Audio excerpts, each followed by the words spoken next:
3, 2, 1, go!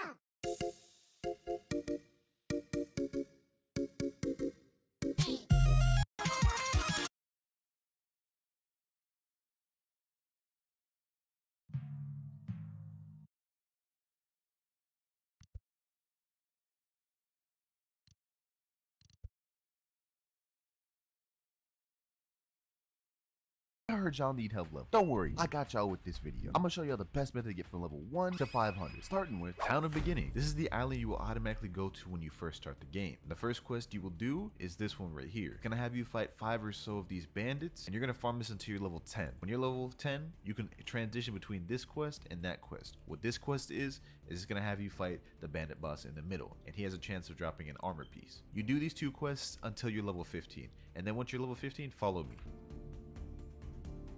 You buy a boat right here, as well as some wood and a hammer. And then we go transitioning to the next island. If you accept this quest, it'll show you exactly how to get there, but I'm gonna show you anyways as well. So it's a little bit under west from Town of Beginnings, and literally just go straight a little bit under west and you'll run into it. This island is called Sandor, and the only quest you will need to do on this island is this one right here. This quest will have you defeat 8 of these guys, and you're going to stay at this island until level 15 to 25. Once you're level 25, we're going to go to the next town called Shells Town. Come to this side of the island, spawn your boat, and follow exactly where I'm going to Shells Town.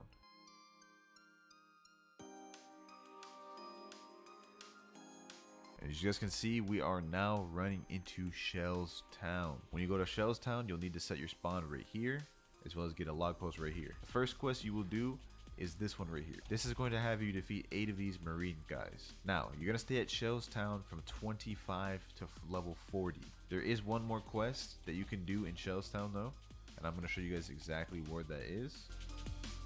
It is this quest right here. It'll have you defeat 8 of these bandits. These are a lot stronger though, so I recommend just farming the other quest up to level 40. Now, once you're level 40, as well as get a log post right here. The first quest you will do is this one right here. This is going to have you defeat 8 of these marine guys. Now, you're going to stay at Shells Town from 25 to level 40. There is one more quest that you can do in Shells Town though, and I'm going to show you guys exactly where that is. It is this quest right here. It'll have you defeat 8 of these bandits. These are a lot stronger though, so I recommend just farming the other quest up to level 40. Now, once you're level 40, we're going to go to the island of Zoe, which straight from the Shells Town docks is in between southwest and west.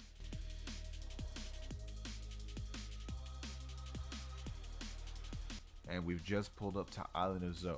So you guys are going to come here at level 40, and we're going to leave at level 75. You can set your spawn right here, but this is the only quest on the island right here. You guys are going to farm these bandits until you're level 75. Now once you're level 75, we're going to transition to the next island you will go to. So straight from the Island of Zoe docks, you're going to go a little bit above north, kind of toward northeast. And we've now run into the island you guys will stay at. It's called the Restaurant Baratier. You can set your spawn by going in this building right here. Quest is up front. Basically, you pick up this quest and you have to defeat 8 of these Krieg pirates. You're going to stay here until level 105. Now, before we leave, there's one thing I recommend you guys do. Come to the back of the island and talk to this guy right here. He will give you the fighting style Blackleg. This will make your grinding for the rest of the game so much easier. And I'm gonna buy it just so I can show you guys. You need 9,000 Pelly just to learn it, and you need more Pelly to buy the moves. Putting 20 points into Blackleg and then buying those moves allows you to get the GPO move. The skill I really recommend you getting up to though is Party Table Kick Course. And I'm about to show you why. You guys can see I'm about to hit him through the wall with Party Table Kick, and this is how you can farm all mobs at Baratier. This will also help you throughout the rest of the game. Now, as you guys can see, we are back at Shells Town. After you farmed at Baratier at 105, come back to Shells Town because we're going to go to the Sky Islands where we will stay from 105 to 175. To get there, follow exactly where I'm going. So from the docks, we're going to go over to the beach area right here. We're going to go directly a little bit above northeast.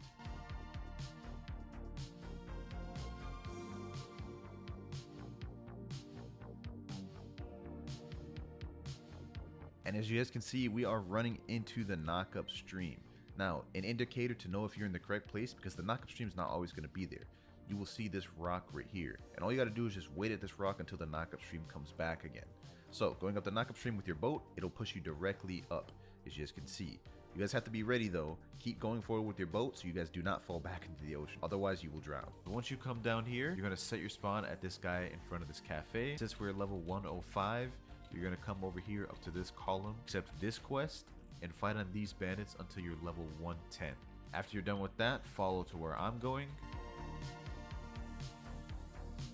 You're gonna set your spawn up in this area, and you're gonna go up this little bridge area over here, and you're gonna pick up this quest. Now what you do with this quest, come in here and you defeat 5 of these guys, which is basically everyone in this room, and you're gonna keep doing that over and over again until you're level 175.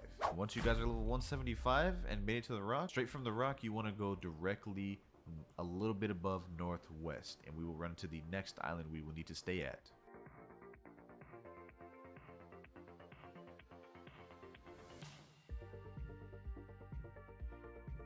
And now we've run directly to Gravito's fort. Your spawn will be set right here. Come into this building right here and accept this quest. What you're gonna do with this quest is you're gonna fight 4 of these each time. I recommend you farm on this quest until level 190. Coming out here, some people like to do this quest, but I believe this quest is a lot harder than the other one. What you have to do is you have to defeat 3 of these Admiral Generals, and they're actually like really strong, so it's kind of tedious. Once you've obtained level 190, then we go over to Fishman Island, which is just a little bit up between halfway of northeast and east.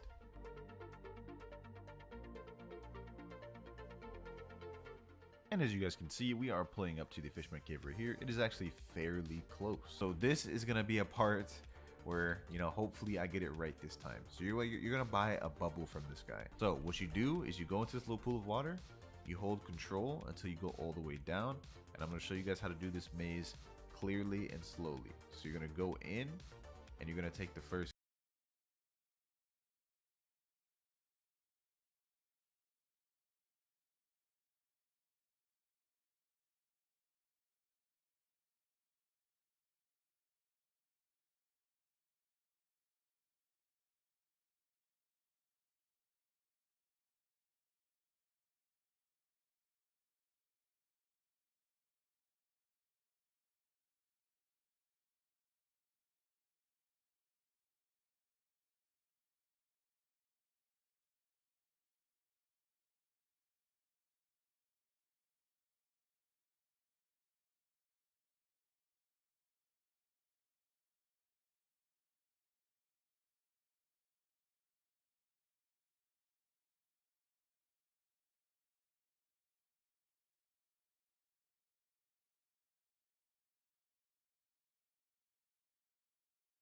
Update 5 is now free, and I heard y'all need help level. Don't worry, I got y'all with this video. I'm gonna show y'all the best method to get from level 1 to 500, starting with Town of Beginning. This is the island you will automatically go to when you first start the game. The first quest you will do is this one right here. It's gonna have you fight 5 or so of these bandits, and you're gonna farm this until you're level 10. When you're level 10, you can transition between this quest and that quest. What this quest is it's gonna have you fight the bandit boss in the middle, and he has a chance of dropping an armor piece. You do these 2 quests until you're level 15, and then once you're level 15, follow me.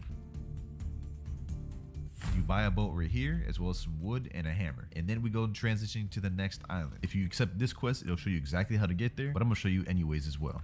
So it's a little bit under west from Town of Beginnings, and literally just go straight a little bit under west and you'll run into it.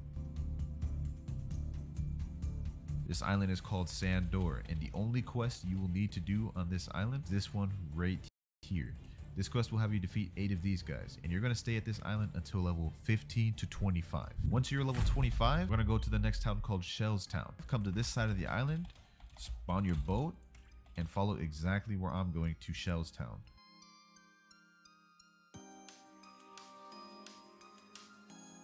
As you guys can see, we are now running into Shells Town. When you go to Shells Town, you'll need to set your spawn right here, as well as get a log post right here. The first quest you will do is this one right here. This is going to have you defeat 8 of these marine guys. Now, you're gonna stay at Shells Town from 25 to level 40. There is one more quest that you can do in Shells Town though, and I'm gonna show you guys exactly where that is. Is this quest right here. It'll have you defeat 8 of these bandits. These are a lot stronger though, so I recommend just farming the other quest up to level 40. Now, once you're level 40, we're gonna go to the island of Zoe, which straight from the Shells Town docks is in between southwest and west.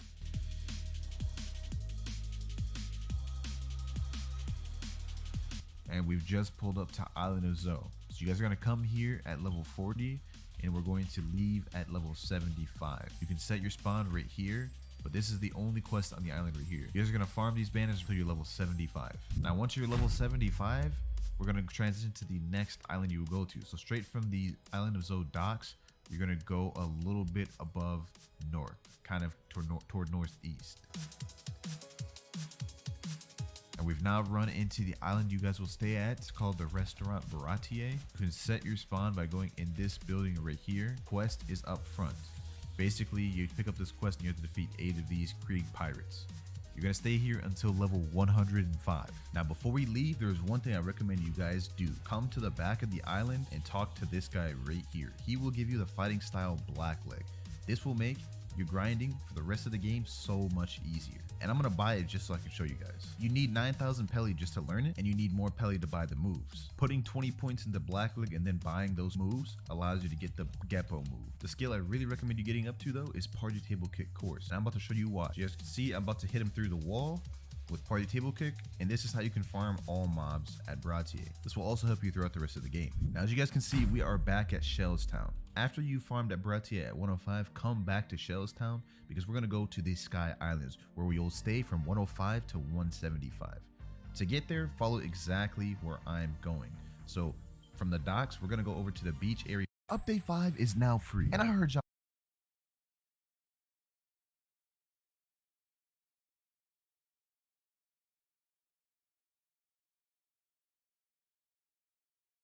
Hello everyone. In this video, I will be guiding you through the game.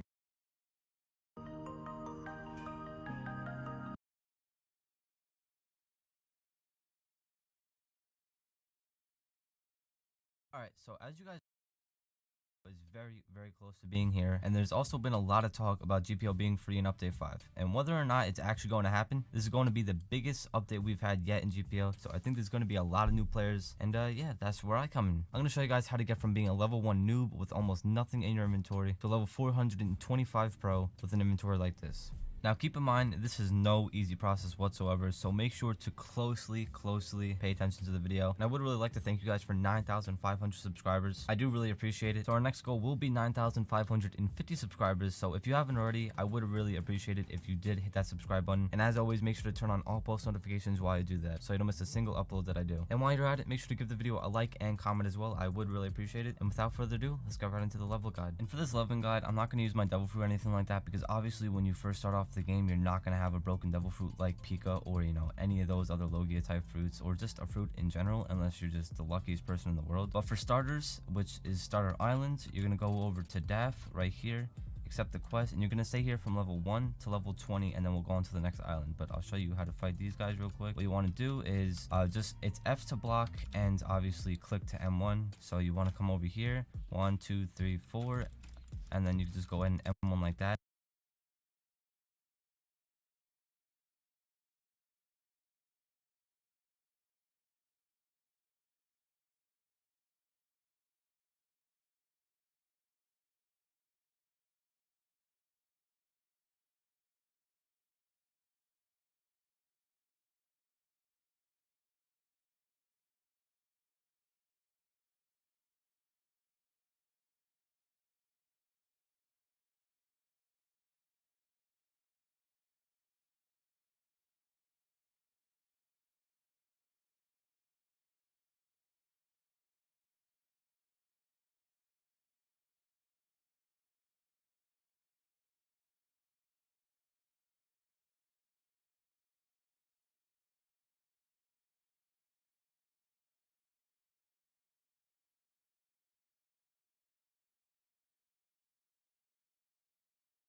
and then just keep on repeating this process over and over again. And obviously you can get block broken, so make sure you're paying attention to your shields and not just unlimitedly blocking. All right, so for the bandit boss, as you can see, that's the person right there in the middle. It's the same exact thing, although I suggest you wait until you're a little bit of a higher level. Like I said, you have to stay at this island until you're level 20. All right, so just swap between those quests until you're level 20, and then before you leave the island, you want to come over here. It's right next to the quest and the spawn location.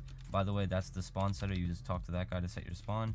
You come over here right next to the gate as well, walk up these stairs, and you're going to need this because this comes very in handy. You're either going to need to buy a pistol or a rifle. The rifle is 300 pelly and the pistol is 175 pelly. So basically, since you're starting off, I suggest buying the pistol. But after you're done doing that, you want to come over here, walk outside of the gate, talk to this guy right here, and you want to buy a boat and a hammer because those will also obviously come in handy considering you're going to be going all around the sea and stuff like that. So for the second island, we're going to be going to Shelltown, and you're going to want to stay here from level 20 to level 30. And from the docks right here, as you can see, this is Town of Beginnings. You just want to go like in between northwest and north, but it's more so on the north side. You just want to go straight over here. I have Pika flight, so this is going to be much faster for me, but you're just going to have a slow starter boat, so it's going to take you probably a couple of minutes. All right, so we are here, and there are 3 docks that you can park your boat at. Also, I forgot to mention, what I highly suggest doing there are some little chests around the map, like right here, and they give you some pelly if you go ahead and click on them. So we'll go ahead and click on that. I think it gives you like 60 or 50 pelly, which is not that much, but for starting off, it's something. Here's the spawn location. Talk to Robo or Robbo, however you pronounce it. And then for the eternal pose, you talk to Bommy, but I don't really know if you want to buy that just entirely yet because you might not have enough money. All right, from Bommy, you want to come over here and you want to just go over here and talk to Robert right here. He's going to go ahead and give you another quest, which I already have actually. You're gonna have to defeat 8 corrupt marines, and this quest is really annoying. So what I suggest you doing is you grab a gun and you just shoot one of them, because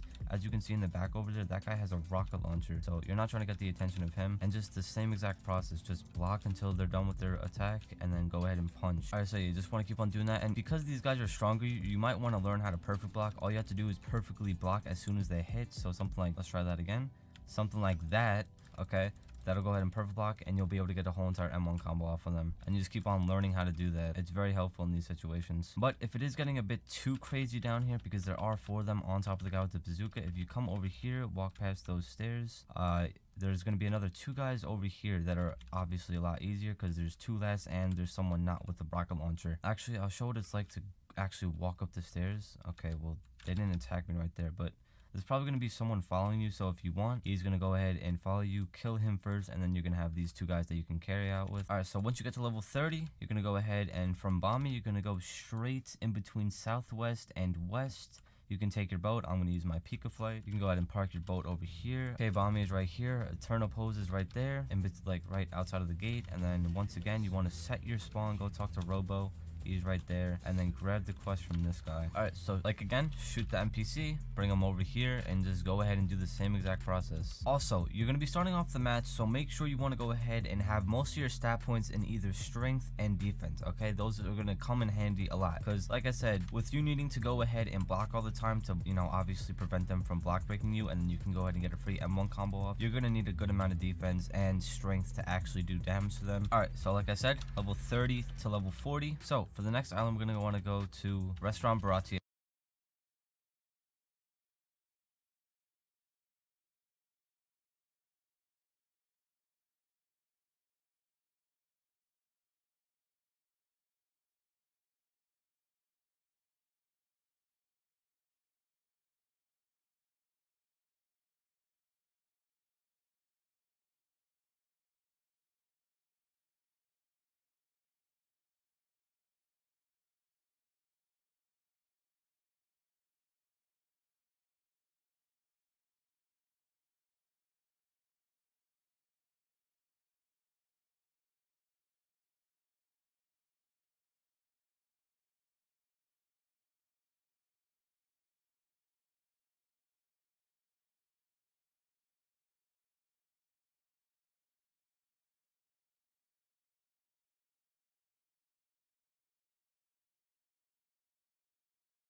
Working a full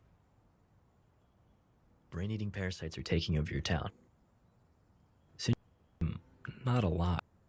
During his walk to school, Sinchi talks to his love interest back into the night as if nothing happened. We see the same fate nearly fall upon a high school boy, Shinji. Fortunately, he's saved by his earphones. The parasite attempts to make passage through his nose, but is quickly thwarted by a sneeze. Shinji springs into action, but the parasite is much too quick. It leaps into his hand and crawls up through his skin. Though, he's able to halt its ascent by tying his earphones around his arm like a tourniquet. His mother hears the commotion and proceeds to calm him down. She thinks the crazy music he was listening to gave him a bad dream. Moms, huh? The next morning, Shinji's hand is acting up, but he doesn't make much of it. Meanwhile, the man that was infected last night examines himself in the mirror. He proceeds to slowly walk up on his wife with a blank expression. She looks upon him with confusion before his face splits open into a horrifying creature. During his walk to school, Shinji talks to his love interest, Satomi. Suddenly, his hand assumes a mind of its own and starts to feel up her face, and her goods. She reacts as you'd expect, and what is Shinji supposed to say? My hand is possessed? Yeah, right. While in class, he drops an eraser, and when he can't reach it, his hand elongates. Later at home, Shinji investigates the cause of his symptoms before his hand briefly sprouts an eye. He takes a knife to it, when suddenly, it transforms into a snake-like creature. After recoiling in fear, Shinji watches as the creature morphs into a little guy with hands. The creature exclaims that it failed. It doesn't know what it or Shinji is, but it does know that it was supposed to eat his brain. Instead, it became his right-hand man. Okay, I'll stop. The next morning, we see the creature voraciously consuming information. Having failed its main mission, the creature expresses its feeling of being wrapped in despair. Hey, that's my line, Shinji replies. They head to the school library where the creature continues its studies. It christens itself Migi, meaning right hand. Love that. Shinji takes him to watch some sword fighting and then archery. Migi is greatly intrigued. Later, Shinji attends a painting class when Satomi confronts him about what happened earlier. She threatens to make him not alive. Another classmate teases him about his painting, saying it looks a lot like Satomi. Back at home, Migi asks him if he'd like to mate with that girl. The ever-inquisitive Migi begins to inspect Shinji's snake. For research purposes, of course.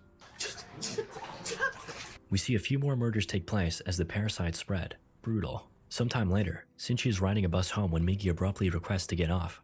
Upon exiting, he tells Shinji that he can sense another one of his kind just 200 meters away. He's anxious to know what he was supposed to become, so he forces Shinji to find out.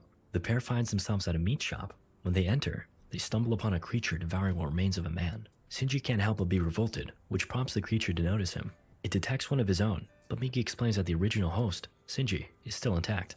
Suddenly, Migi senses killing intent and instructs Shinji to run, but there's nowhere to go. The creature then reasons with Migi, offering to share his body with him. He chops off his hand, and Migi carefully considers his options. The creature becomes impatient and strikes at Shinji. Migi blocks, and a battle breaks out. Migi quickly claims victory, owing his success to the sword fights he watched. Shinji thanks him, but Migi explains that he was only looking out for himself.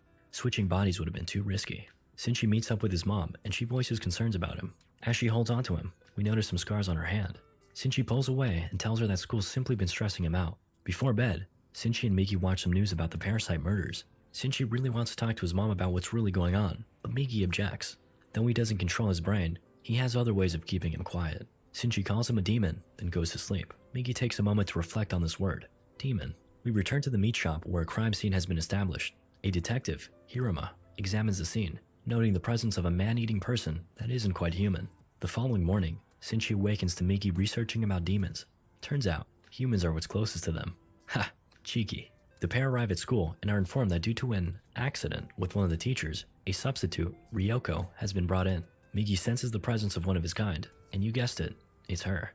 The trio locks eyes in mutual understanding. Immediately after, a nervous Shinji confronts her, though he keeps his distance in case a fight breaks out. She can sense his heart pounding and tells him not to worry, as Migi would be able to sense her killing intent, if there was any. Ryoko tells him she wants to live a normal life and invites him to talk more after school. Shinji isn't a fan of the idea, but Migi insists.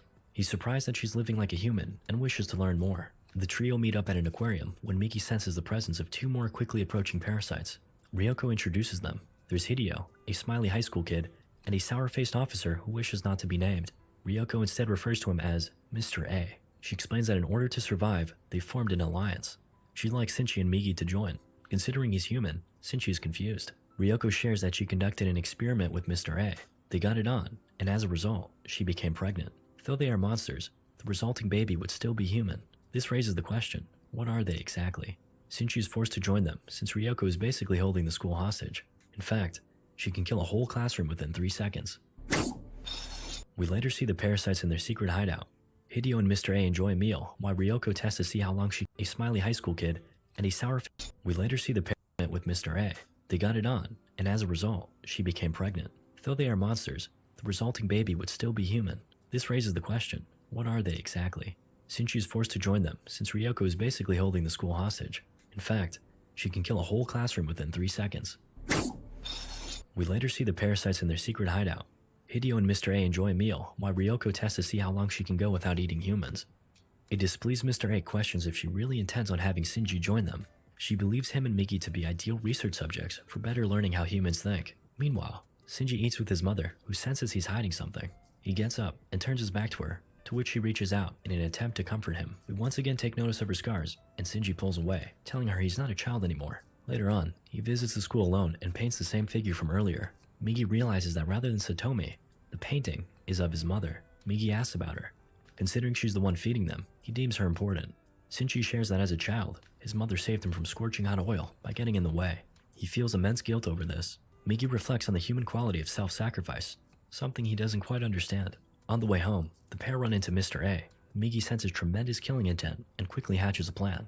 Shinji runs away to somewhere more private, and Mr. A follows along. Migi questions his intent to kill one of his own, but Mr. A shares that he knows about what happened in the meat shop. He only knows one creature that can kill like that. As Mr. A prepares to strike, Miki tells Shinji that the outcome depends on him. A battle commences, and the parasites trade slashing strikes while Shinji cowers in fear. Miki calls for him to take action, and he slowly inches forward. The desperation in Miki's voice grows before Shinji finally summons the courage to land the finishing strike. He stabs Mr. A with a pipe, turning him into a living faucet. As he collapses, Miki tells him that his biggest mistake was underestimating a human. The pair head back home, leaving Mr. A to bleed out, though he manages to stop the bleeding. As fate would have it, Shinji's mother was shopping at a nearby market. During her return home, she comes across Mr. A in a pool of his own blood. Naturally, she goes to help him. However, no good deed goes unpunished. Back at home, Miki awakens Shinji and warns him of another incoming threat. The pair head downstairs as it closes in. The figure looms by the door, then unlocks it. Oh, it's his mom, right? Shinji! Having just had his heart pierced, Shinji collapses. Mr. A claims victory and leaves Miki to perish with the dying boy. Though, he has other plans. Miki enters Shinji's body and gets to work. Fortunately, the anatomy lessons paid off and he manages to repair him. Shinji inspects his body to find the holes been patched up. Miki awakens, delighted at the miracle before his eyes. He explains that he used pieces of himself to seal the hole. Shinji heads off to school and runs into a concerned Satomi. She asks where he's been, but he doesn't respond. She presses, but he tells her to stop following him and runs off. Shinji storms into Ryoko's lab and demands to know where Mr. A is, but she refuses to share. Migi explains what happened, and Ryoko puts the final pieces together, realizing that Migi must have repaired him. She goes on to explain that Mr. A possesses a dangerous personality, and she had them meet as an experiment. This prompts a furious Shinji to whip out a knife. Ryoko commends him on his bravery and closes in, but ultimately chooses not to strike. Instead, she comments on the fact that something's different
about him.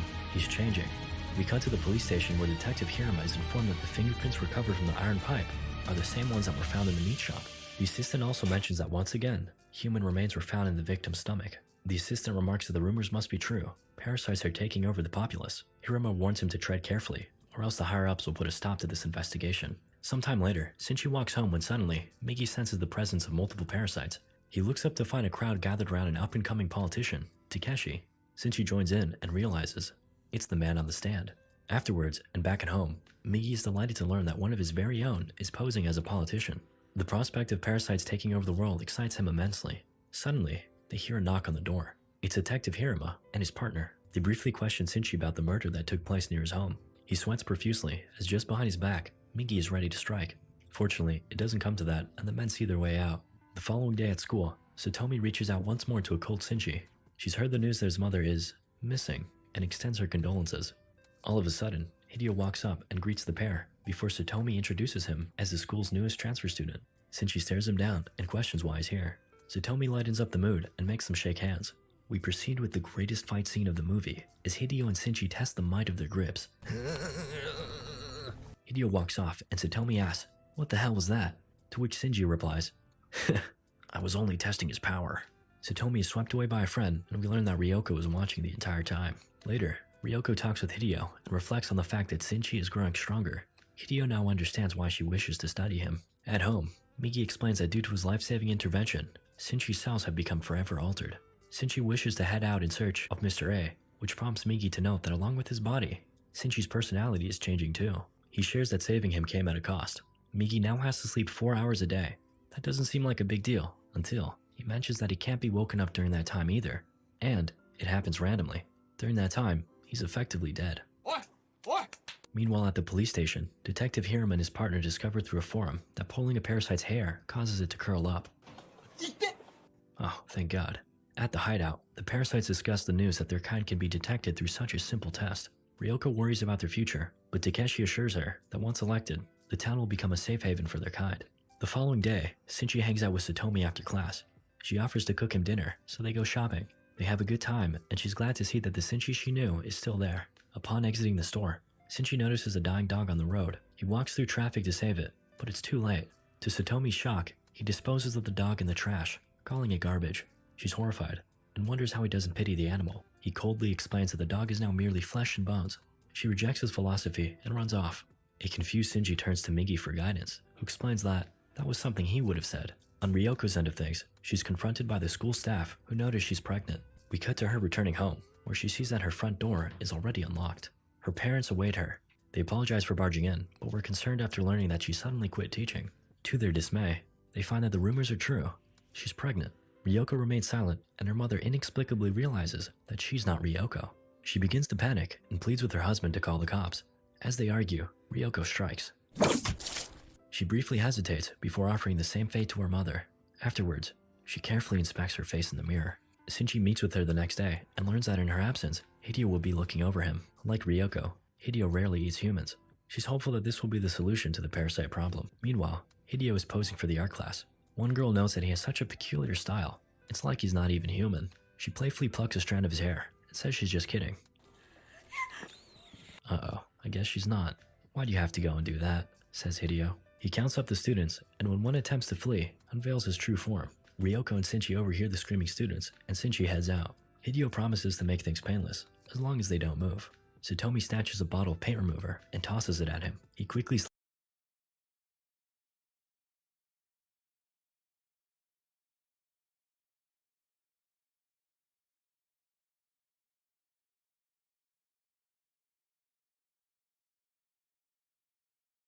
slashes it away, but the bottle's contents reach its mark nonetheless.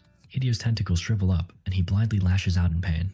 Shinji hurriedly runs up the stairs against the flow of fleeing students.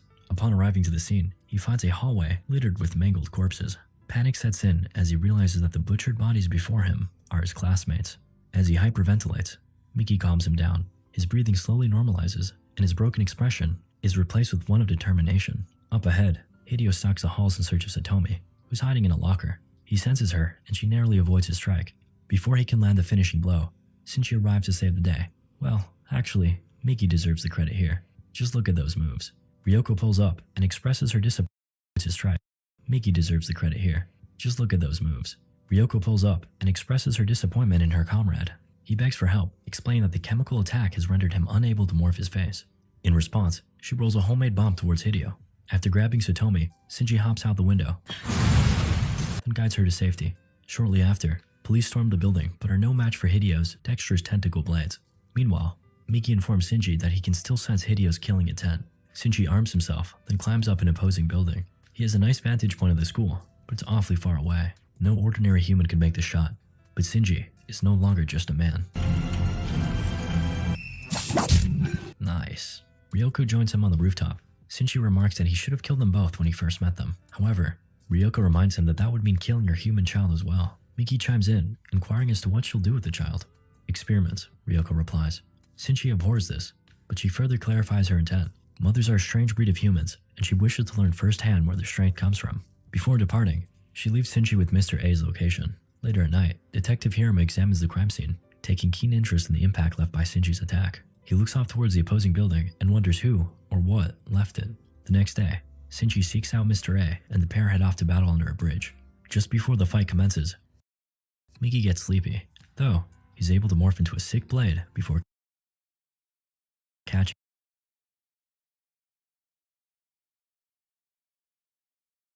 of humans, and she wishes to learn firsthand. Next day, Shinji seeks out Mr. A and the pair head off to battle under a bridge. Just before the fight commences, Miki gets sleepy, though he's able to morph into a sick blade before catching some Z's. To Mr. A's surprise, Shinji is able to hold his own against him. His enhanced physical abilities quickly lead to him gaining the upper hand. In a last-ditch effort, Mr. A disguises himself back into Shinji's mom. He speaks kindly to him, causing a moment of hesitation. He capitalizes on this lapse in judgment and fires a piercing attack, but for some reason, it misses.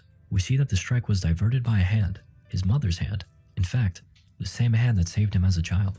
Now that's poetic. The movie wraps up with Takeshi winning the election, the beginnings of the human life protection operation, and someone snapping photos of Shinji and Miki during his hospital visit with Satomi. Oh, and we get a tease of this guy, Goto. He shares with the other parasites that a powerful commanding force resides within him, a force that urges him to kill humanity. The rampage of man-eating parasites continues as one of their own fights to stop them. The film opens with the police utilizing a man, Uragami, who has the uncanny ability to differentiate between humans and monsters. The monsters are people that were infected by brain-eating parasites. In other words, he's a hybrid. Sometime later, Shinji, which was one of her many experiments from the last film, she urges the others not to take action against Shinji and Miki, as she believes them to be their greatest hope for survival. Having lost his mother in the first film, he's merely lashing out. We cut to a parasite enjoying a walk. He's a peculiar one. And powerful. Turns out, this is a Yakuza hideout. He storms in and butchers everyone inside. Sometime later, Takeshi visits Goto, another powerful parasite, and commends him on a successful training session against the Yakuza. That was Miki, Goto says. They discuss Shinji, with Goto concluding that he's a threat that should be taken care of. Tamiya meets with Kuramori, the photographer that's been stalking Shinji. As a journalist, he feels compelled to go public with the story, but Tamiya urges him to stay silent. Though, he needs some convincing. I just want to keep up our relationship, Tamiya says. Oh, he's a simp. Kuramori plays peekaboo with Tamiya's son, then heads home to greet his own daughter. He shares with her that soon, she'll be able to meet her new mom, referring to Tamiya. Oh boy. We cut to Satori, Shinji's love interest, who's mourning the deaths of her classmates, who were butchered in the last film. Shinji pulls up behind her and advises her to just move on and forget about it. How could you say that? The Shinji I knew would never, Satori says. But Shinji just stands there and exudes strong Sigma male energy. Later on, Kuramori is hot on Shinji's trail, but is caught dead in his tracks. Miki reasons they ought to kill him, but Shinji convinces him otherwise. The trio heads home where Kuramori shows them the pictures he took. The pair reveal Tamiya's true nature to an incredulous Kuramori. To prove it to him, Shinji meets with Tamiya while wearing a wire. He warns her not to involve humans, but she tells him to mind his own business. Just be patient, she says. More and more, my kind are transitioning away from eating humans. Just trust me, and I'll guarantee your safety. Shinji returns to a shooken Kuramori. He advises him to keep his distance, then heads out. Kuramori decides otherwise, and is instead more driven than ever to dig into the case. Wanting to learn how deep the problem lies, Kuramori meets with the mayor to discuss a story he's writing on the parasites. After he leaves, they find that he planted a recording device. We can't have that. The mayor orders him to be killed, stating that they must eliminate all threats. And as far as Tamiya, she ain't gotta know. Later in the day, Satori walks Shinji home. She apologizes for perhaps being insensitive about his apathetic disposition. He did lose his mother after all. Though, he giggles and assures her that he doesn't think about it at all. Cold. Things take a turn for the serious, and he does reveal that while he wants to cry, he can't. He doesn't know who or what he is anymore. At night, Shinji is out when Miki senses the presence of 5 quickly approaching parasites. They run, but soon realize a fight is inevitable. A single person appears. It's Miki. Apparently, he's got parasites in his arms and legs too. Naturally, Shinji runs. Though, during the chase, Miki notes that he's rather uncoordinated. He reasons that they might have the upper hand with their superior speed. The pair leap into action and deliver a slicing blow. Now, just to finish him off. Damn, never mind. The pair run off, and Miki's right arm slithers off and onto his head. Whoa, it's Goto. Miki crawls back towards the body, this time becoming its right hand. That's a much better place for you, Goto notes. We cut to Kuromori, exiting a market. As he heads home, he spots cops surrounding his building. Realizing what this might mean, he dashes up the building and storms into his apartment. He finds her, dead.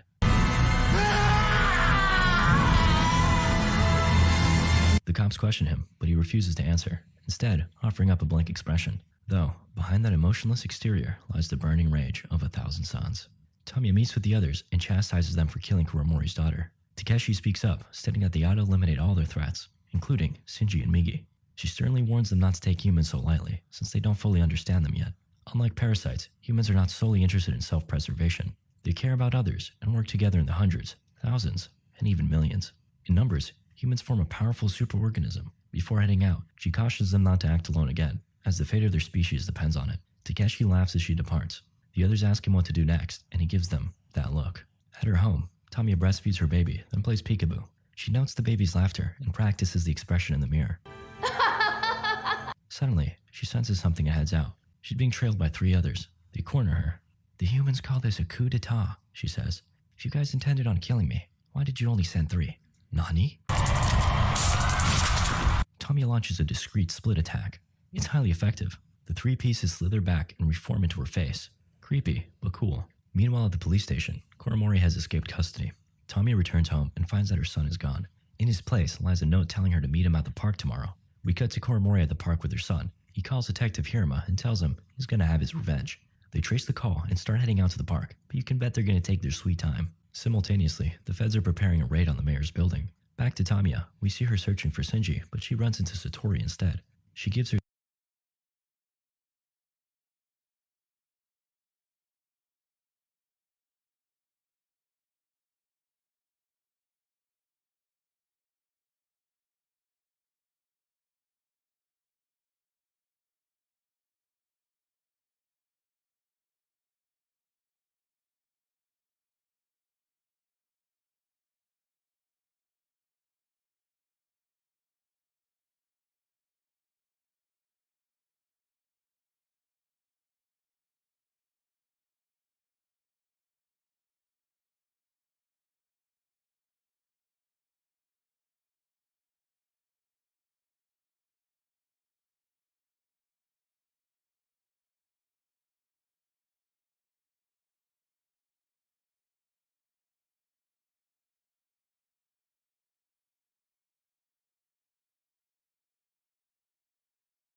Shinji's number. To his surprise, she calls in. You sent that monster to kill me. Now you want to talk? Shinji says. She reveals that while Goto is indeed one of her experiments, it was not her who sent him. Tamiya tells Shinji to come for a date at the park. She has something to show him. At the same time, the feds have begun a seek and destroy mission. People are lined up and sent through an X-ray. Oh, there's one. They corner it, then send it to a better place. Do parasites go to heaven? At the park, Tamiya confronts Kuromori, who's holding her son hostage. She explains that she wasn't the one behind the death of his daughter, but he doesn't buy it. She slowly tiptoes forward, but this only aggravates him. He holds the baby towards the edge of a drop, though Shinji arrives and his pleas cause Kuromori to hesitate. Tamiya proceeds to open up about the true nature of parasites. We are weak creatures. Without humans, we can't even survive. We cut back to the feds, who have stormed the building in search of fleeing parasites. One by one, the monsters are put down with haste. Tamiya's words have become manifest. Tormenting each other is pointless. The only path forward is coexistence. Parasites and humans living together in harmony, just like Shinji and Migi. Their jointure represents her hope. The cops finally arrive, prompting Kuromori to take action. However, he is struck down, and the baby is carefully retrieved by its protective mother. These actions shock Migi. Why would she save the child? Why care? Tamiya states she even shocked herself. She now understands the mysterious nature of mothers. She inches forward with the baby in hand, offering it up to Shinji. Detective Hirama commands her to stop, or he'll shoot. Tasty. Her display of power frightens the other cops. So anyway, they start blasting. Tamiya prioritizes the baby, shielding it with her hair as the bullets enter her vulnerable human body. Before she collapses, she hands off the baby to Shinji. He holds the baby and tells it, "Your mother died protecting you." This triggers a flashback of his own mother, and Shinji is finally able to cry. Satori arrives, and upon seeing a somber Shinji, embraces him lovingly. Meanwhile, the feds have now cornered the mayor. He proceeds to give them an impromptu speech about the horrors of humanity. Are the parasites really the monsters? Humans, with all their greed and gluttony, have devoured the earth and decimated countless species. Perhaps they are the real monsters. The captain's heard enough and orders the squad to fire. Upon inspecting his body, they find out he was human all along. Origami erupts in laughter, confirming it to be true. Suddenly, he's overwhelmed by fear. He turns around to see Goto, standing menacingly. The cops fired him, but he counters with a shield. They're not ready for this smoke. As things conclude at the park, Shinji is about to be brought in for questioning. Though, the detective receives the grim news that the anti-parasite squad has been wiped out. Shinji and the police pull up to find a triumphant Goto standing tall before he jumps down to greet them. Detective Hirama has Shinji run away while he defends him. Blocked. Unfortunately, that spells the end for our dear detective. With the help of Migi, Shinji hijacks a car, but Goto's got a similar idea. A high-speed chase ensues before Goto leaps onto the car and starts slicing away at Shinji. Come on, Goto. Migi's an easy target here. Anyway, the car crashes, but Migi pulls Shinji to safety just in time. Following the explosion, we see Goto shrug off the damage. The pair runs into the woods while Migi hatches a last-ditch plan. They might be able to take advantage of the fact that Goto can only sense his own kind. Migi separates and lurks in the trees, waiting for the right moment. There it is. Shinji falls up from the flank, but Goto has already recovered. Shinji can do no more than watch as Migi lays his life on the line for him. Run, Shinji. We don't both have to die. Rip. I'ma miss that little guy. Shinji flees before taking refuge in a landfill. Satori calls him up and meets him there. She cares for his wound and empties his nut. The next morning, he feels something in what remains of his arm before what remains of Migi sprouts an eye. Wait, this means Goto can probably sense him. There he is, causing trouble. Satori begs him to run off with her, but fortunately, saner minds prevail. Shinji heads out alone to the heart of the landfill, then jumps onto a mechanical arm claw. Goto follows suit, morphing his legs into something a bit more practical. Oh, my man's got jumps. As Shinji cowers in fear, Goto attacks. Then one of his strikes severs the mechanical arm. They both fall, then square off as the battle prepares to reach its climax. For parasites to survive, humans must perish, Goto says. Shinji spots a weapon, then charges Goto, piercing him with his dirty long rod. Goto shrugs off the strike, then delivers his own.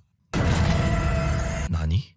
The strike is blocked, and Migi returns home. That's right, Goto had absorbed him. Yeah! Migi explains that the weapon he stabbed him with was covered in toxins, and now, the other parasites are beginning to revolt too. Barely able to keep things together, Goto takes on a horrifying form. Migi moves in and tells him, "This is the end," before striking. This causes Goto to explode, and only his core remains. Somehow, his heart beats on. Shinji reflects that humans may indeed be monsters, but nonetheless, we want to live. He picks up Goto's remains and tosses them into the fire, while Satori watches on. In the end, the parasites represented nature fighting back against mankind. With the backdrop of a landfill, the final battle meets its poetic conclusion. Goto was ultimately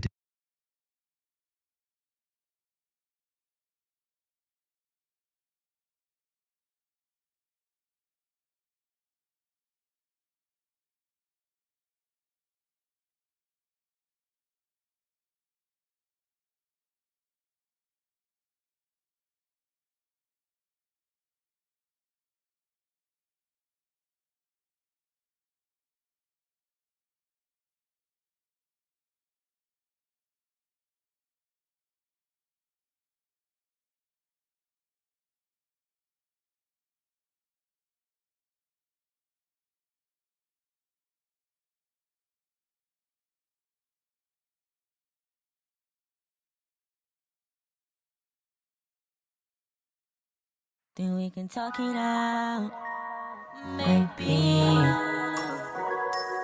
Or we can talk about anything change.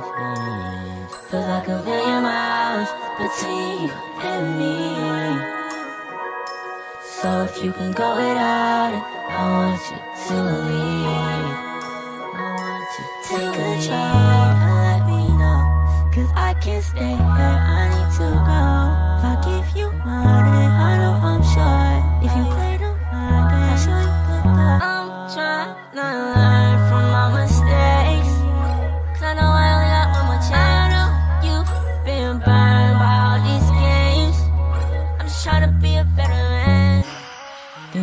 talk it out. Maybe. Or we could talk about your daydream. Feel like a million miles between you and me.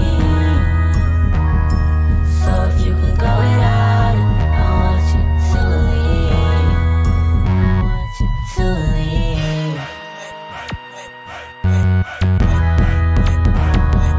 Oh my God. Oh my God. Oh my God. Oh my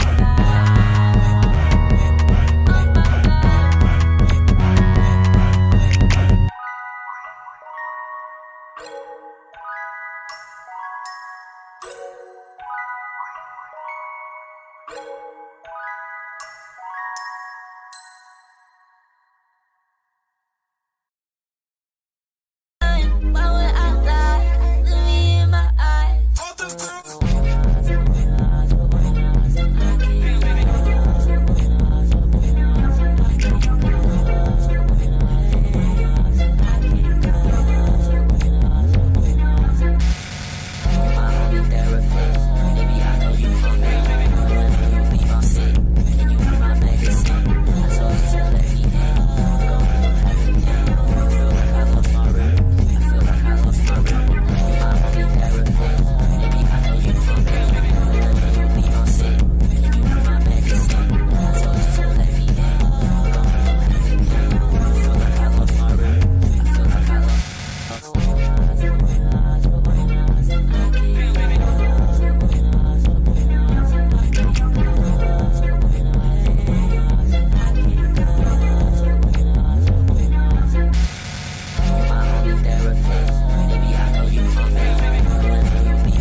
Everybody sit down, everybody sit down. Okay, you better not take your man. You better Alright guys, here's listen in. How to please get out with that. Stop doing that. I'm telling you, man. Shut up. Jamina, be quiet. Be quiet, get him out.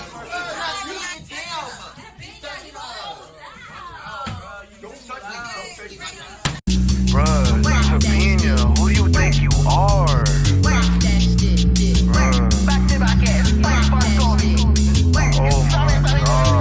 I'm going to be Jada, weda, weda, weda, weda, weda, weda, weda, bitch, weda, weda, weda, weda, weda.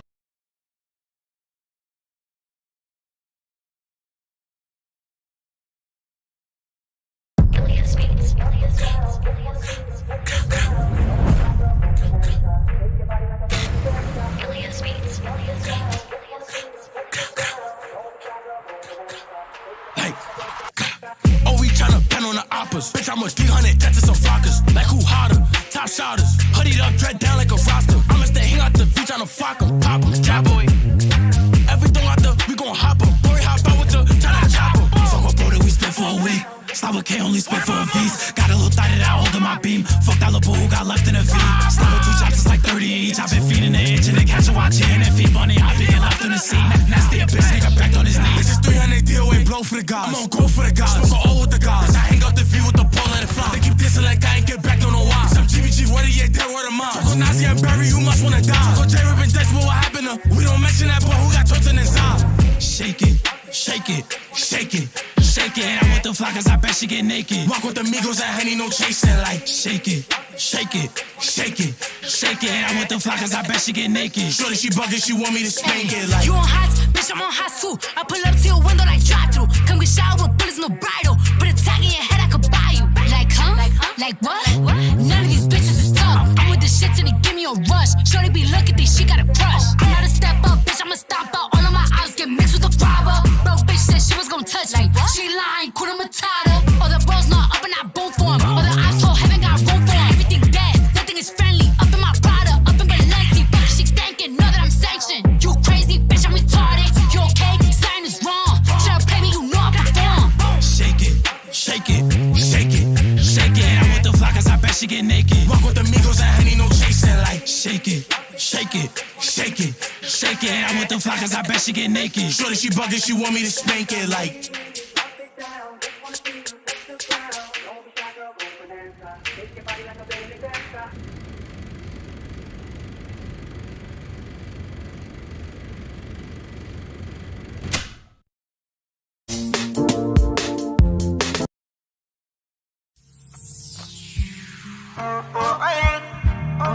come on, oh yeah.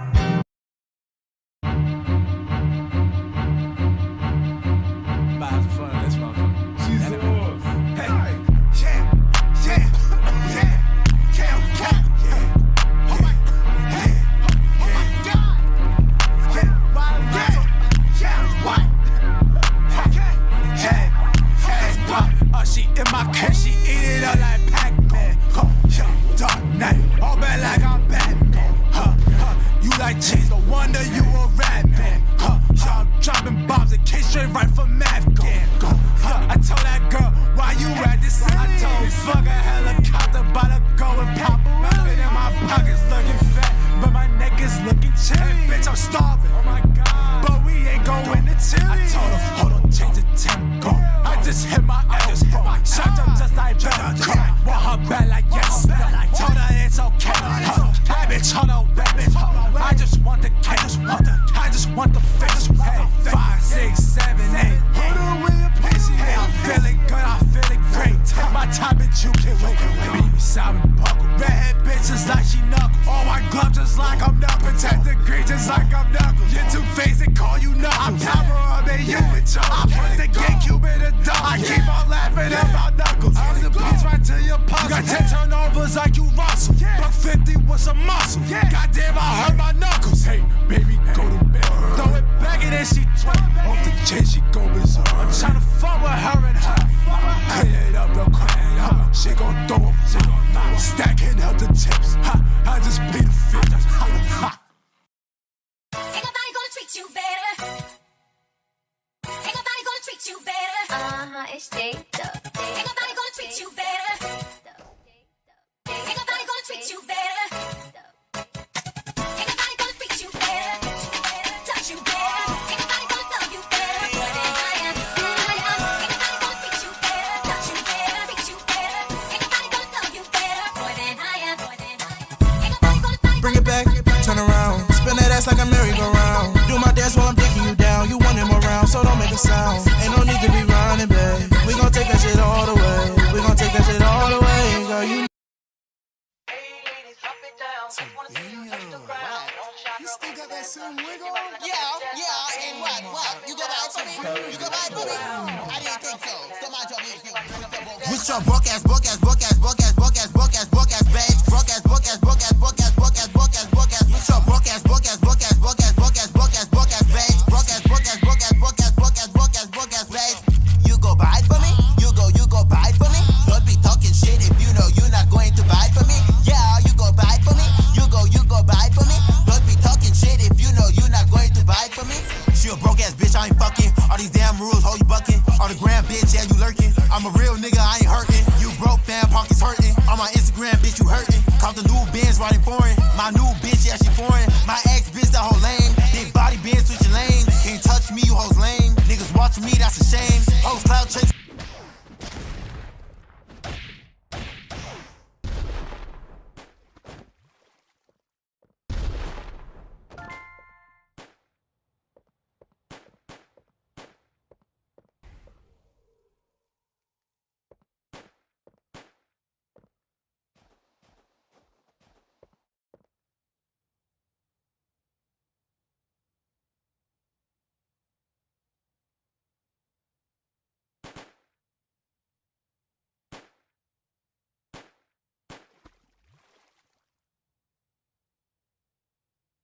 Then we can talk it out, maybe.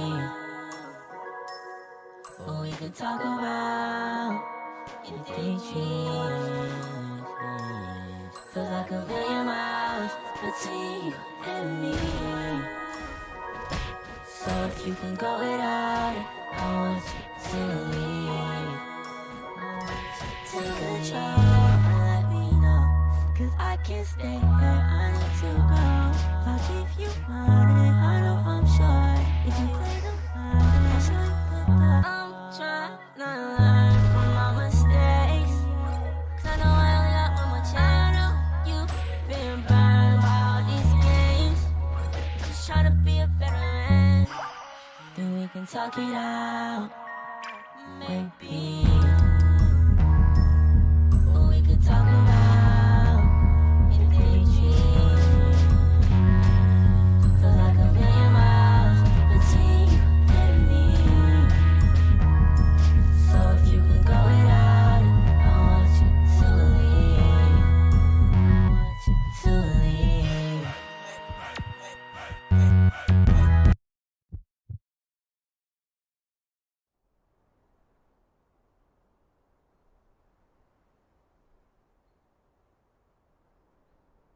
Full-time job at a theme park called Medieval World. The owner of the park is worried about its future because it is suffering financially. In addition, a competitor theme park called the Castle World is opening right next to them. If they do not come up with new ideas, the Medieval World is bound to go bankrupt. One afternoon, Jamal is tasked to clean the ditch surrounding the park. While he is at it, he notices a medallion in the water, which looks like it could be worth a lot of money. Probably $35 from the gift shop. While trying to retrieve it, Jamal falls into the ditch, and although it is pretty shallow, he drowns. When he comes out of the water, he sees that he is no longer in the park. He rationalizes that this must be in Castle World, which is near to their park. What Jamal doesn't know is that he has been sucked into the past, into 1300s England. The first person he meets is a drunkard named Nolte. Although he is clearly wearing ancient clothes, Jamal thinks he is a worker in costume. Ignoring the man, he makes his way into the city and comes across a massive castle, which to him is the main attraction of Castle World.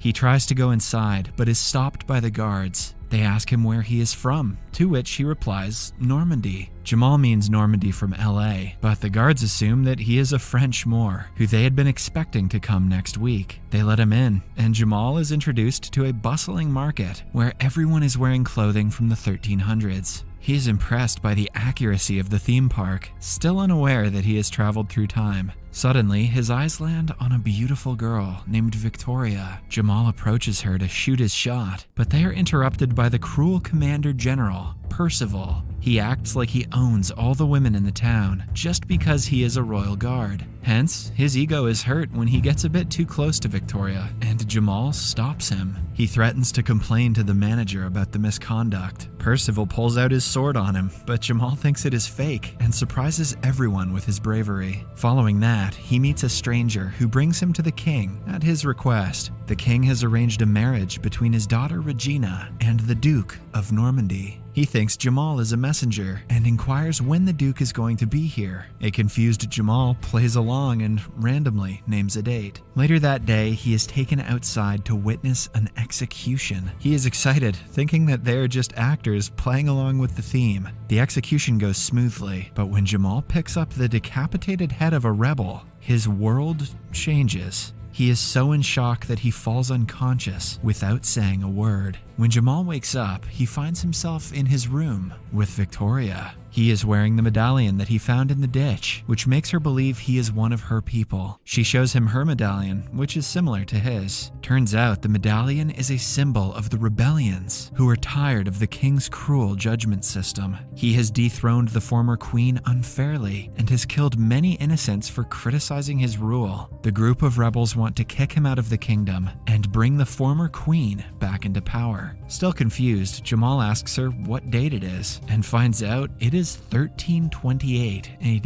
He freaks out and wants to return to his own time, but doesn't know how. They are then interrupted by a guard who invites them for a horse riding adventure. Because of Jamal's lack of knowledge about horses, he amuses everyone with his horse riding technique. Even the king enjoys the show and then invites him to a royal dinner that night. The party is dull, so Jamal lights it up by dancing like he used to in the future. Everyone joins him, and it becomes the most lively party the palace has ever held. In the middle of it, Princess Regina pulls Jamal aside and forcefully plants a kiss on his lips. She has been hitting on him ever since his arrival, but was too scared to approach him in front of her father. Percival catches him red-handed and is enraged by the audacity of the newcomer. At the same time, two rebels are enjoys the show and then invites him to a royal dinner that night. The party is dull, so Jamal lights it up by dancing like he used to in the future. Everyone joins him, and it becomes the most lively party the palace has ever held.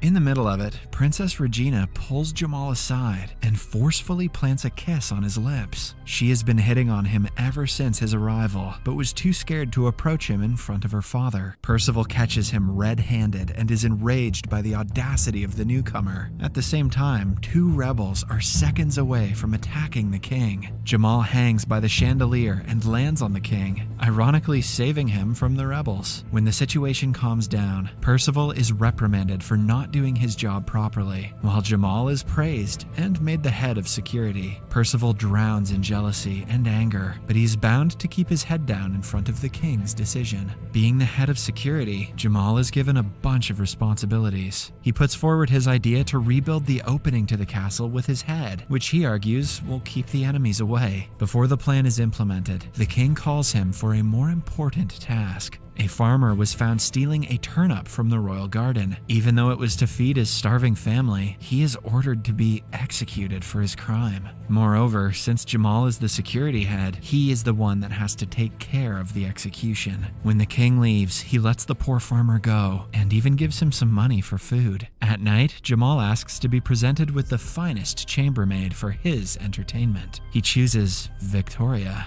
and gets her alone in his room with the excuse of sleeping with her. Victoria still wants him to be an asset to the rebel group and help them assassinate the king. However, after seeing that the king kills people over vegetables, Jamal is no longer interested in rebelling. Victoria is disappointed, but he argues that he is just not the man for the job. She calls him a coward and leaves. At midnight, a woman comes into Jamal's room and makes love to him. He thinks it is Victoria and doesn't protest. The next morning, the real messenger from Normandy arrives, and the king finds out Jamal has been lying to them. He, the messenger, and the guards barge into Jamal's room and find him naked, with Princess Regina by his side. Percival accuses him of forcefully deflowering the princess. Jamal argues that someone had already got to the princess's flower before him, but no one listens. The messenger calls off the wedding because Regina is no longer fit to be a duchess. As a result of the chaos, Jamal is thrown into the dungeon and arraigned for execution with the two rebels who attempted to assassinate the king. In the dungeon, Jamal makes friends with the rebels who have already accepted their death. They tell him the story of the Black Knight, a revolutionary warrior. It is believed that the knight could not be bribed with all the money in the world and would fight vigorously for justice. In one of the battles, he was swallowed whole by a dragon. However, with the help of a sword of gold, he cut himself from the belly and killed the beast. After the incident, he could even breathe fire like a dragon itself. The next day, the trio is brought in front of the crowd to be executed. In a moment of panic, Jamal tells people that he is a wizard from the future who has the power to burn everyone. He tries to prove his point by using a lighter, but it doesn't work. When he is seconds away from being beheaded, the executioner begins to choke on an apple. This makes the crowd believe he has cast a spell of death upon him. Jamal goes with the misconception and pretends to do the same on the crowd. Suddenly, a fire breaks nearby, proving his power to the commoners. But in reality, the rebels are firing flaming arrows from outside the castle to save their people. In the end, Jamal and the others escape the castle with Victoria's help. Jamal also meets the drunkard named Nolte on horseback and finds out he used to be the knight of the former queen. He was one of the greatest warriors of the kingdom before the king dethroned the queen and kicked him out as well. He eventually turned into an alcoholic, but somewhere inside, everyone knows that the fighter in him is still alive. After spending some time with the rebellious group, Jamal realizes the severity of the situation and decides to help them dethrone the king at last. While in the woods, he notices 3 men troubling Nolte for no reason. He helps the guy, but is caught by the thugs himself. Nolte comes out of his shell and fights the bullies to free Jamal. He is now motivated to quit drinking and help the group in their purpose. The two then return to the settlement and find it in shambles. It turns out Percival and his troops have destroyed it and abducted Victoria. Everyone loses hope of ever winning this fight when the former queen reveals herself. She discloses she was with them all this time, helping them from the shadows. For the next few days, the group prepares to plan a better attack. Jamal, who has the knowledge of the future, teaches them tactics used in American football and pro wrestling. This gives the unarmed rebels a means to battle when the time comes. He himself learns some basic sword fighting techniques from Nolte. Then, the day of the attack finally comes. The group prepares itself and gets ready to fight with their lives. Nolte leads them to the castle, but in only a few minutes they are completely surrounded by guards under Percival's order. They are outnumbered and pushed back. Then, to everyone's surprise, the battlefield is invaded by the Black Knight himself. He makes a grand entrance, urging the guards to run away from him. Not only that, but he also breathes fire out of his mouth. The rebels finally think they are about to win, but that is until the Black Knight falls off his horse, revealing that he is none other than Jamal himself. Percival is about to end his life when Nolte comes to his rescue and fights the guard. Following that, a fierce battle ensues between the two parties. Using the techniques that Jamal taught them, the commoners are able to trick and defeat many guards. Amidst the battle, the king runs to Percival and begs him to bring him to safety. Percival sees him as a weak and unworthy leader. Hence, when the king tries to give him an order, he in turn orders him to shut up and pushes him off the castle into the moat. The fight seems to be shifting to the side of the rebels until Percival shoots a longbow at Nolte and hurts him gravely. After that, he takes Victoria hostage. Jamal bolts to her rescue and uses the technique taught by Nolte to fight. Percival is surprised and tries his best to stay his ground, but in the end, Jamal wins and manages to rescue Victoria. As he is picking her up, Percival stands up again, getting ready to kill Jamal once and for all. However, he is shot dead by Nolte, who is still alive on the battlefield. In the end, the rebels become the victors, and Jamal turns into everyone's hero. A few weeks later, it is time for him to return home. He wishes Victoria goodbye and leaves her with one last kiss. Before departing, the queen awards him as the Black Knight of the kingdom. Flattering.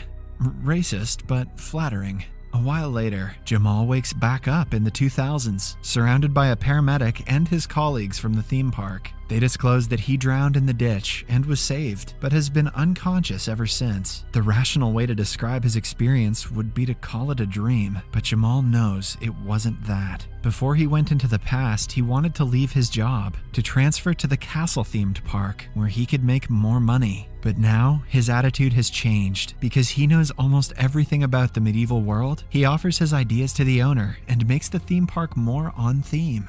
That's the corporate attitude, Jamal. It becomes a huge success that overshadows the castle world's opening. 6 weeks later, Jamal is taking a stroll in the park when he comes across a woman named Nicole who looks exactly like Victoria. Nicole comments that he looks familiar, and the two start a conversation. They feel the sparks between them, but Nicole has to leave because of her nephew. Suddenly, Jamal remembers to ask for her number and runs behind her, but while trying to catch up, he falls into the ditch again. This time, he wakes up in the Colosseum of ancient Rome, about to be devoured by lions. Unfortunately, this movie got slammed by critics, and it never got a sequel, so Jamal probably died.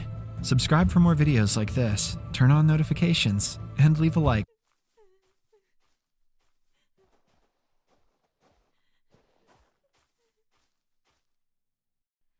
The castle world's open.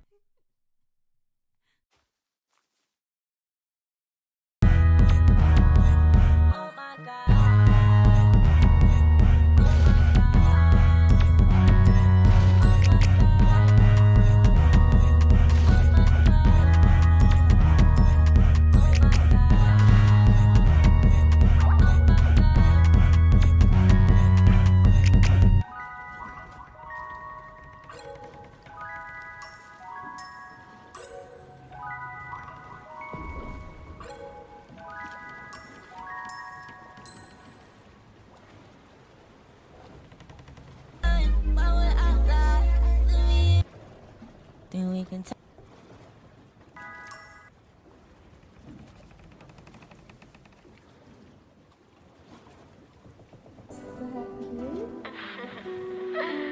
We get high.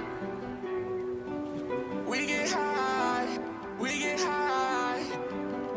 Do she love me? I might never know. I think it's best I let her go. I feel like I can't come out of hiding. I be in a home. I treat that girl differently cause she is not an average hoe. I got people treating me some way they ain't treat me before. R.I.P. to my grandpa.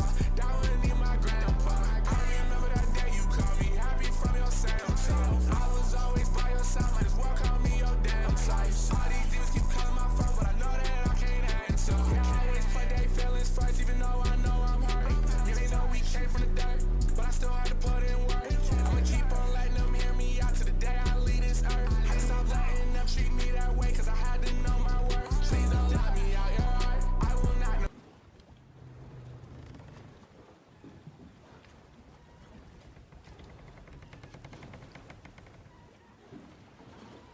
Hi, Mystery Recapped here. Today, I'm going to explain. The movie surrounds a high school girl named Min Sun. Because of her appearance, she is frequently bullied in school by popular kids. Her only friend is Min Ji. But before knowing her in high school, Min Sun had no one to talk to for the 16 years of her life. Hence, she created an imaginary friend named Enor, who manifests in front of her when she is alone and needs a friend to talk to. One morning, Min Sun is getting ready for school, while Enor keeps her company. She is overly excited about nothing, because her guts tell her something wonderful is about to happen today. Enor praises her optimism, but asks her to hurry, as a good imaginary friend would. On her way to the school, Min Sun is approached by Min Ji. They talk about a new comic that Min Sun managed to land the last copy of. Surprisingly enough, Min Sun's favorite character is not the hero, but the antagonist. She finds the character attractive because he is passionate about what he does. This resonates with her real life, as Min Sun has a crush on a guy similar to the villain in the comic. His name is Hotae, the popular kid who everyone is afraid of. Coincidentally, just as she is thinking of him, he approaches her and hands her a keyring that fell off her bag. This is the first time a guy is being nice to Min Sun, and she is especially happy that it is her crush. Hotae asks her to be careful and walks away. When alone, Min Sun meets Enor again. He can see how much she likes Hotae, but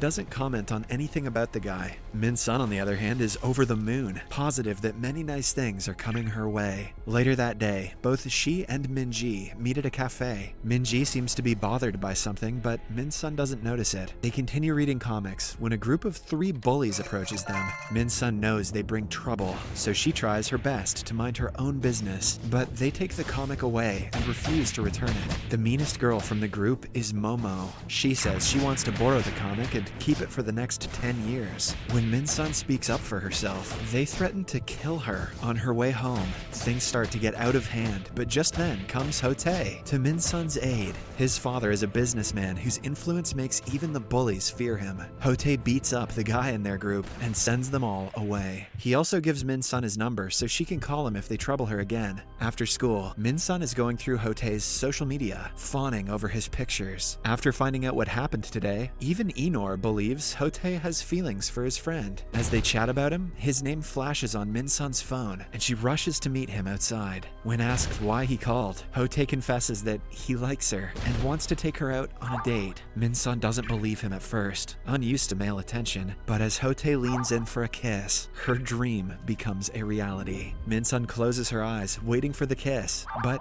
it never comes. Instead, Hote takes a picture of her most vulnerable self and then makes fun of her like the psychopath he is. It is then revealed that he never liked her and was only being nice for a prank. The bullies join him, laughing at Min Sun for thinking that she had a chance with someone like Hote.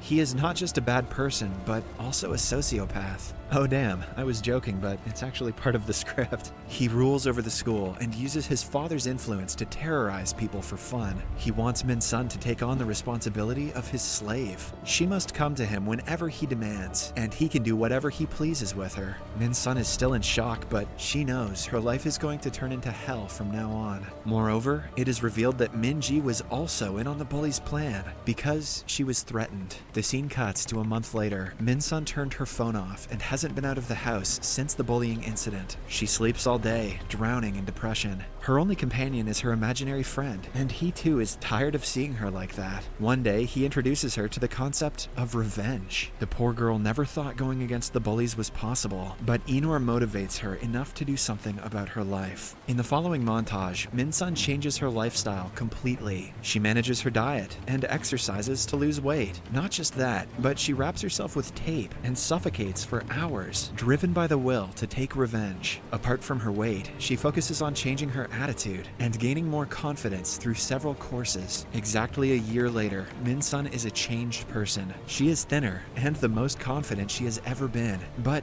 she cannot help but be nervous since it is the time to finally face her fears. The first person she goes for is Yang Jae, the least important member of the bully group. She starts by hitting him and pretending to have mistaken him for someone else. Yang Jae instantly falls for her charisma now that Min Sun is conventionally attractive and physically abusive. They flirt for a while before exchanging numbers. Yang Jae is over the moon while Min Sun is ready for the next part of the plan. Later that day, Hote notices Yang Jae looking at his phone frequently. He doesn't allow any of his close mates to do things without notifying him first. They aren't even allowed to be in a relationship without his permission, but they put up with his demands to stay on his good side. Upon realizing that something is off about Yang Jae, Hote jokingly threatens to kill his girlfriend if he has one in secret. Hote is deeply, deeply in the closet. Minji still works as a slave for the group and buys things for them. This time, she forgets to bring cigarettes, angering Momo. The last member of the group is Mina, the kindest one of the lot who wants to forgive Minji. Hote registers that she always interrupts him when they are bullying people and warns her to be careful. When he is not around, Yang Jae calls Min Sun and they meet again. Min Sun is shocked at how differently he talks to her than he used to. The change in behavior angers her as she remembers how miserable she was because of him only a year ago. Yang Jae tells her that he likes her, but she rejects him, saying that she is in need of 1 million won and cannot be distracted. The next day, Yang Jae sells his phone and gaming console to get the money for her. Min Sun is taken aback, but the gesture angers her even more. She says that she will return the money in 10 years, mimicking their words to her. Yang Jae still doesn't get the hint though, and is shocked when she throws the money at him and walks away. He quickly stops her, asking her the reason she is rejecting him. Min Sun truthfully claims that she despises all bullies, and he is one of the known bullies in the school. In reply, Yang Jae says he will leave the group and change if it means that she will accept him. In the following scene, Minji is again troubled by the group. Yang Jae approaches them, asking her to go away. An angered Hote inquires what he is doing, and is surprised to find out he wants to leave the group. Just when things get heated, Min Sun comes to Yang Jae and makes up an excuse to save him. Hote is instantly alarmed by her presence, but thinks she is stunning. To spite Yang Jae, he is extra friendly to Min Sun, and even asks her for her number. Momo is not happy about the interaction, because she is in love with Hote, and they have been in a relationship for a month now. When Hote asks Min Sun for her number, Yang Jae comes in between and drags her away. He doesn't like that she interfered in his matter, but Min Sun hugs him and makes him forget about it. She claims to be 10% in love with him, as a joke, so he would work harder to make her fall completely in love. At night, Inor asks Min Sun if she is doing okay. The change in her attitude has also turned her somewhat heartless, which worries him. However, Min Sun doesn't see any problem with what she is doing. doing and is happy to use Young-jae for her own benefit. Enor sees how different she is from a year ago, and the story goes into a flashback. After trying several ways to lose weight, including the tape method, Min-sun had still not made progress. Then, one day, Ho-tae came to visit her, worried that she hadn't come to school in more than 2 months. He found out about her little revenge plan and made fun of it. He made her believe that being thinner or more confident will never change who she is from the inside. She will always be their punching bag, a loser that no one likes. The visit made Min-sun go into another spiral of depression, and she ended up committing the unthinkable. During her funeral, a miracle happened, and her sister Sai saw Enor for the first time. She used to live far away and never knew what Min-sun was going through. Upon finding out about the bullies, she made it her mission to take revenge for her sister's death. Hence, the confident person who returned to school was not Min-sun, but her sister, Sai. A few days later, Sai meets Ho-tae. She says that Young-jae is just a friend and tries to seduce him. She wants them to fight and end each other without her having to do anything to break them. They exchange phone numbers and decide to go out someday. Sai then goes on a date with Young-jae, waiting for Ho-tae to call her phone in front of him. She brings him to his house and he tries to kiss her while watching.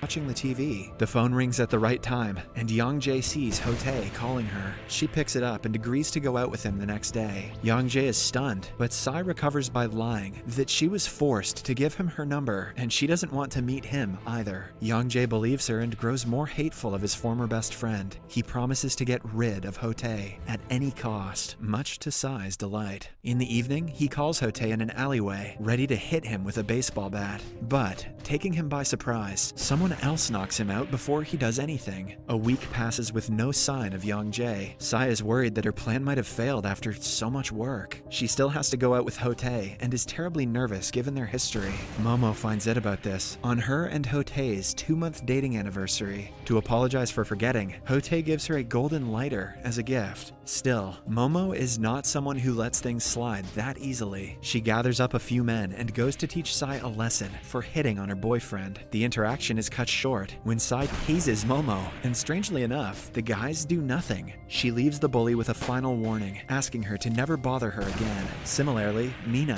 who is the kind one in the group, apologizes to Sai on her own. Sai lets her go because she was never really mean to her anyway. Now, the only person left to deal with is Dickhead McGee. In the next scene, we see a fight between Ho-tae, Enor, and Sai. They stab each other, causing everyone's death. Suddenly, the scene changes to a psychiatric hospital. Enor is a doctor treating Sai for her multiple personality disorder. In a wild turn of events, it is revealed that Ho-tae and the bullies never existed. They were personalities derived from Sai herself. Last year, Sai's disorder grew intense, and she turned into a violent persona, brought out as Ho-tae. Unable to suppress the persona, she killed her sister Min-sun. Eventually, she realized what she did, and was struck by guilt. To avoid taking responsibility, she made up the entire story about Min-sun getting bullied so that she would be a hero in her own story, not a murderer who killed her own sister. All this time, she thought Enor was her imaginary friend because he would interrupt her dream world. But in reality, he was her doctor. In real life, he reveals that he has been able to get rid of all of Sai's personalities, except for Ho-tae. If she doesn't get him out of her head, she will be locked away for life. A few days after Sai is informed of this, Ho-tae's personality disappears completely. Enor thinks his treatment worked, and Sai is given little jail time considering her sickness. In the last scene, Sai is out of jail talking to Enor about life. She shows him a lighter, similar to the one Ho-tae gave Momo when they last met. Enor looks at it in shock, realizing that the killer in Sai is still present somewhere inside her. Subscribe for more videos like this. Turn on notifications.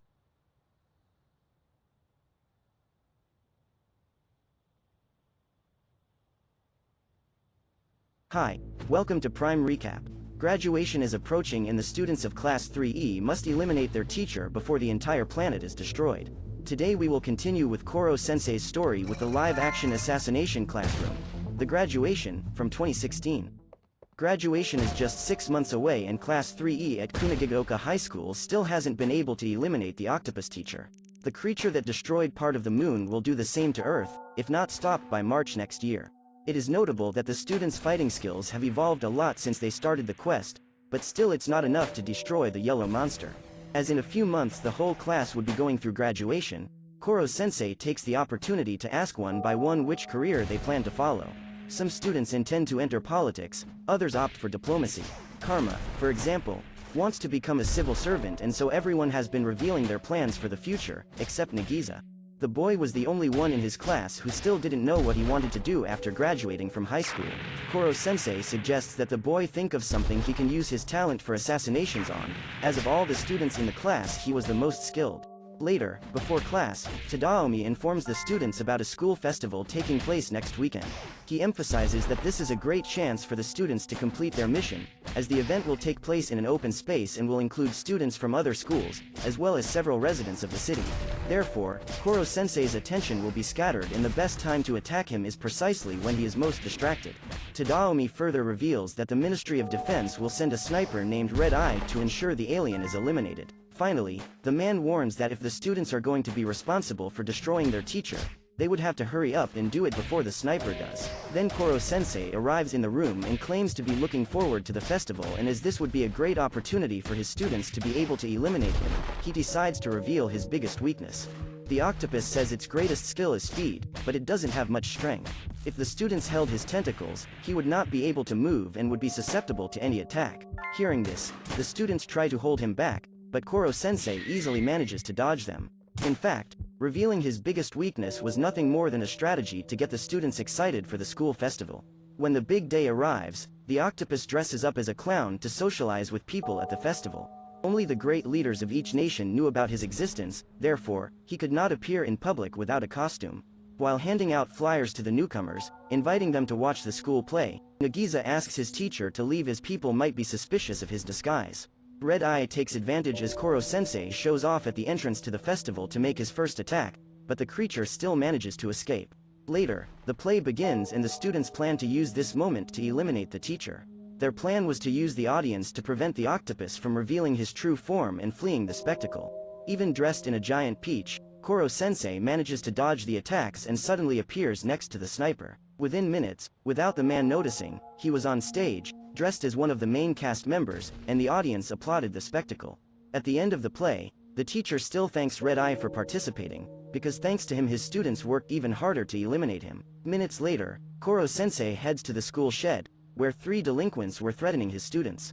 The yellow octopus wears a bizarre costume and tries to impersonate Professor Tadaomi. He then uses his tentacles to shave the boys' heads and dress them in a ridiculous outfit.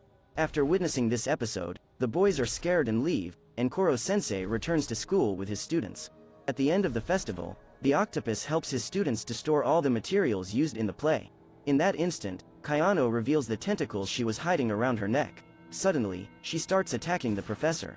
First, the girl drops water to weaken him, then uses her tentacles to strike the creature. But during the attack, the girl starts to feel severe pain and Koro-sensei approaches to try to help her. In that instant, Kayano reveals that she is Yukimura Aguri's younger sister. She accuses her teacher of being responsible for her sister's death and flees into the forest. The students ask Itana if he knew that Kayano had tentacles and the boy claims he didn't. He even says that since the girl was not receiving maintenance for her powers, she was probably in horrible pain. The class remembers that Yukimura Aguri was their old teacher and questions Koro-sensei as to why Kayano blamed him for the woman's death. The octopus claims that he will explain everything about his past, but first the students would need to find their classmate, as she also deserved to know the truth. While watching the city, Kayano recalls the day Aguri died.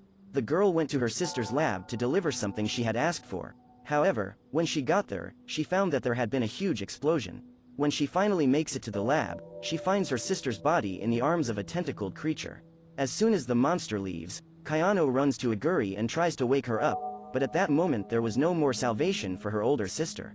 The girl then finds a briefcase and inside it was a syringe that contained an unknown substance. After studying the files left by her sister, she discovers that that liquid was actually used to transplant tentacles into humans. Even knowing the risks she would have to face, the girl decides to use that thing in her own body, hoping to become strong enough to get revenge on that monster.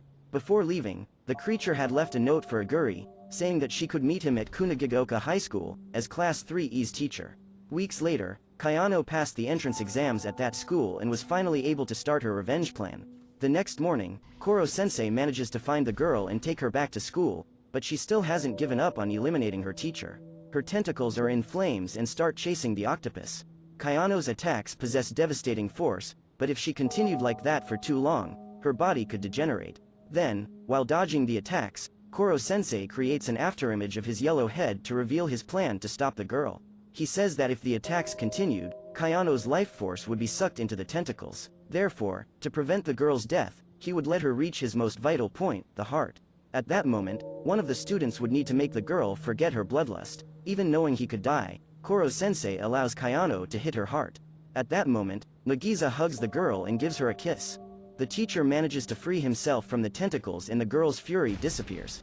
Koro-sensei spots the man wearing the beekeeper overalls and goes after him. When questioning him about his identity, the octopus discovers that that guy was actually Unagizawa, the madman responsible for turning him into that creature. Later in the classroom, with all the students gathered, the teacher reveals that 2 years ago he was an assassin known as Shinigami. That yellow octopus that everyone believed to be an alien was a human being. His kind smile and sweet words made people easily trust him. That way, he was able to eliminate them without arousing suspicion. Shinigami was considered the best and smartest assassin today, but one day he ended up being cornered and captured by an unofficial research organization commanded by Unagizawa Kutaro. Due to his excellent intellect and great physical strength, Unagizawa believed that this man would be a perfect guinea pig for his experiments. The organization planned to figure out how to incorporate antimatter into the life cycle. For this, it was necessary to create an enormous amount of energy while the subject was still alive. If the experiment were a success, the living being would become an alternative energy source to oil and nuclear energy. This is how Koro-sensei met Yukimura Aguri. The woman was tasked with monitoring all the changes that took place in his body. As they introduce themselves, Unagizawa enters the room and smacks Aguri over the head with a clipboard while ordering her to check up on the guinea pigs soon. When the psychopath leaves, the scientist reveals that this was her fiancé, who had been chosen by her parents. Then, she says that during the day she works as a teacher at a school and says that her biggest challenge is to make Class E students regain their self-confidence. In the following months, Shinigami continued to be used as a lab rat. The experiments caused his hands and feet to become constantly numb and he began to feel very cold in his neck. So, Aguri decides to give a gift to her friend. It had been a year since the day they met, and from then on, they started talking about everything.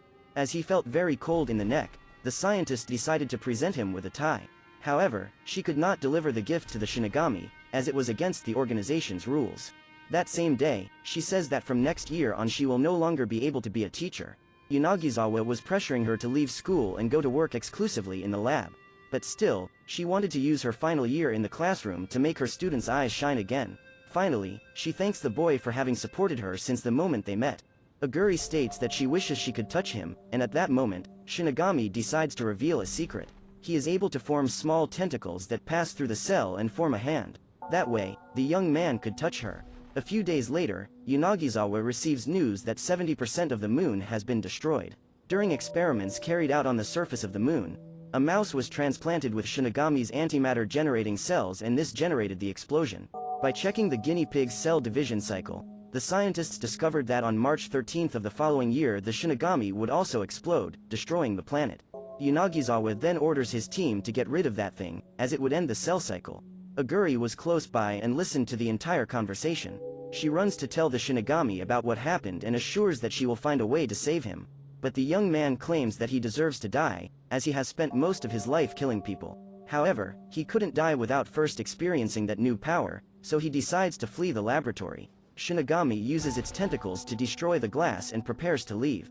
Aguri tries to stop him but is unsuccessful. She runs to Unagizawa and asks him to help the young man, but the madman is filled with anger and starts kicking her. At that moment, the guinea pig was ready to run away. If he left in that condition, he would probably become a dark creature with a thirst for destruction, but Aguri saved him. While he was being attacked, the woman hugs him and receives the blow instead. That was a fatal wound, no one could heal her. As her final request, she asks the boy to teach her students and help them out of the darkness. Before leaving, he takes the tie that his friend gave him as a gift. With his newfound power, he was able to transform into the creature he desired. That's how he became the yellow octopus and decided to dedicate his last year of life to fulfilling Yukimura Aguri's last wish. So, regardless of anything, Koro-sensei would die in March next year. Therefore, he wanted to teach his students to defeat him. The yellow monster didn't want to destroy the earth, however, he would only accept being killed by one of his students. But during the winter break, none of them had the will to devote themselves to a plan to eliminate Koro-sensei. With the return of classes, Nagisa summons his classmates for a meeting. Despite the octopus being a threat to the planet, all the students liked Koro-sensei and agreed that he was an excellent teacher. So, Nagisa suggests that Class E find a way to save him. However, the class is divided. Some students team up with Nagisa and accept the idea of looking for a way to save their teacher. Others can't let go of the idea of taking him out. After all, that's what they've been training for all this time. Karma was one of those students and challenges Nagisa to a duel that would decide Class 3E's future from now on. Nagisa starts the attack. They exchange a few blows with the anti-teacher knife, which was harmless to humans. The deal was that the first to manage to put the knife in a vital point of the opponent would be the winner. Despite Nagisa being the best when it comes to assassination skills, Karma was still faster and stronger than him. In addition to having more experience in hand-to-hand combat. Even injured, Nagisa keeps trying to beat his classmate. He grabs the boy and tries to immobilize him, but Karma's left arm was free and he could win the fight at any moment. However, the boy preferred to give the victory to his friend, as he saw that he was really determined to help Koro-sensei. In the end, this fight didn't decide anything. Then all the students came together to agree on what they would do about their teacher. It was unanimously decided that while all the Class E students were looking for a way to stop Koro-sensei from exploding, they would continue with the mission to eliminate him. That way, they would be able to fulfill their duty to save the planet, whether saving the professor or killing him. A few days later, Ritsu managed to collect data classified as top secret from a foreign country. This data revealed that the probability of the creature exploding in March was only 1%. She also discovered that it was possible to manufacture a medicine that would prolong Koro-sensei's life. For this, the students would need to access the initial data of the research carried out with him. The problem is that no one knew Yanagisawa's situation, who was the only one in possession of essential data from the initial survey. But Itana had an idea where the man might be hiding, as it was he who gave the boy the tentacles. The boy, along with Nagisa and Karma, heads to the laboratory and, with Ritsu's help, they managed to get the tape that contained all the data related to the research done with the professor. After accessing the information, Okuda has the help of his colleagues to create the medicine. Their first tests don't work, but after several attempts, the students manage to achieve the expected result. The next morning, the medicine to stop the professor's outburst would be ready.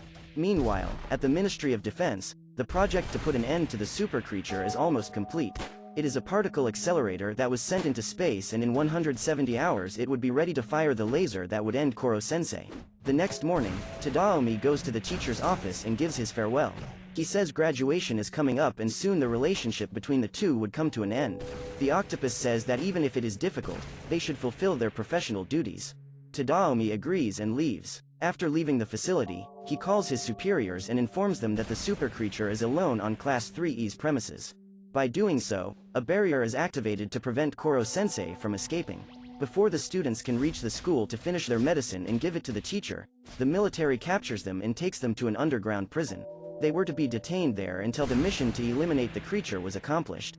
An officer informs them that the octopus is being held in the school by a barrier, and at midnight, the organization would fire a special laser to eliminate him. Tadaomi appears soon after and the students say that they prepared a substance capable of saving Koro-sensei. But the man reports that world leaders have decided to rule out any possibility of saving the creature. The decision to eliminate that monster was taken by consensus with all countries in the world and could not be overturned. After saying that, he leaves, leaving his students extremely disappointed. Karma realizes that the prison wall is made of clay, so the students set up an explosion to get the guards' attention. They pretend to be passed out, and when the military enters the cell to help them, they get up and attack them. After trapping them inside, the group of teenagers hides from the guards as they try to find their way out of that place. As they were about to escape, they meet Professor Tadaomi. The students believe that the man will try to stop them, but instead he says that he hoped it would take them less time to escape from that place. Finally, Tadaomi reminds them that the laser will fire at midnight and informs them that this will be their last mission. Once outside the prison, the students need to find a solution to dodge the soldiers. For this, they can count on the help of Irina, their English teacher. The woman says that as a graduation gift, she would act as bait so they could get away. She destroys a satellite to attract the attention of the military and asks the students to run. Amidst the chaos, they disperse, and little by little manage to get rid of the soldiers. They climb the mountain to get to school, and a few hours later, they finally meet the teacher again. Okuda hands him the medicine and Koro-sensei thanks for the effort his students have made to help him. Everyone cheers, now their teacher could live. However, at that moment, the octopus reveals that there is no way he can escape from that place. The anti-teacher barrier surrounds the entire school, including the basement. The creature had already tried everything, but this time he was cornered. Despite this, Koro-sensei reveals that he is very happy that his students are there. He says he made a graduation certificate for each of them. However, before the professor can hand them over, Yanagisawa appears and destroys the diplomas. The man reveals that he is there to destroy the octopus, but Nagisa tells him that Koro-sensei has been medicated and will no longer blow up the earth. At this point, Yanagisawa claims that all the students' efforts were in vain, as he had tampered with the research data they used to manufacture the substance. After several times injecting a liquid into his own neck, the psychopath turns into a dark monster. In an attempt to protect his students, Koro-sensei receives a brutal attack. His tentacles and part of his head are torn apart. That way, his speed decreases and he can't dodge the next attacks. The dark creature launches him out of the school and, shortly after, uses its tentacles to throw him onto the roof. His appearance resembles a tree with demonic roots, which he uses to try to pierce the professor's body. Severely injured, Koro-sensei no longer has the strength to defend himself and ends up taking a huge beating. Seeing his teacher almost dead, Kayano sneaks in front of him and asks the octopus to run away. But the monster soon attacks her, causing a serious wound to her stomach. Koro-sensei holds the girl in his tentacles as she apologizes for attacking him a few weeks earlier. Then she loses consciousness and Yanagisawa says that the two sisters died right in front of the octopus and he couldn't do anything to save them. By saying this, he awakens the great fury of Koro-sensei, who releases an enormous amount of energy capable of disintegrating the creature. After eliminating his greatest enemy, the teacher takes Kayano inside the school and uses his healing ability to save her. He had dedicated the last year to developing this technique and never having to go through the same situation that happened to Aguri. By the end of the surgery, Koro-sensei was exhausted, but all his effort was worth it, as Kayano was alive. As all the students were gathered, the professor asks them to finish their mission before they fire the laser and he is eliminated. At this point, none of the students wanted to go ahead with the mission to kill Koro-sensei. However, unanimously, they all decide that this is the best thing to do. Otherwise, their teacher would be killed by the government. The students then gather around the octopus and hold each of his tentacles. That way he couldn't escape. Nagisa was tasked with doing the hardest part. He picks up the anti-teacher knife and prepares to deliver the final blow. Koro-sensei says he is proud of his students and is grateful for the last year they spent together. The octopus points out that they have become great human beings and says that he is very happy that he could be killed by their hands. At that time, Nagisa starts to shake. His heart is broken, but Koro-sensei asks him to keep calm and smile. Even against his will, the boy says goodbye to his teacher and pierces his heart. Before departing, Koro-sensei congratulates the class on graduation with a beautiful smile and then his body transforms into energy and dissipates. However, his core remains and, before disappearing completely, he travels to say goodbye to his colleagues. The military notices that the creature's vitals have disappeared, and soon Tadaomi understands what has happened. Professor Irina is the first to receive a visit, then Tadaomi, who is touched by the death of his colleague. That day, Nagisa finally finds out what he wants to do after graduating. A few years later, he returns to Class E of Kunagigaoka High School. The place is completely dirty and destroyed.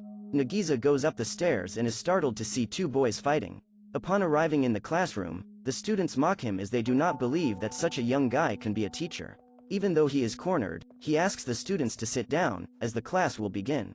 One of the delinquents threatens to kill him, but that word has the opposite effect on him for most people. For Class 3E students, this is a magic word that gives them courage and confidence. Nagisa looks up to Koro-sensei and promises to do her best to make him proud. Despite not being as fast or as smart, the boy is determined to become as good a teacher as he is. After simulating an attack on the student who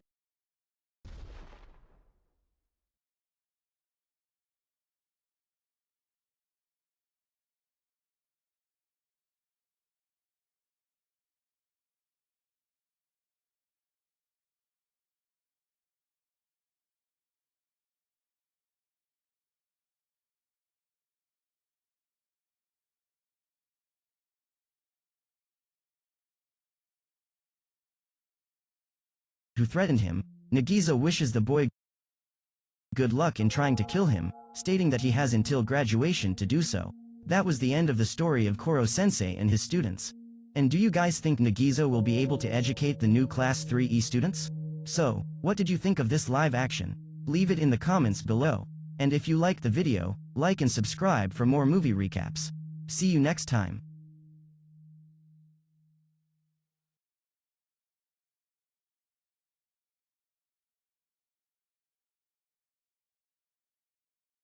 Hi, welcome to Prime Recap.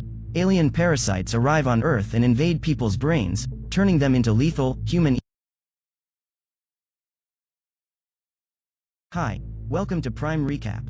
Graduation is approaching and the students of Class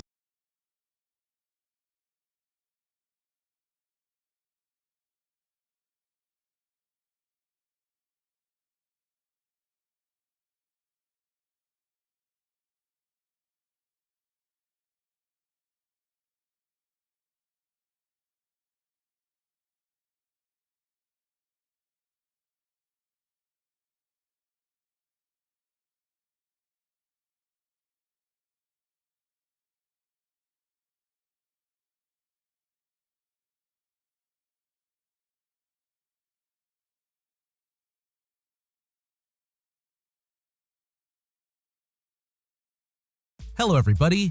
The Disastrous Life of Saki K started off as an awesome manga series and a really well-made anime. Fans around the world have loved this franchise for many years, and it was turned into a movie in 2017. We will take a very close look at what exactly happened in that movie, so be warned, there are a lot of spoilers ahead. The film is mainly about Kusuo Saiki, a 16-year-old high schooler with really powerful psychic abilities. However, he tries to live the most ordinary and boring life possible. The movie starts with Kusuo's teacher reminding the class that the school cultural festival is coming soon, and if there are any issues, it will be cancelled next year. Kusuo doesn't care too much but realizes that he can use this day to take a relaxing trip. We then meet Hiro Kenishi, a passionate young boy who is very motivated and competitive. Someone in the class suggested that the class should do an exhibition. Everyone agrees. The class decides to do a rock exhibit. Kusuo eventually decides he should attend the school festival instead of his relaxing trip to stop any problems that might happen. Class ends and another classmate follows Kusuo and tries to cover his eyes but covers his mouth instead. Kusuo immediately knows who it is. Riki Nendu. Kusuo can use his psychic abilities to read people's minds, but Riki is an idiot and the only person whose thoughts Kusuo cannot read. Riki asks if they should look for rocks for the class project and if they should get some ramen to eat. Kusuo says no. Riki follows Kusuo anyway, but they are stopped by Shun Kaido, that says he wants to show Kusuo something. Kusuo and Riki decide to follow Shun. The three head to the school roof, and Shun explains that he has received a strange note from Dark Reunion. Kusuo then explains that Shun is actually a Chinbayo, someone in high school that has very big dreams and delusions. Shun is unsure about what the letter really means, but thinks this Dark Reunion group will attack during the school's cultural festival. Kusuo then asks to look at this strange letter and uses one of his powerful psychic abilities to work out exactly who gave Shun the letter. Time passes, and it is now a week before the school cultural festival, and a few of the students have collected rocks for the exhibit. We learned that one of the most beautiful and popular girls in school, Kokomi Teruhase, is not going to take place in the beauty contest, and this shocks a lot of the students. Kusuo tells us about how she is quite self-aware, and Kusuo does not like that about her. He tells us of one day when he ran away from her, and Kokomi started to get attractive and fall in love with him. Kokomi approaches Kusuo and asks him what he'll be doing during the school festival.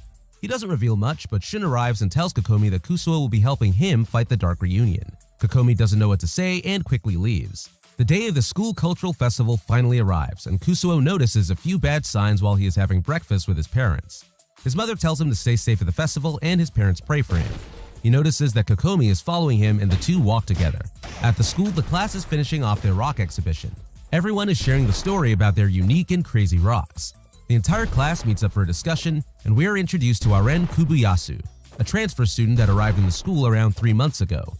Aren is actually a delinquent and a troublemaker that is trying to live a normal life. But Kusuo has seen his bad behavior and knows all this from reading his mind, although Aren still thinks that his past is a complete secret. Kusuo walks around the festival and tries to avoid Kokomi.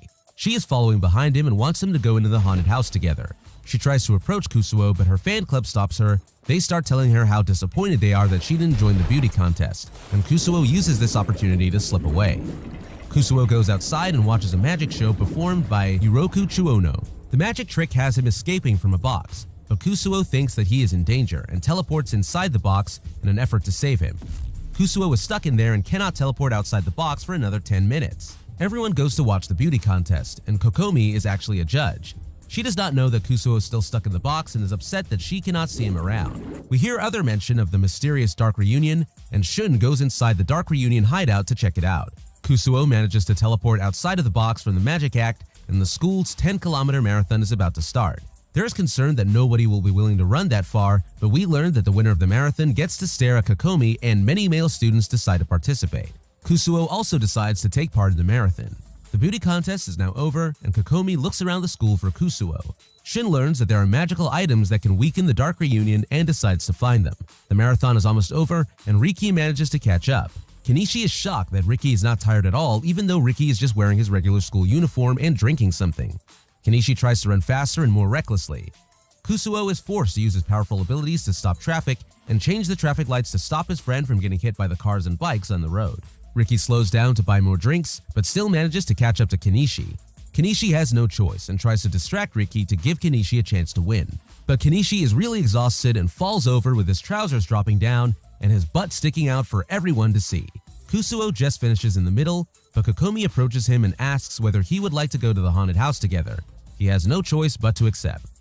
Aren, the delinquent transfer student, notices Shun walking past the magical artifacts to fight off the Dark Reunion. Shun tries to keep all this stuff about the Dark Reunion a secret. A group of other delinquents recognize Aren from his past and try to start a fight with him. Kusuo and Kokomi head off to the haunted house together. Kokomi wants to act terrified and shock Kusuo, but he remains calm and straight-faced. As the couple are about to go inside, Riki arrives out of nowhere and says he will join. Kokomi doesn't want Riki there, but Kusuo welcomes him. A man dressed as a ghost tries to scare them, but ends up being scared off by Riki. Riki then gets an idea to scare off the other ghost. Kusuo joins in because he wants to ruin Kokomi's plans. Kusuo heads off to clean the makeup that he used to scare the other ghosts from his face and encounters Aren, the delinquent transfer student, fighting the other group of delinquents. Kusuo puts on his glasses and realizes that Riki and he have actually switched glasses. He looks at Riki, but his supernatural powers are too strong without his glasses, and Riki is frozen solid and petrified. He will remain that way for 24 hours, so Kusuo drags him to the rock exhibit and leaves him there with a "do not touch" sign on him. Kusuo really needs his glasses as they help control his powerful abilities. He called his mom at home and asked her to find his replacement glasses. She cannot find them. Kusuo keeps accidentally petrifying students around his school by just looking at them. He decides to go to an empty place where no one else would be. He goes to the gym changing room but finds Kokomi there as well. He quickly turns around before she is also petrified, but she thinks that Kusuo is actually nervous to be alone with her. He asks her to leave. She insists on staying but eventually leaves. Aren, the delinquent, is still fighting. Kusuo calls to him from the nearby window and asks him if he could borrow his glasses. Aren says he needs them to see, but Kusuo keeps insisting. Kusuo then teleports to the fight and scares off all the delinquents that were trying to fight Aren. Aren is not sure what just happened, but Kusuo turns it around and tells him that he knows about his delinquent life and threatens to reveal it to everybody unless he lets him borrow his glasses. Kusuo finally puts on a replacement set of glasses and is able to relax a bit. Kokomi comes and finds him again and requests that they do a class for couples. Kusuo is impressed by how forward she is, but says no. Her fan club then appears and is angry at Kusuo. Kokomi grabs Kusuo and the two of them make a run for it back to the gym changing room that they were in before. Kokomi sends a text from her phone and someone from her fan club locks the room door. They're both trapped there with no escape. Meanwhile, Shun heads back to the Dark Reunion hideout, but is armed with the magical tools needed to weaken them. There is also a huge group of delinquent troublemakers that are heading towards the school. Kusuo reads Kokomi's mind and her fan club locks the room door. They're both trapped there with no escape. Meanwhile, Shun heads back to the Dark Reunion hideout, but is armed with the magical tools needed to weaken them. There is also a huge group of delinquent troublemakers that are heading towards the school. Kusuo reads Kokomi's mind and is instantly aware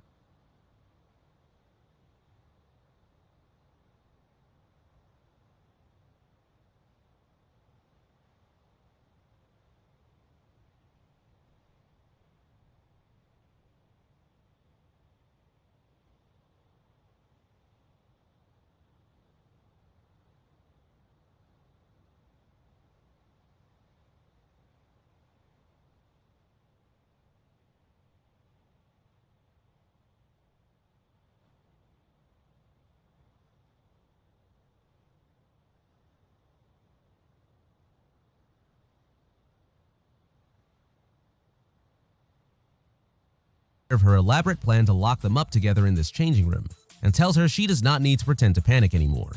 Kusuo then realizes that Kokomi has planned this all out. The dark reunion, the fight, and the marathon. It was all part of an elaborate plan that Kokomi made so that Kusuo and her could be locked up in this changing room all alone. Kusuo can escape and teleport immediately,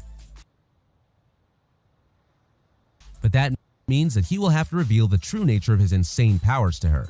He hears the delinquents approaching the school and realizes the serious amount of trouble they can bring the school. The delinquents show up and students start running away, afraid. They're looking to fight a Ren. The teachers try to stop but can't do anything. Shun does the ritual and the dark reunion runs away.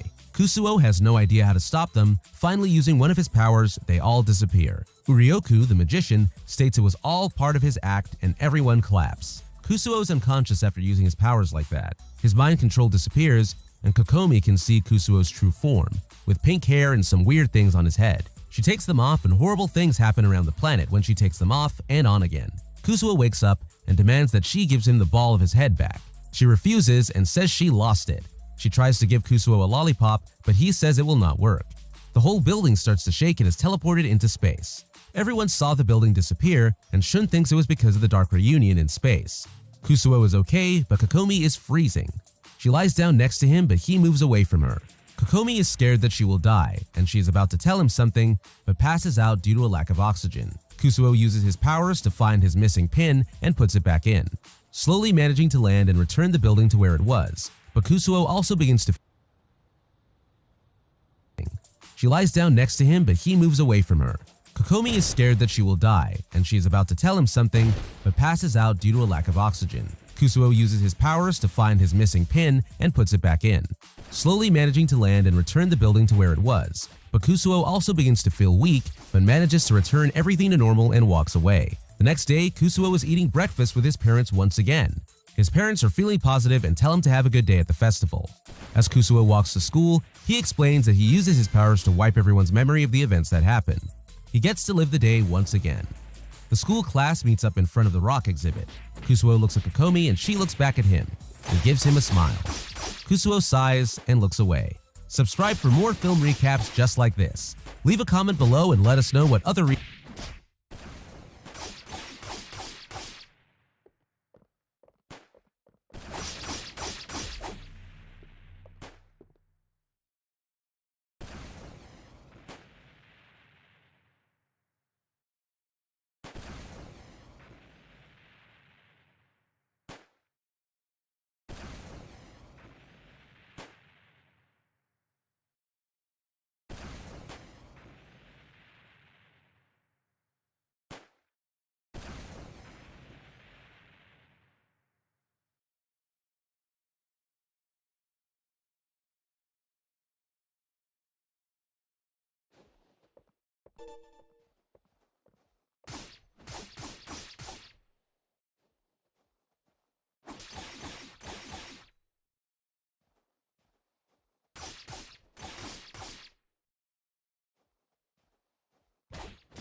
If you're already not subscribed, be sure to subscribe. And while you're at it, make sure you follow my Twitter as well. Alright, let's get this started.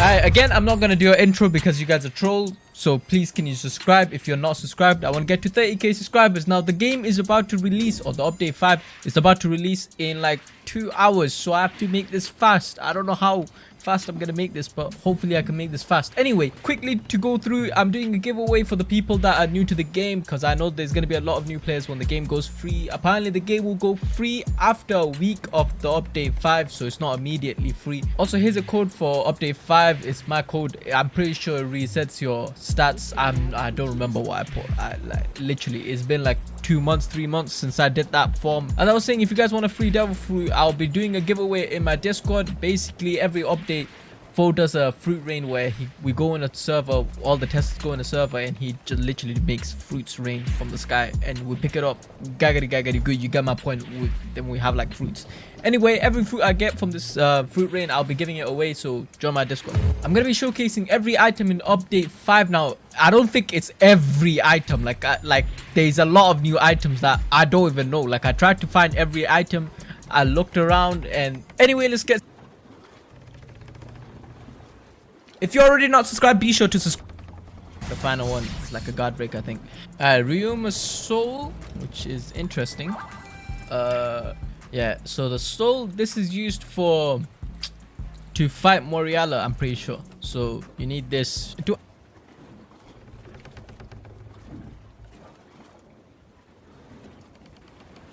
All items in GPO, how to get them, and what they do. I'm Fiji. Do me a favor, like the video, subscribe if you're new, because this video took me some time, but I thought it'd be really helpful. So here we are. With that being said, let's start with the accessories. Eye patch, 50% drop rate. Can be obtained at town of beginnings by defeating the bandit boss, plus 5 HP. Metal jaw, 25% drop rate. Can be obtained in Shell Town by defeating Logan, plus 25 HP. Buggy's cape, 10% drop rate. Can be obtained at Orange Town by defeating Buggy, plus 50 HP. Now, if you see somebody with all 3 of these, they probably knew. Just let them be, bro. Gravito's cape, 5% drop rate. Can be obtained by defeating Gravito at Gravito's fort, plus 60 HP. Marine Captain's cape, 5% drop rate. Can be obtained by defeating Admiral Zeke at Marine Base G1, plus 50 HP, plus 2 stamina regen. Captain Zen's cape, 5% drop rate. Can be obtained by defeating Whitebeard at Marine Base G1, plus 75 HP, plus 2 HP regen. Stupid Monkey Crown, 5% drop rate. Can be obtained by defeating Gorilla King at Sphinx Island, plus 1 HP regen. Guardian Helmet, 5% drop rate. You get this by defeating Mr. Shi Swan at Sky Island. Destroy him. Neptune's Crown, 5% drop rate. Can be obtained by defeating Neptune at Fishman Island, plus 1.5 HP regen. Shark Necklace, 5% drop rate.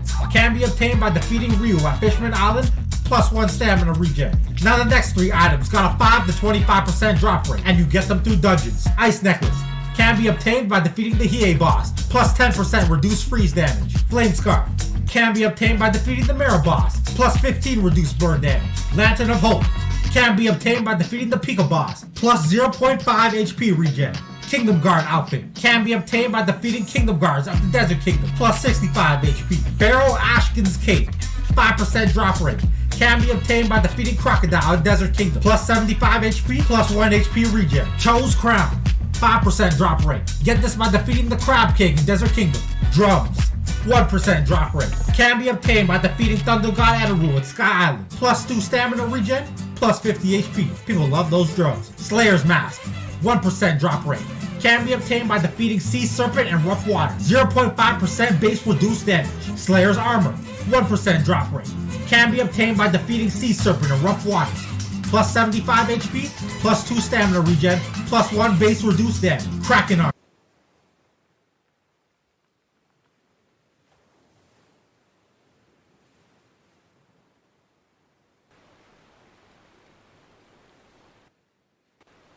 Alright, in this video we are going to be doing a new and complete weapon tier list in Grand Peace Online. Let's get straight into the tier list. Okay, let's not waste any time with this and get straight into it. So the first tier we're going to do is actually one sword style, since you can't really rank this without ranking the fighting style, and this isn't a fighting style tier list. So I simply have every katana ranked from worst to best from left to right, starting off with normal katana, the sky katana, Ryu's katana, CB's katana, Kraken katana, the moon, not the moon, the whatever, each of the 2SS katanas, whatever they're called, and that's every katana.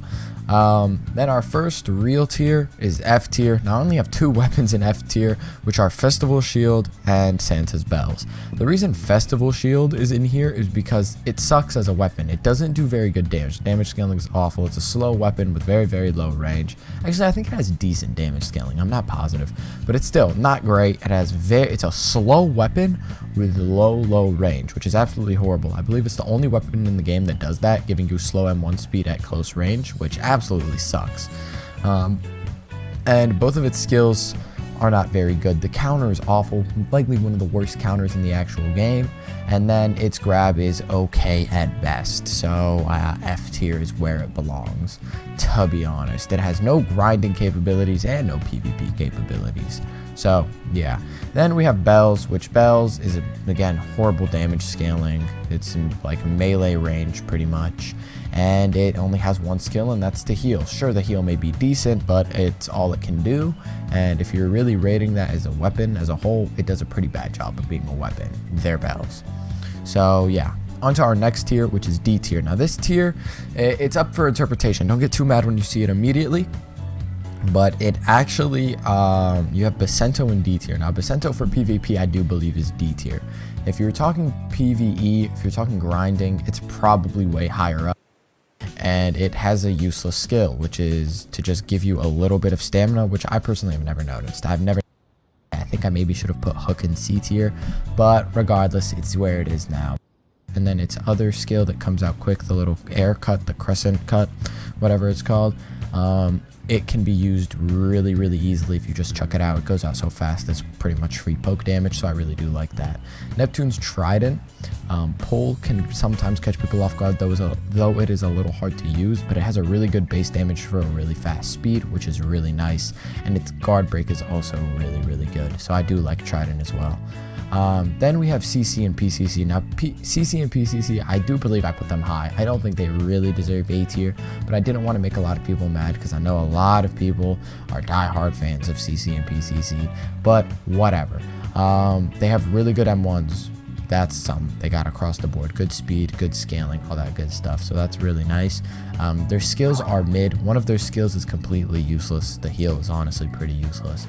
But the flash freeze is okay. It's a pretty decent skill. I don't think it should be A tier. I think it should be B tier, to be honest. But I don't want to anger people and put it in B tier because I know people can argue for it pretty well. So I decided to put it in A tier.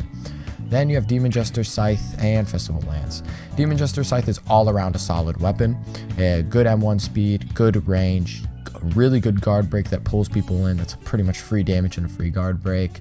And then it has another skill that does decent damage, but you can't do too much with. You can sometimes combo extend with it, but it's not true. But yeah, you can do it sometimes. Then you have Festival Lance, which again, it's like a way better Flowers in my opinion, because you can literally just true combo extend with it, but it actually does decent damage and it has a decent speed, and its other skill isn't completely useless. Some people find things to do with that skill, whether that's block attacks in some weird way or just slam people into the ice, which also works, I guess. So you know what, in my opinion, it's just a little bit, it's not a little bit, but it just makes up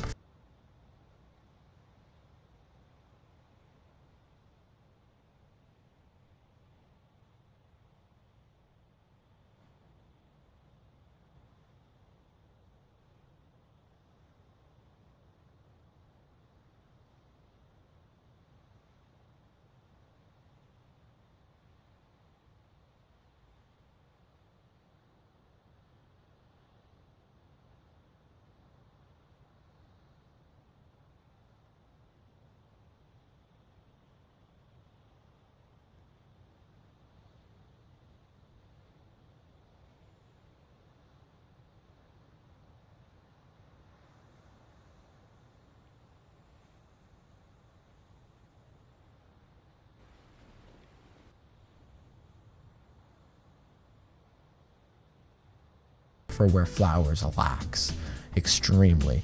Better damage scaling, better range, better combo extender. It's doing everything better, so I put it in A tier. Then we have the best of the best weapons in my opinion, which is S tier. We have Soul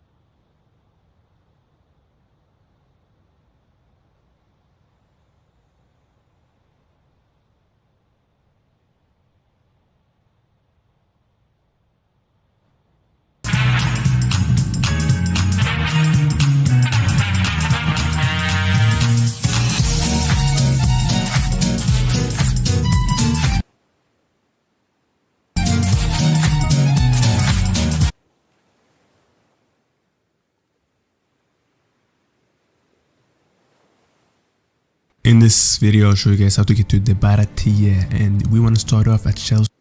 Let me spawn my boat. Boom. I don't have it equipped right now. Okay. Pull it out. Let me pull it out. Boom. Where's it? That's the Baratia restaurant. Baratia. Yeah, so you want to go basically from Shellstown, and you want to go between west and northwest, as you can see.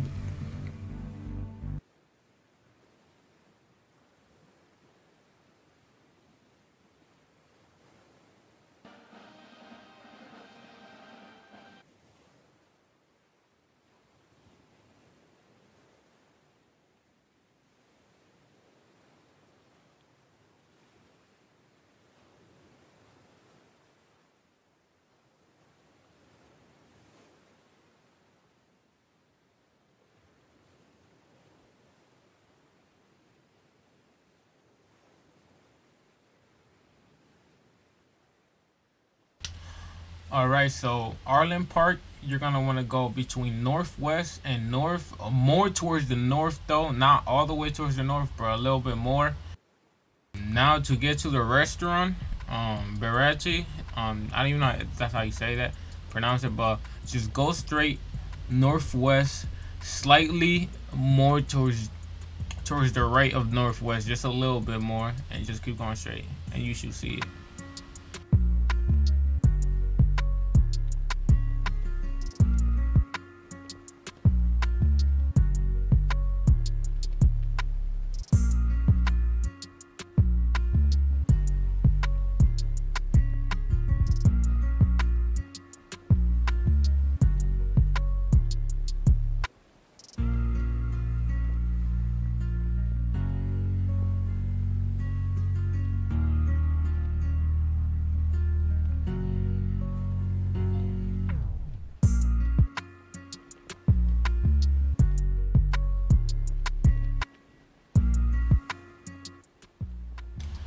Now to get to Corey's Island, where you get hot.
hotkey from.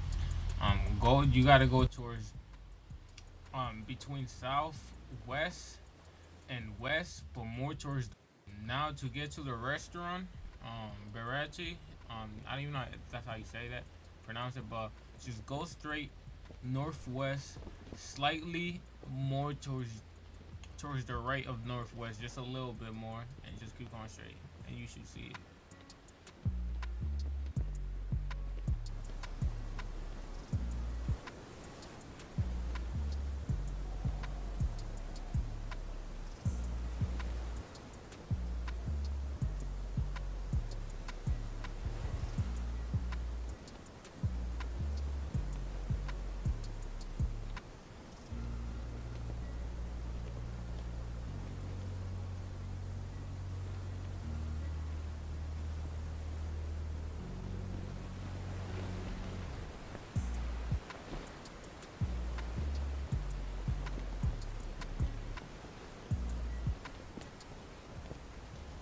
Now to get to Corey's Island, where you get hot towards the right of northwest, just a little bit more, and just keep going straight, and you should see it.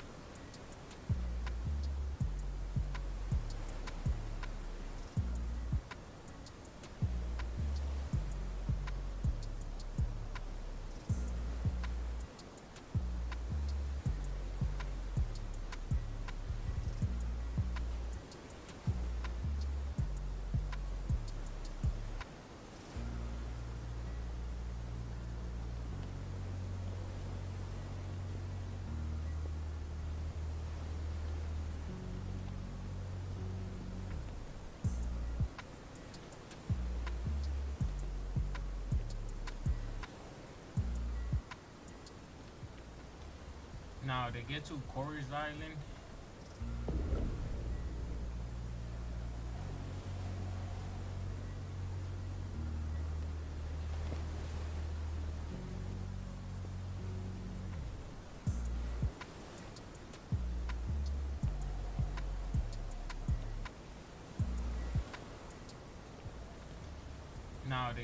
Corey's Island, where you get hockey from, you gotta go towards between south, west, and west, but more towards the west, and just keep going straight, and then you should find your destination.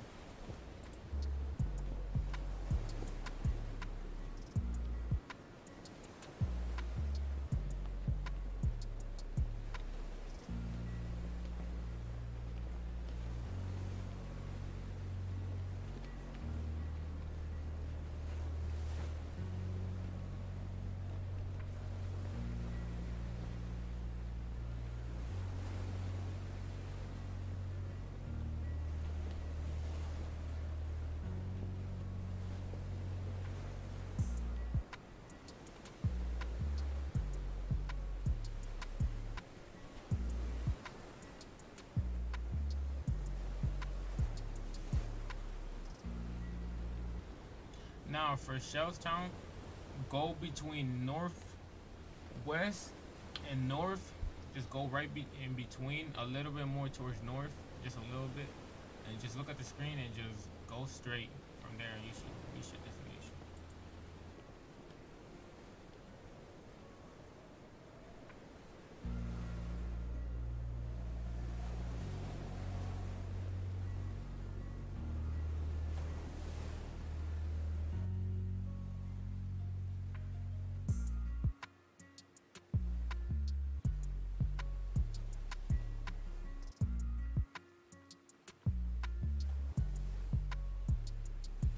Now to get to Marine 4, not where Ace died, just Marine 4, the prison.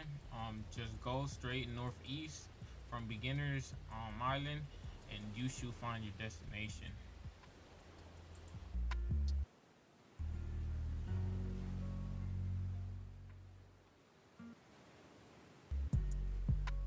Look to your right, and you'll probably see the island, or just look around you so you can see the island.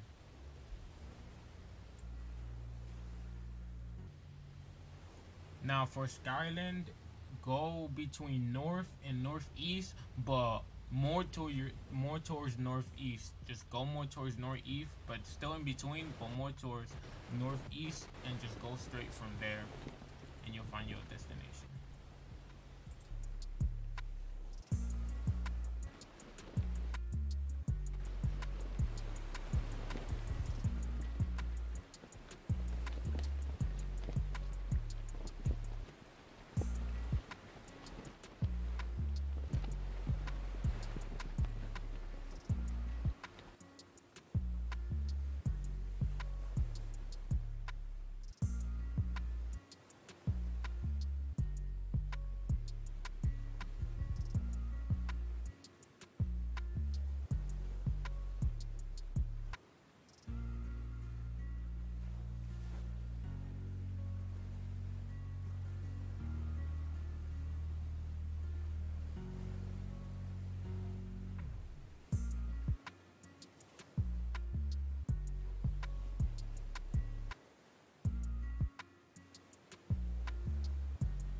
Now for Zoe Island, you need to go towards west, between west and northwest. Just go between them and just keep going straight, and you should reach your destination. I'm pretty sure that's what it is. Let me see the video right now. You know what I'm saying? Yeah, just go west, between west and northwest. A little bit, probably a little bit more towards northwest, and just keep going straight.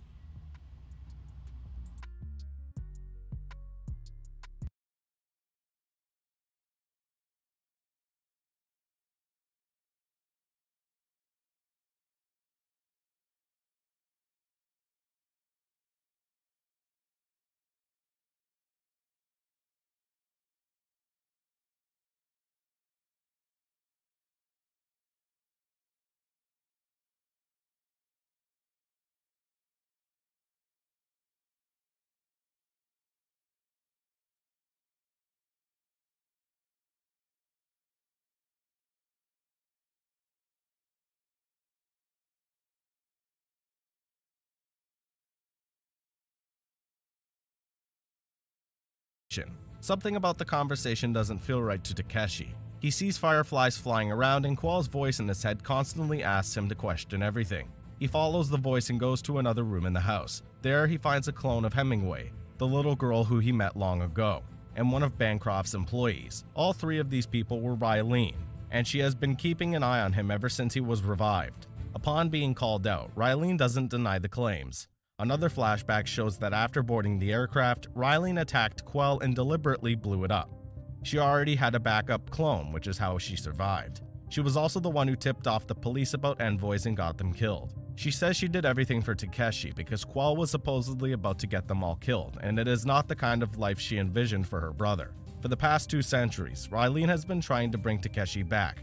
She finally did it by manipulating Bancroft into thinking that he needs Takeshi's help.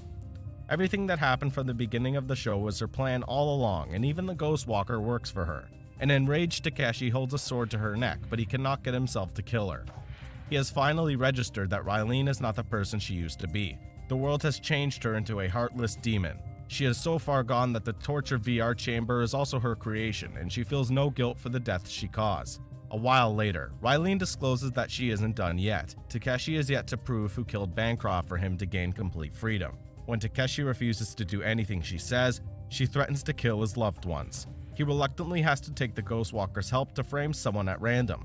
They also revive Elliot's wife, who is now a man. While bringing her back home, Takeshi meets a worried Kristen, but he has to pretend to be unbothered so the Ghost Walker won't harm her. This hurts Kristen's feelings, but more than that, she realizes something is awfully wrong. In the following scene, Elliot and his wife share an emotional reunion. They also meet their daughter in the virtual world. Then Takeshi finally shows them the stack of the dead envoys, which might still have a chance to be brought back to life. While the couple works on it, Takeshi goes to Bancroft to end the case once and for all. He gathers everyone who is close to Bancroft and elaborates on everything he has found out about the case. At last, he blames Bancroft's secretary for killing him. He makes up a story about the secretary always being jealous of the woman he brings into the house. Hence, on the night of the death, she turned into a blonde woman that is typically Bancroft's type. She seduced him and killed him right before his consciousness could be transferred. Moreover, she was the only person who knew about Bancroft's whereabouts and his stack policy. Bancroft believes the conspiracy and fires the girl, promising to make her life hell from now on. After that, Takeshi gets a signed paper that ensures his freedom. Somewhere else, Kristen pulls some strings to find out about the girl in the arena who saved their lives yesterday. To her surprise, she is told that the girl was found, but her identity is not registered in any of the databases. As the last resort, Kristen blackmails a man who works in Psychosec.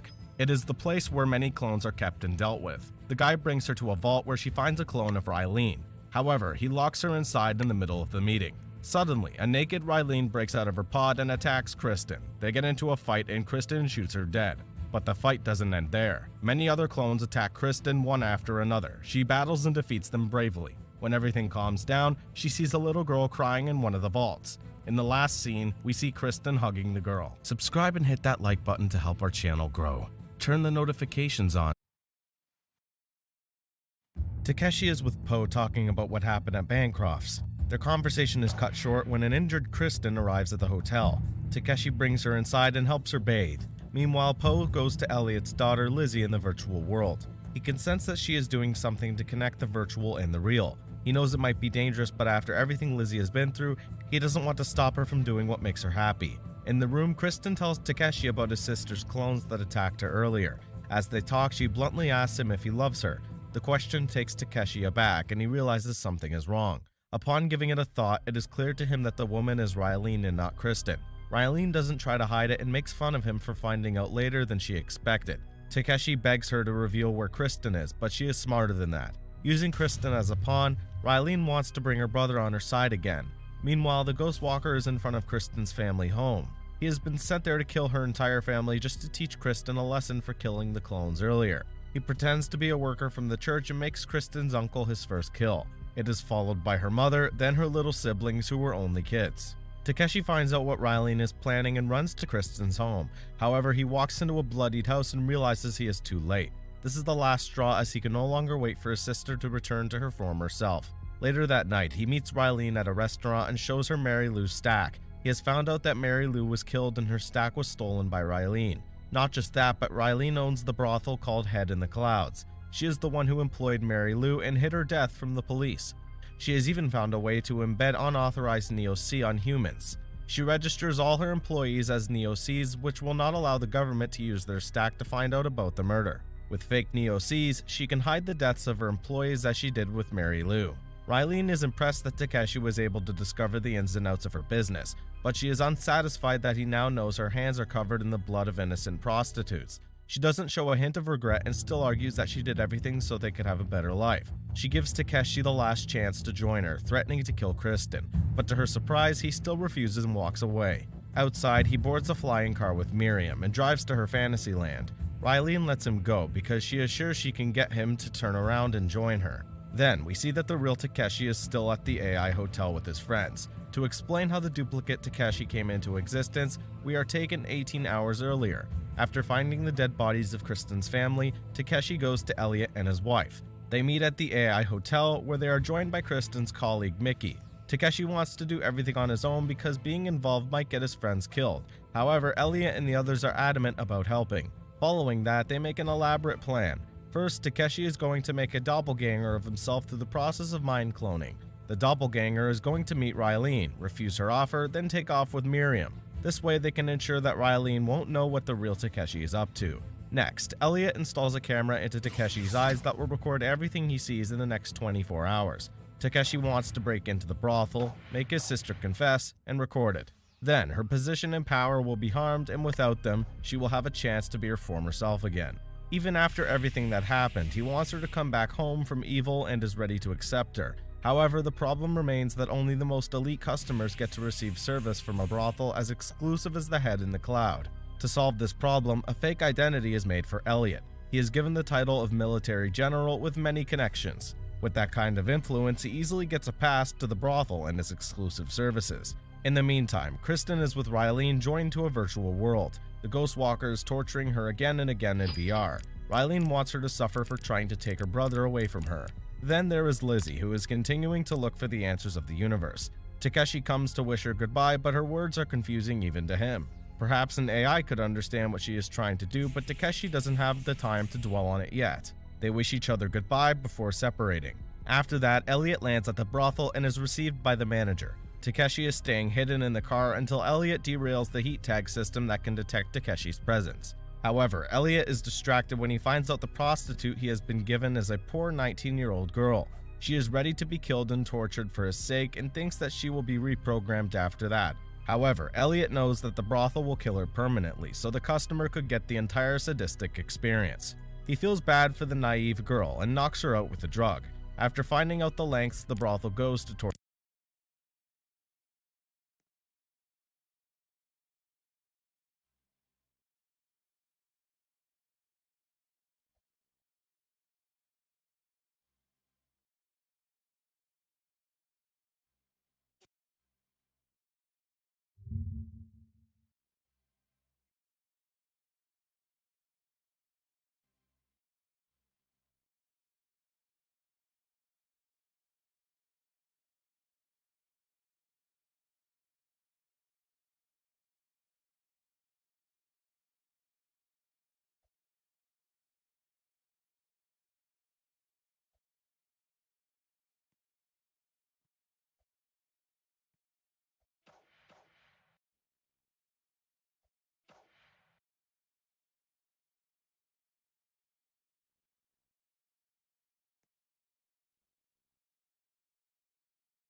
torture girls, he is even more motivated to blow its cover. But before he dismantles the system, Takeshi is found by 2 guards. He kills both of them and enters the building looking for his sister. When he gets to her, she will be just in time for her next reboot. He has brought a device with him that will transfer the reboot to the hotel and make it dysfunctional. In the end, Rylene would only have 1 life left, and using it, Takeshi can threaten her to reveal the truth about the people she has killed. While returning to his room, Elliot bumps into the manager. He offers to bring another woman to him, someone who is more aggressive. When Elliot refuses, he even offers to bring a man or a child. Disgusted by everything he has seen, Elliot loses his cool and shoots the manager dead. After that, he helps Takeshi get into Rylene's office just in time for her backup. Their plan works and the backup is downloaded to the hotel's computer. Now, Rylene only has 1 life, and if she is killed, she will never return. Rylene cannot believe that she fell for the doppelganger trick. Kristen is in a corner attached to a VR and being tortured constantly, but Takeshi cannot free her because that would alert the Ghostwalker. Takeshi orders Rylene to begin confessing everything she has done till now. His eye camera will record it and it will be evidence for later on. With no choice left, Rylene continues talking about her past. It all started when Bancroft supported the government's decision to approve Section 653. It is a law that allows the government to use the Neo-C stack as evidence in case the owner is killed. If the law was passed, Rylene could no longer provide her customers with a package where they could kill girls permanently. Hence, to avoid losing money, she had to persuade Bancroft otherwise. For this purpose, one night she drugged Bancroft using his wife. This is where we find out that Miriam was also involved in the case because she owed Rylene a favor. Miriam drugged Bancroft with a substance called the Stallion that makes men aggressive. Hence, when he returned to the brothel at night, he killed a girl and destroyed her chip to kill her permanently. Mary Lou saw this and ran away. At last, she jumped into the river to save herself from Rylene and the case was declared a suicide. But after that, Riker, who was Mary's friend, didn't let the case go. Hence, Rylene framed him and got him killed as well. Back to Bancroft. He was blackmailed regarding the death he caused, so he vouched for the law to be removed. In the end, the brothel continued making money as usual. Bancroft is a bad man, but one thing he is not is a murderer. When the high of the Stallion wore off, he drowned in regret. Hence, he deleted the last 48 hours from his log and shot himself. After coming to life, he didn't want to believe that he was a coward and wanted to know the whole truth. This is when Rylene played the MasterCard and got her brother out. Every person she killed eventually led to his freedom. She argues that everything she did was for him. However, Takeshi never wanted that kind of obsession from her. Just after Takeshi gets the entire confession, the Ghostwalker arrives with backup. In the meantime, Kristen is in the VR world repeatedly coming home to her dead family. It is a form of mental torture inflicted by the Ghostwalker. Outside, Rylene sends her people to the AI hotel to punish Mickey, Poe, and Elliot's wife. They arrive at the hotel in less than 5 minutes and hold everyone at gunpoint. Poe is attacked and burned to nanodust. With the little time he has left, he goes to Lizzie and wishes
wishes her goodbye. He wants to upload her to the array so she won't be hurt, but Lizzie argues otherwise. She claims that he remembers everything that happened to her and has attained a higher level of knowledge. Poe sees confidence in her eyes and allows her to do as she pleases. Eventually, he dies and Mickey is also killed outside. Elliot's wife is then taken to the brothel at Ryleen's request. In the storage unit, an employee takes advantage of an extra sleeve and tries to force himself onto her, but suddenly she changes into Lizzie and kills him. It is then revealed that Lizzie has figured out a way to transfer her consciousness into anyone's stack. She gets dressed and goes out to end the war. In the meantime, Kristen is brought out of the virtual world. Ryleen lines her, Elliot and his wife, asking Takeshi to choose which one he wants to kill first. With his loved ones at risk, he has to oblige to whatever his sister says. He takes the gun, but instead of pointing it at them, he points it at himself. He even dares to shoot, but discovers that it is unloaded. Ryleen is again surprised that Takeshi would risk his life for the people who she thinks are insignificant. She orders the guards to take them away while she operates the camera out of Takeshi's eyes. Then we see Lizzie entering a room where a man has just gotten done killing 2 people. She kills him in an instant and comes outside looking for the next target. In the hallways, she runs into her parents being dragged away. She takes this chance to attack the guards and her parents follow the lead. Similarly, Kristen runs back to Ryleen's office to save Takeshi. The two wreak havoc and start hurting everyone. Takeshi defeats all the guards but is locked inside the office with Ryleen. Outside, Kristen ends up with the Ghost Walker, ready to take revenge for her family's death. Somewhere else, the Elliots bring down the power grade of the entire building. Now it only has a few more minutes before it turns into dust. Meanwhile, Kristen brings the Ghost Walker down and makes him beg for his life. He cries before his stack is brutally pulled out. Takeshi and Ryleen fight each other fiercely, forgetting about the relationship. Amidst the battle, Ryleen reveals that she still has Quell's stack, which means she is still alive. Takeshi is shocked at the revelation, but to meet Quell, he will have to let go of Ryleen. He gives it a long thought and comes to the conclusion that no matter how much he wants to meet Quell, Ryleen should not be let free. He holds her close and shoots her dead. Captain Tanaka and a police squad arrive at the place and bring Kristen outside. Seconds later, the brothel explodes and drops into the ocean. In the following scene, Takeshi's doppelganger is in a virtual interrogation. They have revived Takeshi using the stack found in the wreckage, but only one of them can live. They play rock, paper, scissors and decide to let the original one live. After that, Takeshi and Kristen reunite and go to tell Bancroft the entire truth. Initially, Bancroft refuses to believe that he killed anyone, but now that they can use Mary's stack to investigate, the truth will soon be out. Until then, he is arrested as a suspect in murder. Next, Lizzie comes forward with an allegation against Miriam. It turns out that she was pregnant with Bancroft's child. Miriam got a hint of this and hit her in the stomach repeatedly to make her miscarry. Moreover, she sent Lizzie to a torture chamber where she was tortured for years before being thrown in an alley. Miriam is also arrested for the murder of an unborn. Now that the truth has come out, Takeshi wishes Kristen goodbye and promises to give Riker his body back. The farewell is hard on both of them, but they promise to never forget each other. In the last scene, Takeshi sets out on a mission to look for Quell. Subscribe and hit that like button to help our channel grow. Turn the notifications on so you won't miss any of our new videos. Thanks for watching.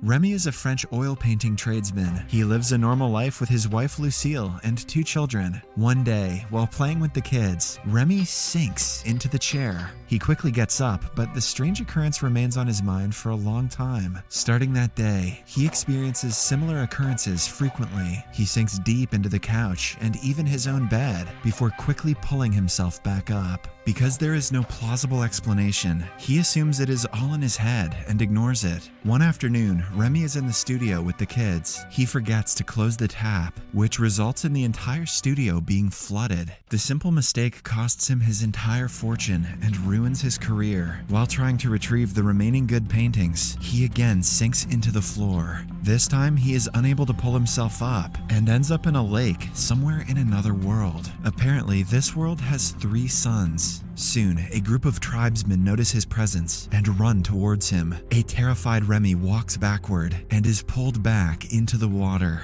In the following moment, he is back in his world, being dragged out of the studio by a friend. Remy knows that what he saw wasn't just a dream.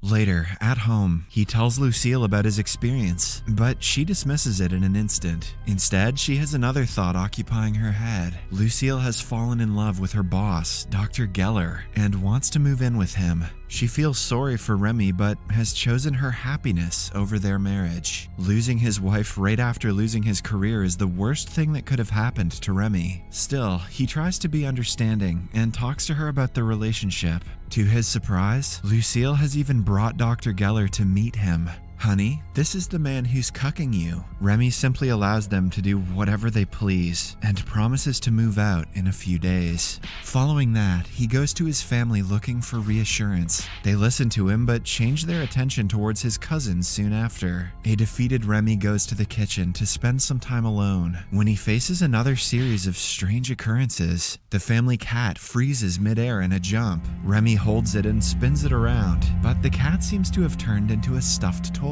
He even calls his family to the kitchen before realizing that the world around him has stopped. The floor becomes loose, sinking Remy in once again. He screams for help, but before it arrives, he is pulled into the alternate world. When he opens his eyes again, he is in the middle of a forest with the coffee mug still in his hands. He walks down a path and sees a group of tribesmen slaughtering an animal. As he tries asking them for help, he realizes that they plan to feed him to their leader. Remy makes a run for it while being followed by the tribe. In some time, he enters a civilization and hides inside a cave. All of a sudden, he is pulled back into his family house, and the force makes the kitchen a mess. His family hears the noise and finds the entire kitchen in shambles. When they come up to check, Remy tries explaining what happened, but they do not believe him for obvious reasons. The shock of everything makes Remy fall unconscious, and he opens his eyes again at the doctors. The visit is not very fruitful because even the doctor doesn't believe him. The following day, Remy goes to his studio where his landlord, insurance agent, and clients have gathered to talk to him about different payments he owes. Suddenly, they stop talking and moving abruptly. Before Remy knows it, he is sinking down into the floor yet again. He tries to stop himself, but it doesn't work, and he ends up in the alternate world for the third time. He comes out of a basket on top of a tree as the tribesmen look at him in appreciation. His appearance seems to be something everyone was looking forward to, as the crowd erupts into cheers as soon as they see him. They expect him to fly down from the tree, but Remy falls to his face instead.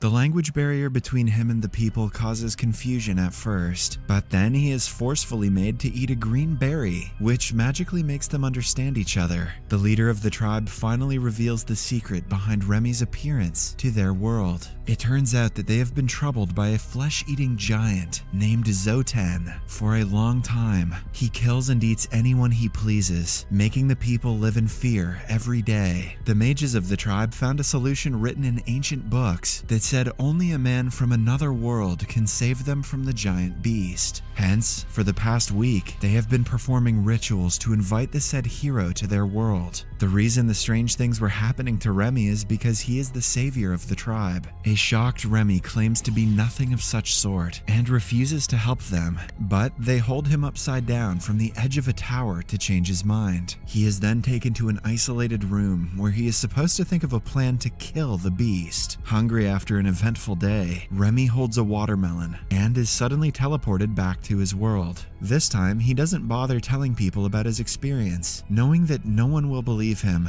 Instead, he goes to a library to investigate the situation further. The internet shows no answer to his problems, so he instead resorts to drinking a lot of protein to gain muscles and fight Zotan. In the following scene, he is back in the alternate world with renewed confidence. This is Remy's only chance to prove his worth, and he doesn't want to lose it. The tribe gives him a special sword before asking him for advice on how to get rid of Zotan. Remy tells them to move to a new village, promising to protect them on the journey. The villagers are scared, bound by a superstition that says that anyone who crosses the border will be struck by lightning. Remy proves them wrong by crossing the border first and encouraging them to do the same. This makes the tribe believe that he is definitely their savior. After walking for a few hours in search of a new place, they come across two of Zotan's men. The duo warns Remy to return to the village, but he fights them using his newly learned but surprisingly good fencing skills. He manages to kill one of the soldiers while the other flees to his leader. When everything calms down, the people start clearing up the dead body. When asked where they are taking it, Remy finds out that they plan to cook and eat it. Disturbed by the strange tradition, he orders them to stop immediately, and since the tribe doesn't want to anger their savior, they decide to do as told. A while later, a group of people reveals that Zoten is planning an attack on the tribe, and a war is about to take place. When Remy is back in the real world, he starts reading books on war tactics and history. He does research about battle formations, governance, and many more things to prepare. After finding out that the most important factor is a motivated troop, Remy gives a speech to the tribe the next time he meets them.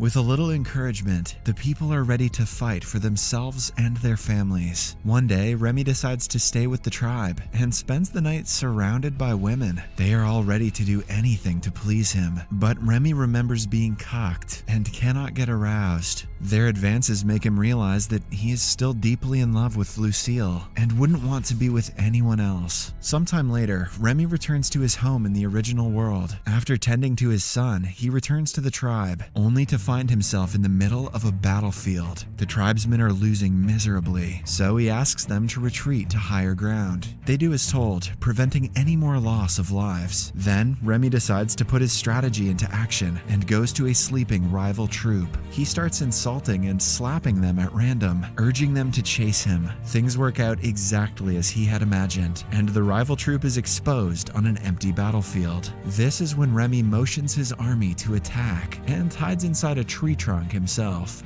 All those history books taught him the greatest survival lesson of all, being a coward. 1/3 of the enemies are killed with arrows, and the rest are weakened because of the surprise attack. In a few minutes, they retreat in fear, giving the tribe a taste of victory. They bow down to Remy, who is now their absolute hero. Following the war, the tribe is led to a new fertile land, which they declare as their new home. Remy becomes the emperor and uses the knowledge of his world to make the village a better place. Soon, they make one progress after another and establish themselves as a modern civilization. Remy is revered as a god and is given many concubines to sleep with. During his stay in this world, he even paints a Mona Lisa-styled portrait of his favorite mistress. 6 months pass in a similar fashion, and being the emperor changes Remy as a person. Earlier, he used to be intimidated by Lucille's boyfriend Geller, but with the recent change in his behavior, Geller is now the one intimidated by Remy. When they get into a fight because of their differences, Remy is quick to shut him out.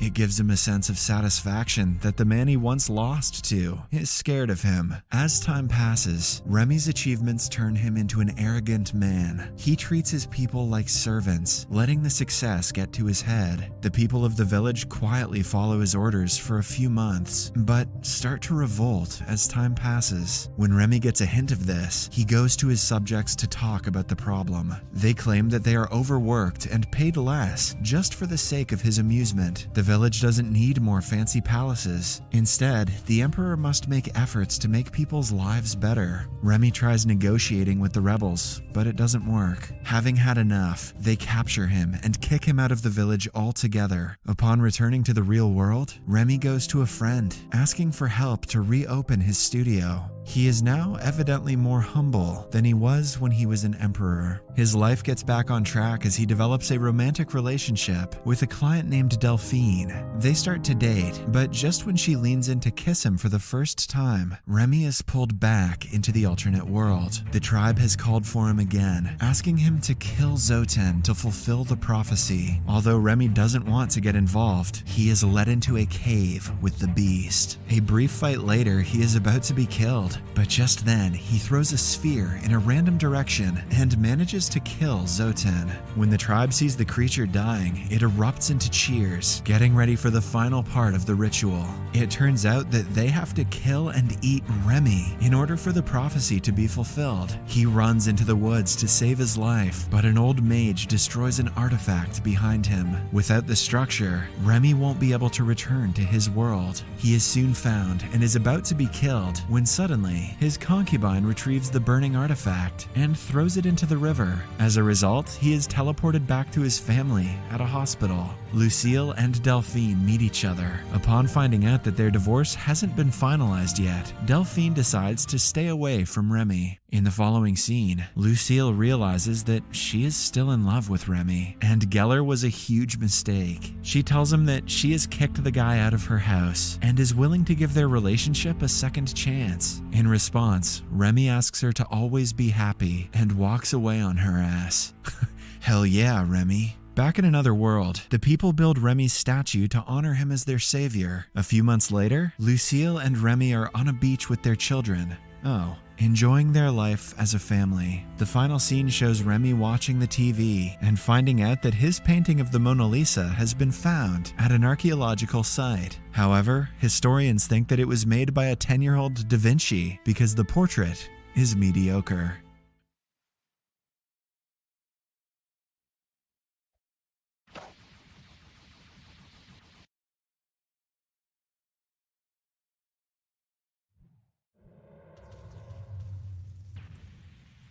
It's a normal day in Japan. Everything is as usual, except for a small odd thing. A damn meteorite is about to hit Earth and wipe out life on the planet. A 17-year-old girl named Natsu wakes up on a strange ship in the middle of a storm. Natsu accidentally falls into the waters, but some people save her and bring her on a lifeboat. All of them are confused, as none of them remember how they got onto that ship. They continue drifting until they reach an island, which they start investigating. One of them, Semimaru, is proven to be a full-time grade pervert as he touches the girls' butts and waves them off as if nothing happened. So, another guy named Arashi scolds Semimaru and treats Natsu with kindness. Semimaru tries to pick a fight with Arashi, but they are interrupted by the eldest girl in the group, Botan. After they all find water, they write help on the group and prepare to look for food. Semimaru tries to bully Natsu and makes her do his part of the work. When Botan finds out, she scolds Natsu for being so submissive. She advises her to be more assertive and sends her to find food. Meanwhile, somewhere else, a girl named Hannah can be seen running away from lots and lots of creepy animals. They are just about to kill Hannah, but her comrades come and save her. She returns the favor by killing other monsters using her boomerang. However, one of her comrades, called Yanagi, gets stung. They all go back to their camp, which is on the water near the beach. These people have been here for the last 2 weeks and have established a sort of system. The dude named Yanagi is their leader, and he's a bit of an a-hole. He is bossy and rude and wants people to follow his commands without question. He even slaps Hannah and another guy when they disobey his orders. After that, he forcefully makes them row out to sea in search of new land. That night, Hannah is keeping watch, but Yanagi comes and tries to force himself on her. Just then, a storm comes and shakes everything. One of the passengers gets swept aboard, so Hannah jumps into the water to save her. She manages to save the girl, and they get swept back to the island. But they get trapped by the monster insects. Yanagi tries to use the unconscious girl as bait to escape, but the group fights back. In the scuffle, he falls off the cliff and to the monsters. Hannah, being the goody-good girl that she is, tries to save him, but the others prevent her from being such a dumbass. They go back to the beach and the group gets depressed thinking about their helpless situation. As they continue talking, Yanagi comes out of the forest. Elsewhere, a group wakes up from cryogenic sleep. When a man approaches and says that he'll be their leader, all the people pull out their guns and shoot the everlasting crap out of him. Why did they do that? We'll get to that soon enough. Back to the second group, Yanagi says that he defeated the bugs all by himself to survive. But Hannah notices his hand twitching suspiciously. Back to the first group, Natsu brings a mushroom to eat. Arashi eats it, but it turns out to be poisonous and he gets sick. As he is recovering, Arashi says that Botan is way too prepared for survival, as if she knew something like this might happen. Later, Botan says they need more food to survive. This reminds Natsu of the time back in the boat when she said that there should be more people out here. Since Botan seems to be hiding something, Arashi and Natsu decide to leave in secret. As they leave, Arashi talks about his girlfriend, who turns out to be Hannah. Suddenly, Arashi and Natsu get attacked by giant carnivorous plants. Elsewhere, Botan and Semimaru also get attacked by vicious rats. Arashi and Natsu get saved by a strange man called Mozu. Mozu kills the dangerous animals and gives them tips on survival. Botan also kills the rats, and she reveals that she used to be a police officer. Mozu tells them that they are part of a government project. Botan and Semimaru also arrive. Botan reveals that she is their guide, and she explains everything. It was discovered that a meteoroid would hit Earth and destroy all life on our planet. In the worst case, the Seven Seeds Project was created. Each country would put selected people in cryogenic sleep to ensure that humanity would continue existing even after the meteoroid struck Earth. Turns out, the meteoroid did end up hitting Earth and destroying all civilizations and people. They are the Japanese people who have now woken up. There are 5 teams in the Japan system: Summer A, Summer B, Autumn, Winter, and Spring. Botan's group is Summer B. The people were selected based on special conditions calculated by a computer. Arashi does not accept this story, and he starts crying about his girlfriend Hana, thinking that she might be dead. Meanwhile, Yanagi takes his group to a strange place. One group member, named Mansaku, asks Yanagi about the project, but he takes them to a hole in a tree and says that the key to their freedom is in there. As they walk inside, Yanagi's fingers start twitching. Hana notices this and realizes that the insects have laid their eggs inside Yanagi. Just then, he goes weak and little insects come out. More giant insects try to attack them, so they all scream at Yanagi to wake up. Yanagi uses all his strength and tells him that they are called Team Spring. He tells them to find the 7 Fujis. Then, he takes a lighter and burns himself. With his last heroic sacrifice, all the others in Team Spring manage to survive. Mansaku and Hana say that Yanagi was a hero for saving them, but a boy named Haru gets depressed because all he wanted to do was play the piano and win piano competitions. He tries to drown himself, but Hana stops him and convinces him to continue living. Then, they continue sailing west as Yanagi told them to. Arashi dreams about the past, having cute couple moments with Hana. Later, Botan takes them all to the highest peak nearby. On the way, Natsu falls. But this time, Arashi does not help her. He's too worried about Hana right now. Suddenly, Natsu hears someone calling for help. It turns out to be 3 people trapped in a pond full of alligators. Botan and Mozu kill the alligators and rescue the people. The 3 introduce themselves. Matsuri is a young and energetic girl with blonde hair. Yamori is a college student and, like all college students, he looks like he wants to kill himself. And Hotaru is a little girl only 12 years old. Botan says that Matsuri, Yamori, and Hotaru are the remaining members of Team Summer B. She briefs them about the 7 Seeds project they're in right now. Then, they continue finding new lands.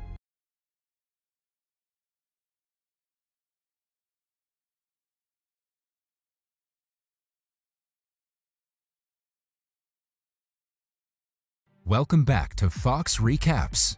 Today, I'm going to explain the movie Super Cool, released in the year 2021. The story surrounds a senior in high school named Neil.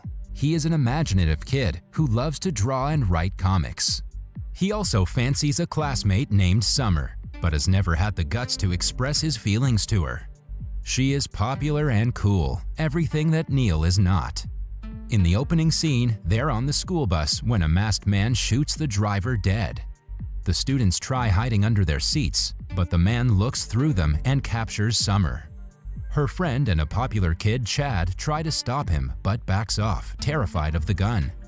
After he takes Summer away, Neil gets up, determined to get her back. His best friend Gilbert warns him against it since Summer doesn't even know he exists, but Neil is adamant. He pushes the dead driver away and keeps Gilbert in charge of driving. Then he gets on the roof of the bus and jumps on the kidnapper's vehicle. Just when he's about to catch the bad guy, Gilbert loses control of the bus and crashes into the car. Everyone holds their breaths in shock, that is, until Neil brings Summer out of the wreckage with no injuries. As she asks in shock, that is, until Neil brings Summer out of the wreckage in shock, that is, until Neil brings Summer out of the wreckage with no injuries. As she asks him, we find out the scenario was only in Neil's fantasy. As usual, he's making a comic book about him being a handsome and popular icon. Neil has a younger sister, Jacqueline, who's way more popular than him. The siblings are always arguing about something, but it's evident that they adore each other. At school, Summer is handing out the invitations for her birthday party. Neil is distressed because he hasn't been invited yet.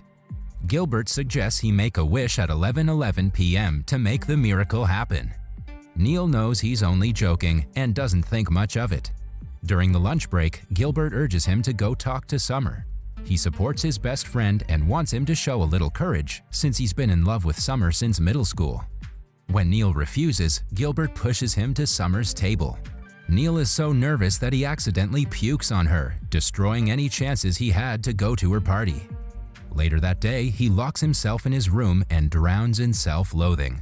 That is, until Gilbert barges in and makes him practice a dance routine that they always perform in private. Neil feels a lot better after talking to his friend, but he still doesn't want to go to school tomorrow. They climb up the roof and talk about the events of the day while gazing at the stars. Neil's neighbor Jimmy is a millionaire and a womanizer. He comes home with different Porsches and different girls every night. The guys envy his lifestyle as they notice him entering his house with 3 women. They talk about how they would go as far as to get intimate with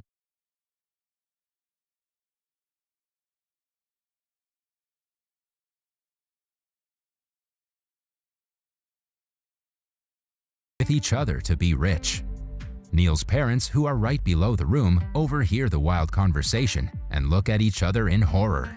Before going to sleep, Neil notices the time in the watch is exactly 11:11. Without thinking much of it, he wishes for a second chance with Summer. The following morning, he wakes up, wears a hoodie, and makes his way to school, trying to hide his face from everyone after yesterday's incident.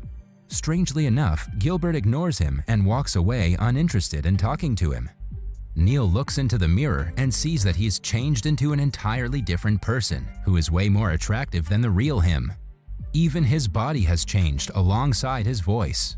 He realizes that his wish has somehow come true, which means he's getting a second chance to be with Summer. Everyone he comes across greets him, intrigued by the new handsome guy.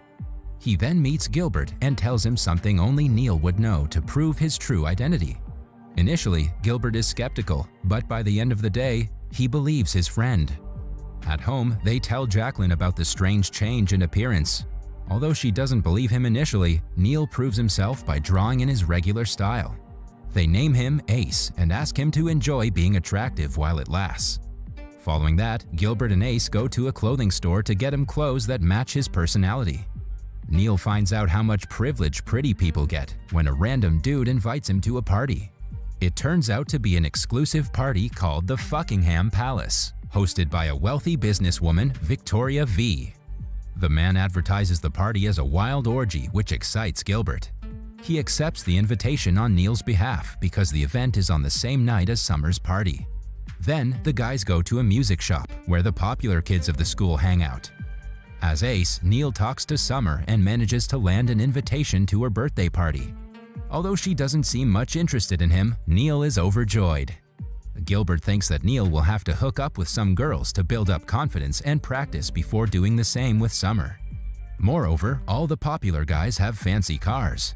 If they manage to get one too, it will surely impress her. The only person who can provide them with one is Neil's neighbor, Jimmy. The guys go to Jimmy's place and beg to rent his Porsche for the night. It turns out that he's a Porsche dealer and has unlimited access to the cars. But that also means he will charge them a lot of money for it. After boasting about how the car is a women magnet, Jimmy offers them a simpler deal. If they can get him past the security in the Fuckingham Palace, he's willing to lend them the Porsche. The guys accept the offer and agree to meet him in the evening. Gilbert then insists that Neil will have to take a Viagra just to be sure. After all, this is the first high school party they're going to, and Summer will be there. To get the pills, Gilbert contacts his internet friend, Jay Sizzle, and goes to his house. He turns out to be a middle-aged man with a Korean wife. In turn for the pill, he asks for a favor and makes the guys watch him and his wife make love. After the strange encounter, the guys promise to never speak of it again. They wait for Jimmy in a mart. To their surprise, Jimmy comes in with a ski mask and a gun, ready to rob the place. In the heat of the moment, the guys act as his accomplices before the owner brings out a gun and fires at them. The place turns into chaos, but the group manages to run away before the police arrive. When everything calms down, Jimmy claims that he robbed the place just for the fun of it. Gilbert and Neil get into an argument because Neil thinks everything wrong is happening because of Gilbert. He also blames Gilbert for being the reason he puked on Summer. The guys go different ways after the altercation. Neil then makes his way to the gas station to buy Summer a pack of chocolates. Another robber attacks the place and holds him hostage.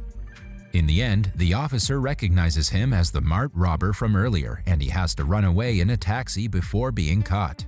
In the meantime, Gilbert and Jimmy go to the Fuckingham for the party.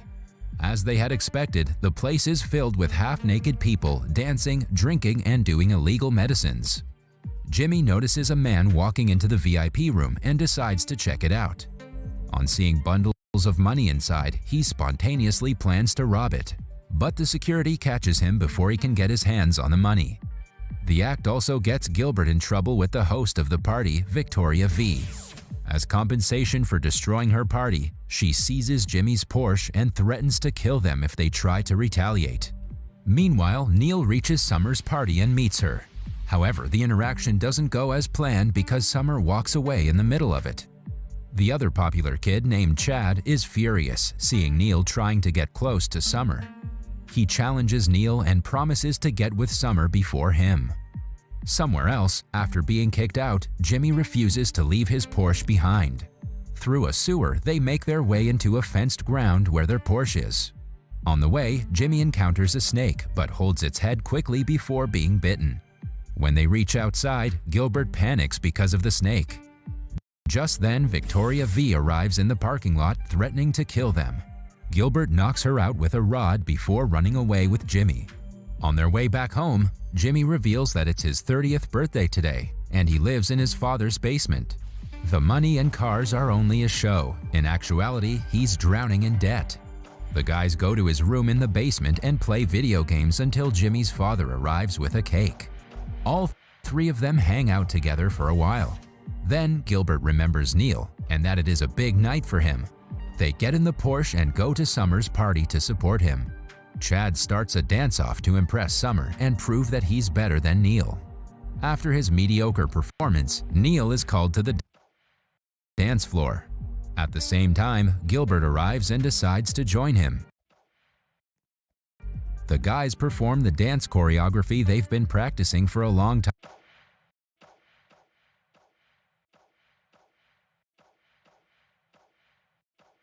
time and impress everyone with it. Chad is furious that his rival stole the show. Hence, when Neil is in the portable toilet, he pushes it into the swimming pool. Everyone laughs at him, and in a fit of rage, he does the same to Chad and his friend. Summer is furious at all of them. Before she kicks them out, the police arrive looking for the Porsche that belonged to the robbers. Everyone starts to panic and run in different directions. Jimmy and Gilbert get inside the garage where they find yet another Porsche. They get in the car and drive outside at full speed while being chased by the cops. When the chase gets intense, Jimmy quickly thinks of a plan. The mart that they robbed earlier is right by the road. As the owner is repairing the damage done earlier, they ram the car into the shop. Jimmy apologizes to Gilbert and shoots him on the thigh before doing the same to his arm. Gilbert whines in pain, but Jimmy asks him to trust the process. They make the store owner catch the gun and pretend as if he shot them. The police think the scheme is a part of a bigger plan because the man with a Porsche would never rob a mart. That way, Gilbert and Jimmy are sent with the paramedics while the shop owner is taken in for interrogation. Meanwhile, Jacqueline and Neil are outside Summer's home. When the clock hits 11:11 again, Neil changes back to himself. Jacqueline doesn't tell him this and sends him back to Summer with the confidence he has as Ace. Although skeptical, Neil does as told and finds Summer cleaning the house alone. He offers to help, but she just asks him to go away. Neil hands her the chocolate he had bought for her earlier. Since they are Summer's favorite chocolate, the gesture makes her feel somewhat better. While they eat them together, she calls him by his real name. Neil finally understands that she's not talking to him because he's Ace, but is genuinely interested in him. Following that, they go to Neil's father's street-side restaurant to enjoy his cooking.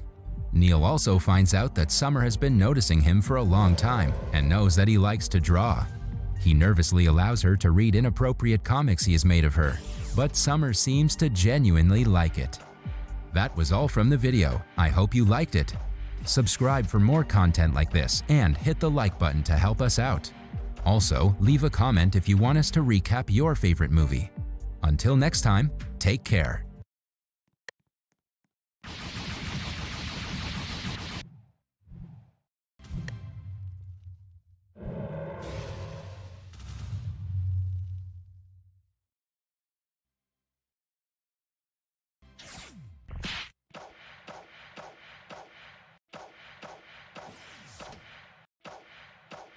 Hi, Mystery Recapped here. Today, I'm going to explain an American prison comedy film called Big Stan. Spoilers ahead. Watch out and take care.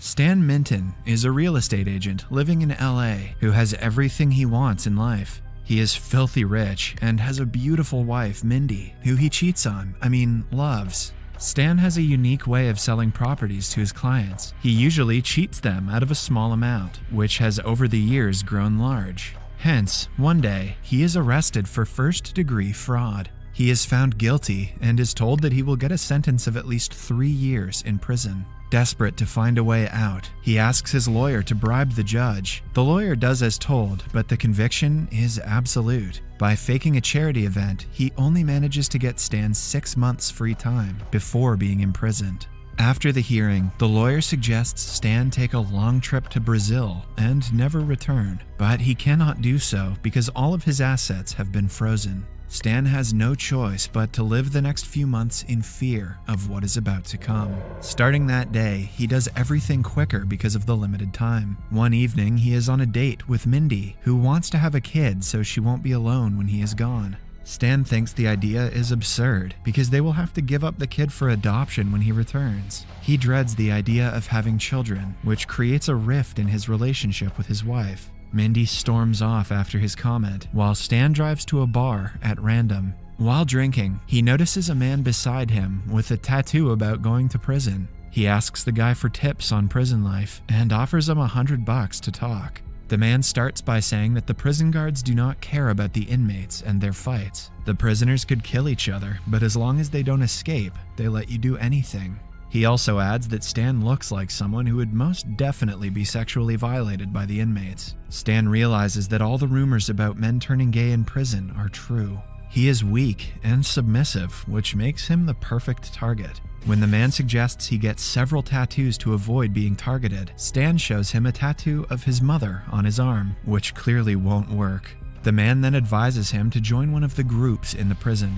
The groups are mostly divided into Nazis, racists, Mexican men, and African American men. But since Stan doesn't fit into any of those categories, his last resort is to just kill someone, so the inmates would be scared of him. The following morning, he wakes up with a hangover and thinks that he was just dreaming. He is distressed when Mindy tells him he's still going to prison.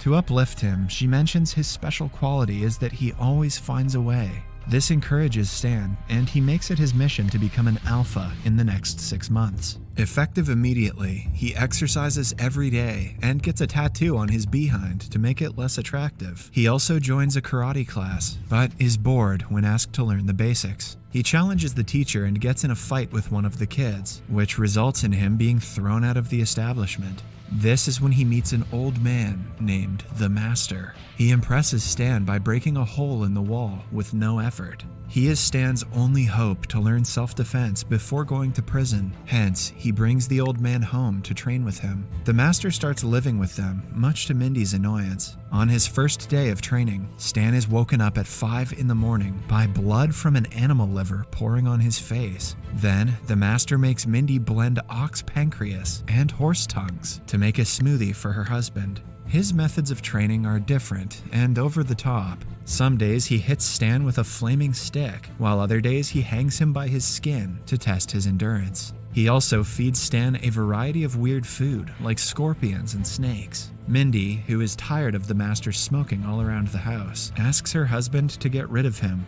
That night, Stan pretends that they are being robbed and makes Mindy think she is about to be sexually assaulted. It turns out that he is doing this to make her feel what he is feeling. When Mindy stops panicking, she packs her luggage and leaves, claiming that she doesn't want to be with him anymore. And who can blame her? The master is delighted that she left, because with only men in the house, the training can get tougher. For the next 5 months, Stan works hard without resting. By the end of it, he manages to take the master by surprise in combat. For his last test, he goes to fight the karate teacher who once threw him out of his class. Stan defeats the man easily and completes his training. He is finally ready to defend himself when he needs to. The master and the lawyer drop him off at the court. Mindy has still not talked to him, but she watches him secretly from inside her car. Stan finally goes inside and is transported to the prison on a bus. Immediately, a guy tries to touch him inappropriately, but Stan teaches him a lesson. At the prison, they are welcomed by Warden Gask, who kindly asks them to not trouble the guards, but other than that, they can do anything they please to each other. During the cavity check, the new inmates are asked to strip and bend over. The guards are horrified to see Stan's behind that he has modified to make it look unpleasant. Following the cavity check, he goes to his cell and meets his roommate, Larry. To assert his dominance, he asks Larry to take the lower bunk. Later, Larry tells him about the prison guards, who have basically formed a gang. The first gang is a group of black men, the second one is a team of Mexican thugs, the third one is Nazis, and the fourth one is racists. Then, there is a group of scientists who are great at killing people by talking too much. Lastly, he is introduced to the most dangerous sexual predator of the block, Big Raymond. Raymond is terrorizing a new inmate when Stan approaches him and challenges him in front of everyone. They get into a fight where Stan uses self-defense techniques taught by the master to beat him easily. Impressed by his skills, the leader of the Nazi group, Patterson, tries to invite him to their team, but Stan just beats him up as well. Then he is approached by the African-American team, who are furious that he fought Big Raymond. Stan tries to avoid the fight, claiming that he is also black. However, the leader orders his team to attack, and a fight breaks out. The guards enjoy the show while Stan defeats them efficiently. After the commotion, the entire prison is afraid of Stan. People make way for him everywhere he goes. They all establish him as the alpha of the prison and call him Big Stan. A young guy named Robbie, who he saved from Raymond earlier, comes to thank him, but Stan dismisses him, claiming that he didn't fight those guys for anyone other than himself. Later, Warden Gask calls Stan to his office and reveals that he pushed some buttons to get Stan in this specific prison. It turns out that Gask is planning to take over the prison property and build an estate. Since Stan is an experienced realtor, he wants his help to find out any flaw in the documents relating to it. In turn for his help, Stan is offered to be freed after only a year of imprisonment. The idea piques his interest, and he agrees to help. He asks Gask how he is going to get rid of the prison, but the warden wants to keep that part a secret. In the meantime, the groups of inmates have joined hands to teach Stan a lesson. While he is showering one day, Patterson attacks him with a knife made out of a melted toothbrush and a razor blade. In turn, Stan brings out his nunchaku, made of soap bars and a shoelace. He easily beats Patterson up and sends him to the hospital. Stan misses his wife desperately and wants to meet her. He contacts his lawyer to see if she has sent him the divorce papers. To his relief, she hasn't yet. After that, he begins to work on the warden's project. He is introduced to a Vietnamese mafia-turned-politician, Dang, who is Gask's partner on the project and is helping him sabotage the prison. Stan overhears them talking about their plan to get rid of the prison from the property. He finds out that they are about to make the inmates fight each other, so the guards shoot some of them. That way, the Board of Governors will have to consider closing the prison altogether because it is not being managed properly. Stan feels like it is his responsibility to help the inmates, even though they want to kill him. The following day, he arranges a meeting to set some rules and boundaries in the prison. First, he throws away all their violent video games and movies because they are a bad influence. Then, he declares sexual assault as a punishable crime. Anyone who does it has to answer to him directly. When the men whine, he asks them to just be involved in consensual sex instead. The concept is new to them, but they agree to do it anyway. During the next lunch break, Robbie and some men approach Stan's table and thank him for making the no assault rules. Stan tries to pass it off as him asserting dominance, but Robbie knows that he cares about their well-being. At another table, Big Raymond and his new boyfriend can be seen enjoying a meal together. They are in a happy relationship, thanks to Stan. Robbie and his group, along with Big Raymond and his boyfriend, join Stan's group. After that, Stan is given a letter addressed to him by Mindy. He had written to her, apologizing for doing what he did, and now she wants to meet with him. Over the next couple of days, if anyone gets into an argument, they come to Stan to solve it. Eventually, everyone starts liking each other and living in harmony. One day, Mindy comes to visit Stan, and the two make love. At the same time, Gask is informed about what Stan has been up to. The man is furious at him for solving the inmates' conflicts. Stan is dragged away in the middle of his special time with Mindy. Gask calls him out for trying to sabotage his plan, and threatens to make Dang kill him if he doesn't follow their orders. The following day, Stan calls his lawyer to ask for his opinion. The lawyer suggests he do as told because Gask is a powerful man. After the call, Stan tells everyone that their problem is not his responsibility, and they can go back to how they were before he came to the prison. Soon, the fights start to break out again. Robbie approaches Stan in the cafeteria, but he throws the poor guy's plate to ask him to go away. Even Larry is disappointed in him. He tries to walk away, but Stan stops him and asks him to stay away from the metal fence at noon. Larry realizes that Stan is being forced into doing something he doesn't want to do. He tells all the other inmates about this, and they start to plan something. Meanwhile, Gask arranges a meeting between Stan and the parole board to discuss his early release. While he is in the meeting, Gask shows the board of governors around the prison. He plans to execute the plan at noon near the fence. Since most of the inmates get into conflicts at noon, he wants to take the opportunity to kill some of them while the board members witness it. Stan pretends to be a horrible person in front of the parole board in order to get out of the room and alert the others to not go near the fence. He is stopped by Dang, who reveals that he has also been trained by the master. They get into an intense fight. Initially, Dang is proven to be more skilled, but Stan takes the lead and knocks Dang out. By this time, the inmates have already gathered in the field with weapons. The guards get ready to shoot them, but to their surprise, the inmates perform a dance number to a Mexican song. A frustrated Gask snatches a gun and fires randomly. The board sees this and is ready to take action against him. Before going down, Gask wants to kill Stan, but he is saved by Mindy. It is revealed that she had been training with the master for the past 6 months. The scene then cuts to 3 years later. Stan has finally completed his prison time and is returning home. His fellow inmates wish them goodbye, and Patterson even gets a tattoo of his face on his belly. Having a Nazi tattoo your face on their stomach. Talk about squad goals. Mindy and the master come to pick him up with his 3-year-old daughter in tow. Subscribe for more videos like this, turn on notifications, and leave a like to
In this video, I'm going to be showing you guys a new sneak peek in flame breathing on Project Slayers. Alright, so if you boys do not know already, there are actually 3 moves. This is going to be the 4th move that's actually out right now. I'm not going to lie to you, this move looks pretty amazing. I ain't going to lie to you. This move looks crazy. I'm pretty sure this move is like a combo extender or like a combo starter. I'm not going to lie to you. Like, personally, bro, if I seen someone who uses on me, bro, I would leave the game instantly, bro. What? And I'm pretty sure that like this move does like have burn damage or burn effects. I'm not gonna lie to you. If this move has burn damage, bro, yo, if flame breathing has burn damage without any clans, without any like special things that you need to actually use it, bro, flame breathing is gonna be OP. OP, bro. Oh my god. And I'm gonna show you boys the move once more. Bro, this move, yo, I can't get enough of this move. Like, this move looks clean. This move looks sexy. This move looks all of the above, if I'm being honest with you. Like, come on now, bro. Like, okay, I'm pretty sure you could like stop like in the middle of it so you could make like a combo extender because you know at the end of the move there's like a little knockback move. I'm not gonna lie to you, I'm not like a big fan of that move, but I'm pretty sure it's like constant flux. If you do not know, you know what constant flux has. So like the ultimate for that move, it's like a knockback move, like a little. So it's basically like that move, but it's a reskin. I'm not gonna lie to you. I'm not gonna lie to you. If I'm being honest with you, I feel like flame breathing is like a reskin of water breathing. I don't know if that's just me. I'm not gonna lie to you. The first and second things that I showed you boys already in my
decide to be more careful, but are still adamant about removing the wristbands. The next morning, Clark, Bellamy, Wells, and Murphy go out on a rescue mission looking for Jasper. Since Bellamy has a gun, they hope to be safe from the grounders. Then, we are introduced to a zero-gravity mechanic and Finn's girlfriend nearby. Eventually, they find him hung from a tree with his wound treated. Clark almost falls into a trap in front of the tree, but is saved by Bellamy. They bring Jasper down but are attacked by a wild boar just then. Wells kills it with the gun he stole from Bellamy.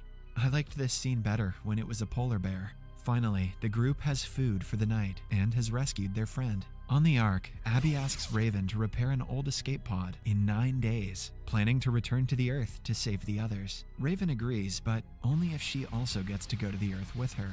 At night, the 100 slaughter the animal and roast it for food. Bellamy makes people take their bands off to get a bite. Finn gets food for both himself and Clark without getting theirs off because Bellamy's minions are scared of him. The two then enjoy dinner together. The scene cuts to a flashback. Clark's father Jake, the Chancellor, and Wells are watching a century-old football match. Jake gets up to leave to check a system maintenance report. When he returns later, he tells Abby that the Ark's system is failing, and they have not more than a year of life support left. Jake wants to tell the people what is happening, to ensure that everyone knows about their future, but Abby is strictly against the idea since it will cause panic. As the Chancellor overhears their conversation. Later, she is with Wells, who notices she is tense about something. Clark tells him that her father is planning to go against the council's order and tell the people about the short time they have left. Wells promises to not tell anyone, because if they found out, Jake will be considered a criminal and will be floated. Later that day, Clark approaches Jake and tells him that she can help him with his mission. However, right then, the guards barge in and arrest both of them. Since Jake is an adult, he is floated immediately,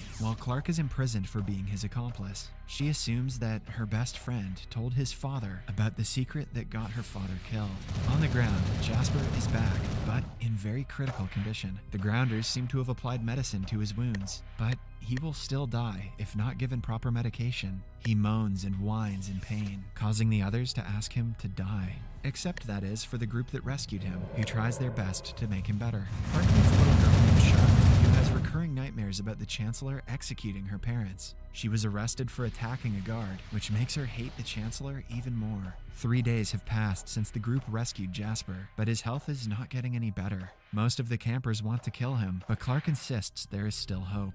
She studies the plant the grounders have used on Jasper, trying to find more of it. Wells, who has studied Earth's botany, finds out it is seaweed, probably found in a water body that is reddish in color. Finn knows a place like that and brings the others to it. On their way, they find a years-old automobile with only its door outside the ground. They plan to explore it later, prioritizing Jasper's health first. Eventually, they find the seaweed, but right after they secure it, they are faced with a large storm of poisonous fog.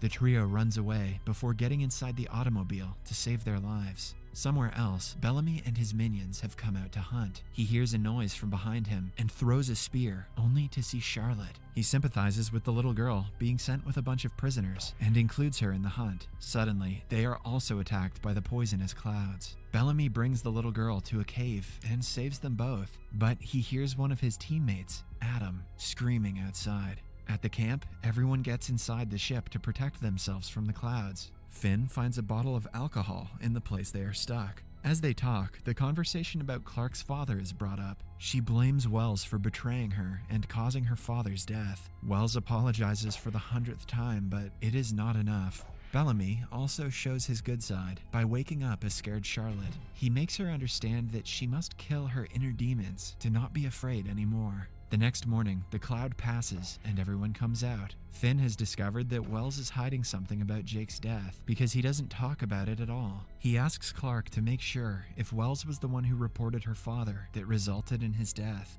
Somewhere else, Bellamy finds Adam on the ground. His body has been mutilated because of the poisonous fog. He begs Bellamy to kill him, not being able to handle the pain anymore. Clark arrives at the right time and hums a rhythm before stabbing him in the neck and ending his misery. Charlotte witnesses the incident, and it leaves a lasting impression on her. The group returns to the camp at night and immediately takes care of Jasper. After what happened in the woods, Bellamy wants to help Clark, knowing that she is a good person. A while later, Clark approaches Wells and asks him if he told his father about Jake's plan. Wells keeps quiet, which only makes Clark more nervous. She realizes it was her mother who reported her father and was the cause of his death. Wells just wanted to save her from misery and took the blame on himself. Clark apologizes and cries in his arms. Then, we see Jasper wake up, having recovered because of the medicine he was given. Everyone from the group surrounds him and jokes about the situation. As the vault fills with laughter, outside, Wells is alone.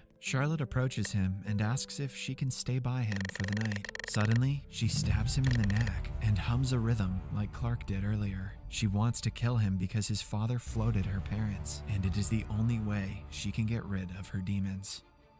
Charlotte approaches him and asks if she can stay by him for the night. Suddenly, she stabs him in the neck and hums a rhythm like Clark did earlier. She wants to kill him because his father floated her parents, and it is the only way she can get rid of her demons. Subscribe for more videos like this, turn on notifications, and leave a like to help the channel out. Thank you for watching.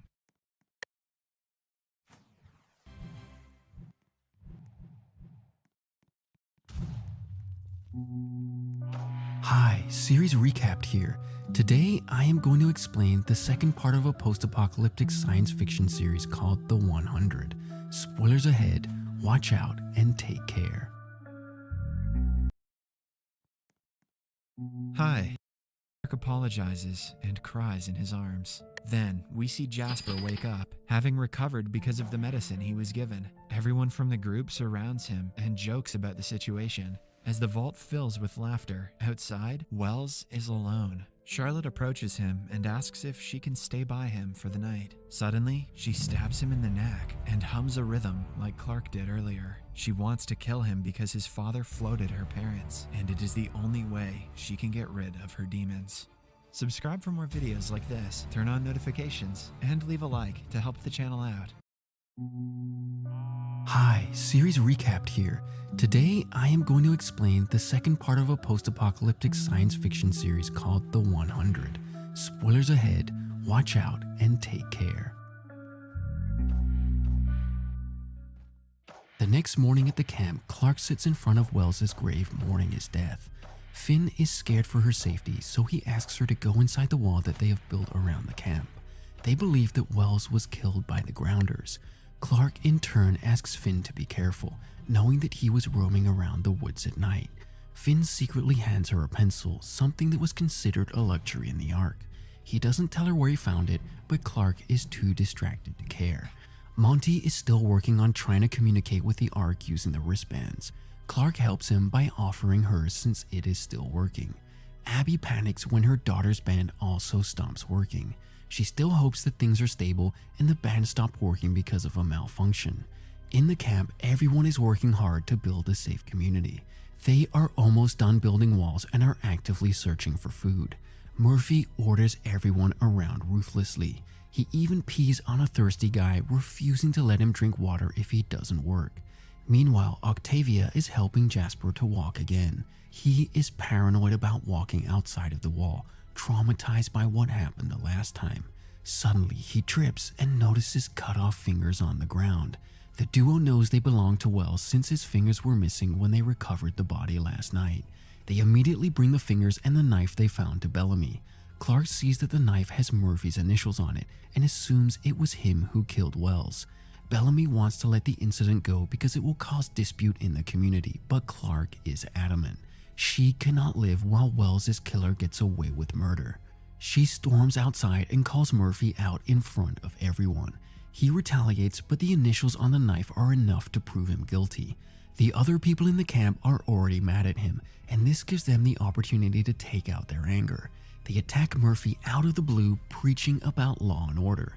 He is beaten to the ground even when both Finn and Clark try to stop the people. They hang him to a tree, ready to execute him. In the end, the decision is in Bellamy's hands. Since he wants the people's support, he is ready to do what they say. When Murphy is seconds away from death, Charlotte admits that it was her who killed Wells. Murphy is saved, but even though Charlotte is the culprit, no one wants to kill her. Since the law should be the same for everyone, Murphy insists they kill Charlotte like how they were about to kill him. Bellamy stands against it, alongside Clark and Finn. They take a vote and most people favor Charlotte being pardoned. However, Murphy is not ready to accept defeat. He hits Bellamy and runs into the room where Charlotte is, only to find out she has run away with Clark and Finn. On the Ark, Abby has managed to keep Raven hidden. She is working hard to repair the escape pod, which will be completed in a few days, but they need a new pressure regulator to make sure they reach the Earth safely. Raven goes to an illegal supplier named Nigel. The woman refuses to do anything illegal until she knows what it is for. She also insults Raven's mother, which ends in an altercation, and thus Raven never gets the pressure regulator. She goes to Abby's clinic and tells her everything. Abby also happens to know Nigel and knows how to get things out of her. A queue of people has gathered outside the clinic, complaining about blinded visions, fatigue, and many more symptoms caused by scarcity of oxygen. If this goes on, many people will die in the following month. Abby goes to Nigel and hands her a packet of expensive medicine in turn for the pressure regulator. They make a deal, but it is clear that Nigel is planning to betray her. In the woods, Clark, Charlotte, and Finn are still running away from people who want to kill the little girl. Finn brings them to an underground bunker that he found last night. It was made by the Earthers when they were at risk of being attacked, but it seems like the owners never made it to the bunker in the time of emergency. Charlotte falls asleep while Clark and Finn talk about what they should do next. Clark hates the girl for killing her friend, but still wants to save her because they do not get to choose who lives and who dies. A while later, Finn and Clark wake up to see Charlotte missing. She is somewhere in the woods, driven by the guilt of causing a death and so many conflicts. She wants to return to Murphy and let him take her life. However, Bellamy finds her first and stops her. On Ark, Abby brings the pressure regulator to Raven and asks her to build the pod as soon as she can. Somewhere else, Nigel meets Kane and tells him about her recent meeting with Abby. She even shows him the medicine that Abby traded the pressure regulator with. She does so to get Kane off her back for everything illegal she has done. Meanwhile, Abby is with Raven 20 minutes away from completing the repair of the pod. She gets a call from her lab friend who informs her that Kane is on his way to arrest them both. The girls panic because they only have 5 minutes before they are caught. Abby makes Raven hide and comes into Kane's view herself. Down on Earth, Murphy and the group find the little girl at the same time Clark finds her. Murphy is hungry for blood, but the others stop him. Bellamy does his best as the leader, but Murphy doesn't listen. In the end, Charlotte jumps off a nearby cliff to keep anyone else from getting hurt. Bellamy, who thought of her as a sister, is in shock. He launches at Murphy wanting to kill him, but is stopped by Clark yet again. She claims that banishing him would be a better option. The group agrees, and even the guys who were with Murphy till now return to the camp, leaving him alone in the woods. Raven is alone, hurriedly fixing the pressure regulator when she discovers that they were given a faulty one. As the last option, she wears a spacesuit and gets ready to launch alone without proper pressure regulation. Outside, Kane catches Abby and asks her why she's going against the council. She says she is doing it for her daughter and everyone in the Ark before eventually being arrested. At the same time, Raven launches to the Earth, so the security will never catch her. Abby hopes that she will get a signal back from Raven in a few hours, but Kane asks her to stop with all the unrealistic assumptions. Monty uses every working wristband for the last time to send a signal to the Ark. Suddenly, all of them fry and are destroyed. The Ark further loses all forms of communication with the 100. Jasper calls himself cursed because he was the one who pressed the last button. Octavia consoles him that it is not his fault. Their conversation ends in a kiss. Finn also loses his mind at the thought of them never getting to meet their loved ones. He starts destroying things until Clark stops him. This further leads them to make out in the bunker. The following day, the Chancellor visits Abby in the prison and shows her the environmental number. He starts destroying things until Clark stops him. This further leads them to make out in the bunker. The following day, the Chancellor visits Abby in the prison and shows her the environmental numbers of the Ark. It turns out that the level of oxygen is going down faster than it was predicted, which means they will have to eliminate at least 300 people today for the others to survive. The Council has already approved a population reduction plan. Later that day, 300 random citizens will be sent to Sector 17 and killed by discontinuation of oxygen supply to the chamber. Abby is made to take care of the growing sick people in the medbay. Somewhere else, Finn and Clark are outside the bunker when they notice the pod falling on Earth. They register that someone has been sent for their help and immediately start looking for the fallen pod. At the same time, Bellamy also sees this and makes it his mission to stop any kind of info from being sent to the Ark. He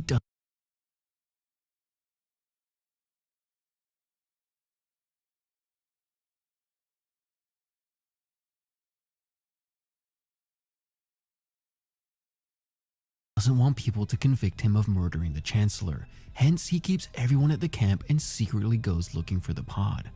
On Ark, Abby meets a little girl named Reese whose one eye is blinding because of oxygen scarcity. Her father is desperate to do anything it takes to help his daughter, but Abby knows there is nothing they can do at this point in time. Octavia finds her brother on his way to look for the pod and stops him. He reveals that he shot the Chancellor at someone's order because he was offered a chance to meet her again. A shocked Octavia tells him he didn't have to do all that, but Bellamy says he did everything for her. The siblings separate as Bellamy goes to the pod while Octavia returns to the camp. Then we see the Chancellor ask Kane to be the next Chancellor because he is planning to join the citizens in Sector 17. He cannot make people sacrifice their life without doing it himself as well. Kane isn't fond of the idea, but the Chancellor is adamant. Bellamy finally finds Raven in her pod with a working radio inside. Before anyone sends the signal back, he throws it into the water and manages to destroy it. After that, Clark and Finn find Raven. She reunites with Finn, revealing that they are a couple. A shocked Clark can do nothing but offer help for Raven's injury. Raven tells him everything about what is happening on the Ark right now. They search for the radio but discover that it has already been stolen. Somewhere else in the woods, Octavia hears someone following her and panics. While trying to run away, she falls down a cliff and passes out. When Abby finds out about the Chancellor's decision to join the execution, she is shocked. She tries to convince him otherwise, knowing that Kane cannot be a good leader because he lacks compassion. As the last attempt to stop the mass execution, she brings out a video that Jake shot right before his death. In the video, he has explained everything about the current situation and urged the people to come together to solve the problem. Clark finally finds Bellamy and tells him that 300 people are gonna die if he doesn't return the radio. He feels bad but knows that there is no going back now. When Raven meets him, she immediately recognizes him as the guy who shot the Chancellor. She also reveals that the Chancellor isn't dead, which means he still has a chance at a normal life. Bellamy agrees to help and tells them where the radio is. They look through the river and find it in an instant, but the radio is broken beyond repair. In the meantime, Abby broadcasts Jake's video all over the Ark. People find out about the oxygen depletion and the plan of mass execution. In a few minutes, a crowd gathers outside the headquarters. The Chancellor is disappointed in Abby for making such a huge mistake, but she doesn't show an ounce of regret. The people outside send someone in to talk to the council on their behalf. The man is Reese's father, who Abby met earlier that day. To their surprise, he is ready to volunteer as one of the 300 people who are to be executed. He wants his daughter to survive at any cost and is ready to sacrifice his life for her. Similarly, several other people follow his lead, volunteering to sacrifice themselves for humanity. The Chancellor and Kane are shocked. They realize that Jake was right all along. Hard times bring out the good in the people of the Ark. On the ground, people are building a torch under Raven's leadership. It is supposed to fly to space and alert the council, but they have to be quick since the execution is only hours away. With time, several people volunteered to be a part of the 300. The council had to reject almost 100 people because they were essential personnel and minors. The Chancellor and Kane both regret their decision to float their friend Jake. The Chancellor still wants to be a part of the 300, but Kane convinces him otherwise. He knows that the Chancellor must be alive in order for the people to still have hope. The 300 say goodbye to the people they love and get inside the chamber. Soon, the oxygen supply is stopped and they die a painless death in a few minutes. The Chancellor refrains from joining them because of his sense of duty. Simultaneously, the group on the ground launches the torches but is too late. Octavia suddenly wakes up in the middle of the night and finds herself in the woods. Suddenly, a huge man appears in front of her. Meanwhile, Abby and the guards clean up the bodies of the people who sacrificed themselves. Later, Abby is in her room mourning the deaths that happened today. She is joined by the Chancellor, who is just as regretful. In the last scene, they look up at the Earth and see the signals sent by the 100. Subscribe for more videos like this, turn on the notification, and leave a like to help the channel out. Thanks for watching.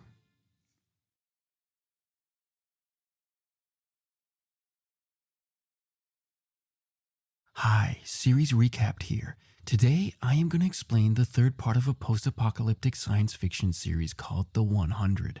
Spoilers ahead, watch out, and take care.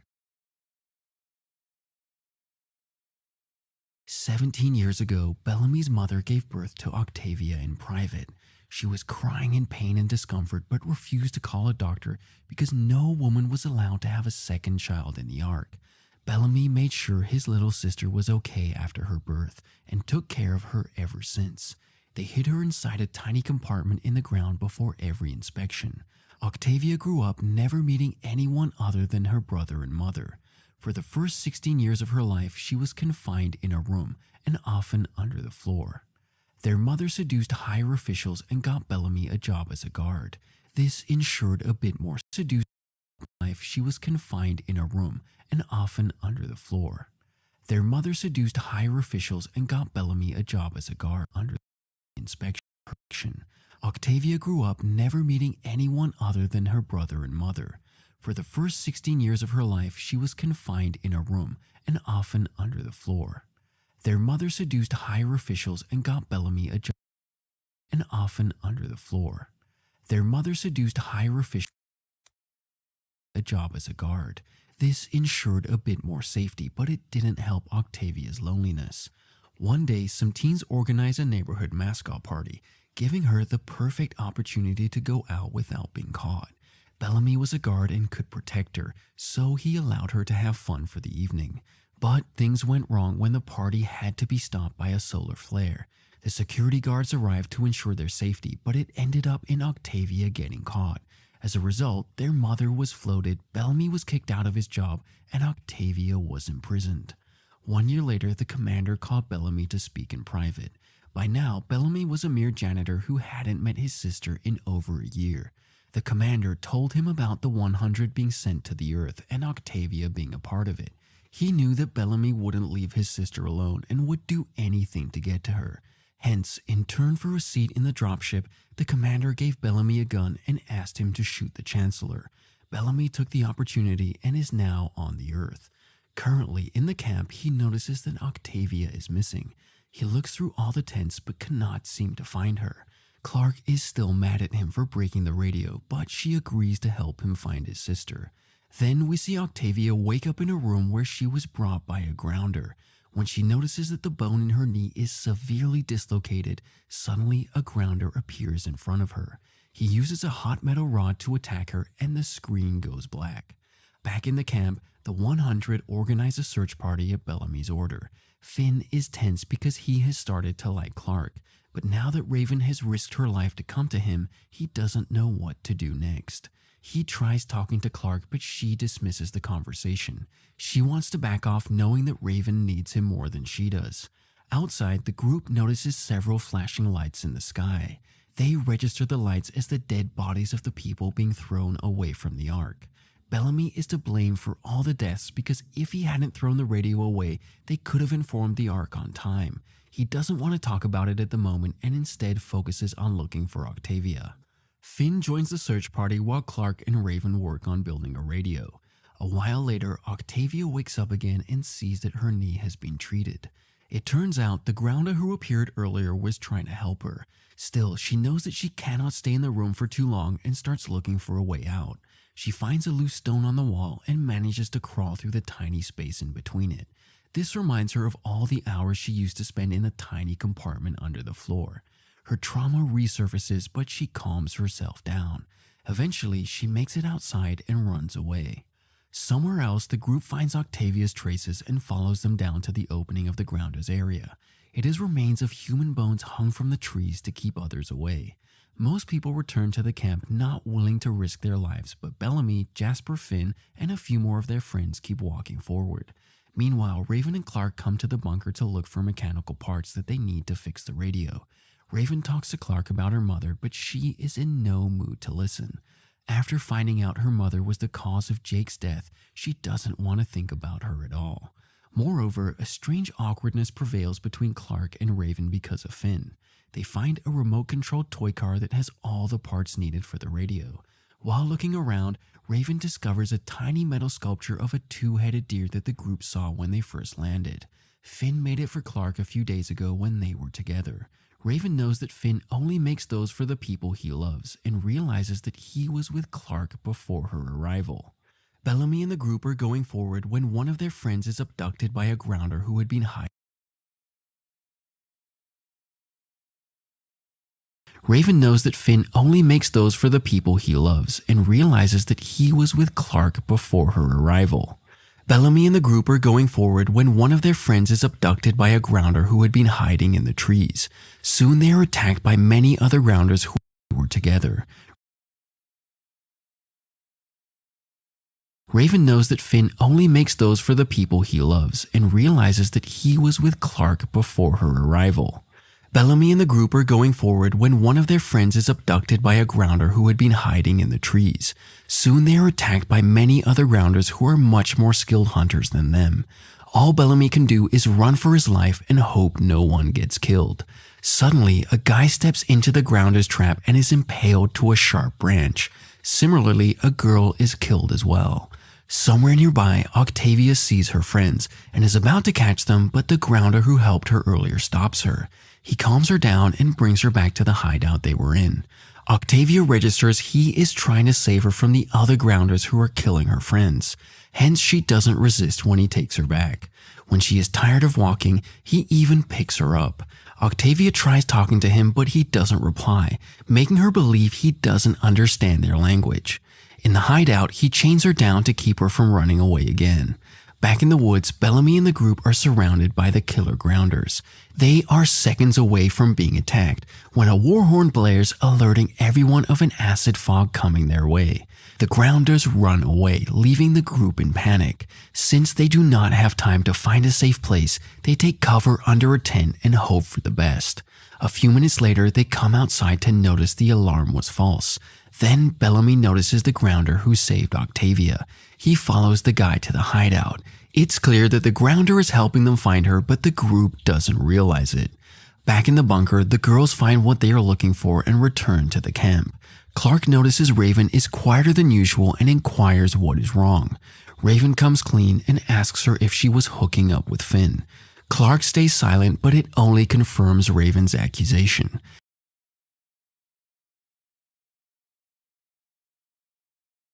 She is so attached to Finn that she doesn't care that he cheated on her. Instead, she wants to forget about it and continue being his girlfriend. In the hideout, the grounder returns to Octavia, but she knocks him out before he does any harm. Just then, Bellamy and the group arrive and get her out of the chains. Bellamy wants to kill the grounder, but Octavia stops him. Suddenly, the grounder wakes up and stabs Finn in the chest. Before passing out, Finn notices a blowhorn on the man, which means he was the one who saved them from the other grounders. The group knocks him out and holds him hostage. They rush to the camp with an injured Finn. Clark and Raven are both shocked because the knife is still inside his body.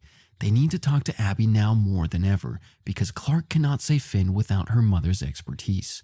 Raven works hard on trying to build the radio now that she has all the required parts. In the meantime, the council is in a hearing to discuss the crime Abby committed. Everything she did is punishable by death, but since her medical expertise is needed in the Ark, her crimes are pardoned. Still, she is removed as a member of the council. Abby argues that the flash they saw yesterday was a signal from the people on Earth. Kane asks her to stop with all the conspiracy theories, but is cut off by static on the radio.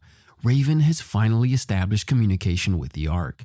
Her voice is heard all around the Ark when she reveals that the Earth is inhabitable. Everyone in the council panics and doesn't know what they should do now. Clark speaks from the other end, asking her mother for help to save Finn's life. While everyone is overjoyed, the Chancellor finds out that his son is dead. He lets Abby talk to Clark and walks away to compose himself. At the same time, Bellamy and his minions bring the grounder to the camp and tie him up. They want to use him to find out more about his people so they can be prepared for the next attack. Clark and Raven sterilize themselves, getting ready to take the knife out of Finn. However, the procedure must be done with precision for him to survive. The connection to the other side is lost several times throughout the process, making it more difficult. In the vault, Bellamy has tied up the grounder against Octavia's wish. She begs him to let the man go because he saved her life, but Bellamy doesn't listen. To him, this is about his people and not just his sister. Then we are introduced to Diana, the former Chancellor of the Ark who was voted out by the people. She informs the Chancellor that the people are furious about their loved one's death in the execution when there was a way for all of them to survive. Even though the Chancellor doesn't like her, he agrees that he has to come clean to the people. Back in the camp, Clark brings out the knife from Finn's chest. A sudden thunder causes him to fall off the table, but the procedure is successful. Lastly, Clark sews the wound and saves Finn's life. After that, Abby wants to talk to her daughter, but Clark refuses to listen. Bellamy goes through the grounder's belongings and finds a box of herbs alongside a notebook. The book contains sketches of the camp, the woods, and one of Octavia. It also has the numbering of the people who have died in the camp. Clark comes to the vault to ask Bellamy to let the grounder go. If they keep him hostage, his people will be angered. However, Bellamy doesn't care about the aftermath. He thinks the grounders will attack them one way or the other, and the only way to stop them is to be prepared. All of a sudden, Finn goes into a seizure. The girls panic when they find out that the knife he was stabbed with was poisoned. Meanwhile, Kane is the most troubled by the revelation that the Earth is habitable. He blames himself for killing 300 people for no reason. If only he had waited for a few more hours, those deaths could have been avoided. The people feel the same and try to attack him. The Chancellor stops everyone and arranges a meeting with the common people. He wants to follow in Jake's footsteps and keep no lies in between the council and the public. In the meeting, he tells them everything about the 100 and how the Earth has affected them. He also claims that the execution of their loved ones has brought them time because they couldn't have made it to the Earth at the current rate. Still, the people do not believe the council. Since they trust and follow Diana, the Chancellor replaces Abby with her.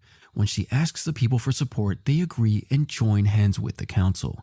But then, we notice Diana sharing knowing eye contact with a man from the crowd who was the primary protester. They had planned to make a fuss so she would be taken into the council, and the idea worked. When Finn's condition gets worse, Clark runs to the grounder and begs him to reveal where the antidote is. She lays down the herbs in front of him, begging him to choose. When he still doesn't talk, Bellamy torches him with a belt. Octavia tries her best to stop them, but even Clark supports Bellamy as long as she gets the antidote.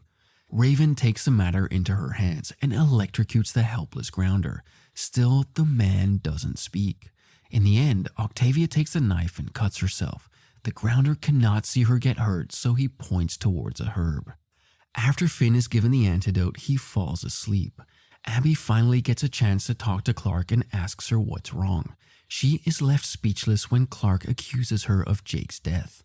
Abby cannot deny it, but insists that she only told the Chancellor because she wanted him to talk Jake out of doing anything illegal. Still, Clark cannot forgive her for it. In the vault, Octavia is cleaning the grounder's wound when quietly whispers "thank you," proving that he can understand their language. However, Octavia cannot stay with him for longer because of her brother's minion keeping an eye on them. At the same time, Finn wakes up. He meets Clark before she directs him to his girlfriend. She doesn't want to come in between the two now that Raven is here. On the Ark, a council meeting takes place to discuss the next step. They have to start Project Exodus, a procedure of sending all the inhabitants of the Ark to the ground. However, it is complicated because the population is over 2,000 and there are only 700 dropships.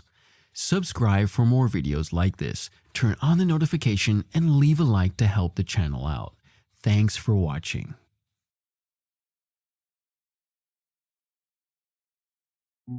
Hi, series recapped here. Today, I am going to explain the fourth part of a post-apocalyptic science fiction series called The 100. Spoilers ahead, watch out, and take care. Bellamy sits in front of the prisoner grounder, keeping an eye on him. Everyone in the camp wants to kill the grounder for what his people did to theirs. However, Bellamy is against the idea since it might cause more problems. Somewhere else, Clark is talking to the council, telling them that surviving the winter on the ground is going to be difficult. They discuss the ways to collect food and preserve it for future purposes. Kane has discovered an old emergency aid depot not far away from the landing site. If the group can make it there, they might get access to more supplies. After the meeting, the 100 get a chance to talk to their loved ones on Ark. A guy named Dax goes to talk to his mother, but the commander takes over the call. He is the person behind Bellamy's attack on the Chancellor. Before Bellamy can tell the Chancellor about the real people behind the attack, the commander wants Dax to kill him. Dax agrees after being manipulated. Outside, Clark and Bellamy set off to look for the supply depot they were told about. Dax follows them behind, hoping to kill them both when he gets the chance. Meanwhile, everyone in the camp is enjoying a strange kind of nut, unaware that it causes hallucinations. Octavia secretly goes to meet the grounder and gives him water. The two have formed a connection in the past 2 days he has been captive. Since no one is around, he speaks freely and introduces himself as Lincoln. Just when they start a conversation, a guy arrives and sends Octavia away. In another tent, Raven asks Finn if he still loves her. She has been feeling insecure after finding out Finn and Clark hooked up in her absence. When Finn affirms, the two make love. Clark and Bellamy are still looking for the supply depot. Bellamy is nervous because when the people of Ark come to the ground, he is sure to be convicted. He wants to run away and live an isolated life somewhere in the jungle, but Clark insists otherwise. She believes that if he explained why he tried to kill the Chancellor, his crime might be pardoned. They find an underground door and enter the depot. Dax is nearby, keeping an eye on both of them. The place is filled with trash, none of which is actually usable. A frustrated Bellamy kicks a barrel and discovers a pile of guns and ammunition. In the camp, people start to hallucinate because of the wild nuts. Jasper feels like someone is trying to kill him and runs to Octavia. She hasn't eaten the nut yet, which makes her realize that Jasper is hallucinating. Taking the opportunity, she makes sure that everyone in the camp eats the nuts. She even hands one to the guard who has been keeping an eye on the grounder. Clark and Bellamy start practicing to shoot. They want to bring the guns to the camp but are unsure if they can trust their friends. In the end, they decide to allow only a select group of people to use it. That way they can maintain peace and stay safe at the same time. Bellamy walks outside the bunker to get some air, unaware that Dax is waiting to kill him. All of a sudden, he comes face to face with the Chancellor. It turns out that Bellamy also ate the nuts before the expedition, causing him to hallucinate. More people surround him and accuse him of being a murderer. Somewhere else, Clark hears and sees her dead father. They reconcile in the hallucination, and he asks her to forgive Abby. By now, everyone in the camp is high, except Finn and Raven, who are enjoying their time together inside a tent. Suddenly, Monty barges in and tells him about his absurd hallucination. The couple dismisses him before kicking him out. Since no one is in their right mind, Octavia gets the perfect opportunity to meet the Grounder. She helps him out of the chains and dresses him up. Lincoln urges her to go away because it is not safe for her to help him, but Octavia doesn't care. Before separating, he pulls her close and kisses her. Soon, it gets dark. Finn and Raven come out of the tent to see the complete chaos that the camp is in. They babysit everyone, going along with their hallucinations to keep them controlled. Lincoln bumps into Finn before running away. Finn recognizes him but doesn't try to interfere. Hours pass, but Bellamy's hallucinations only get worse. At one point, he is on the ground surrounded by people calling him a murderer. He hands a gun to the Chancellor, asking him to end his life rather than torture him. Suddenly, everything goes silent and his high wears off in an instant. Dax stands in front of him with his gun pointed.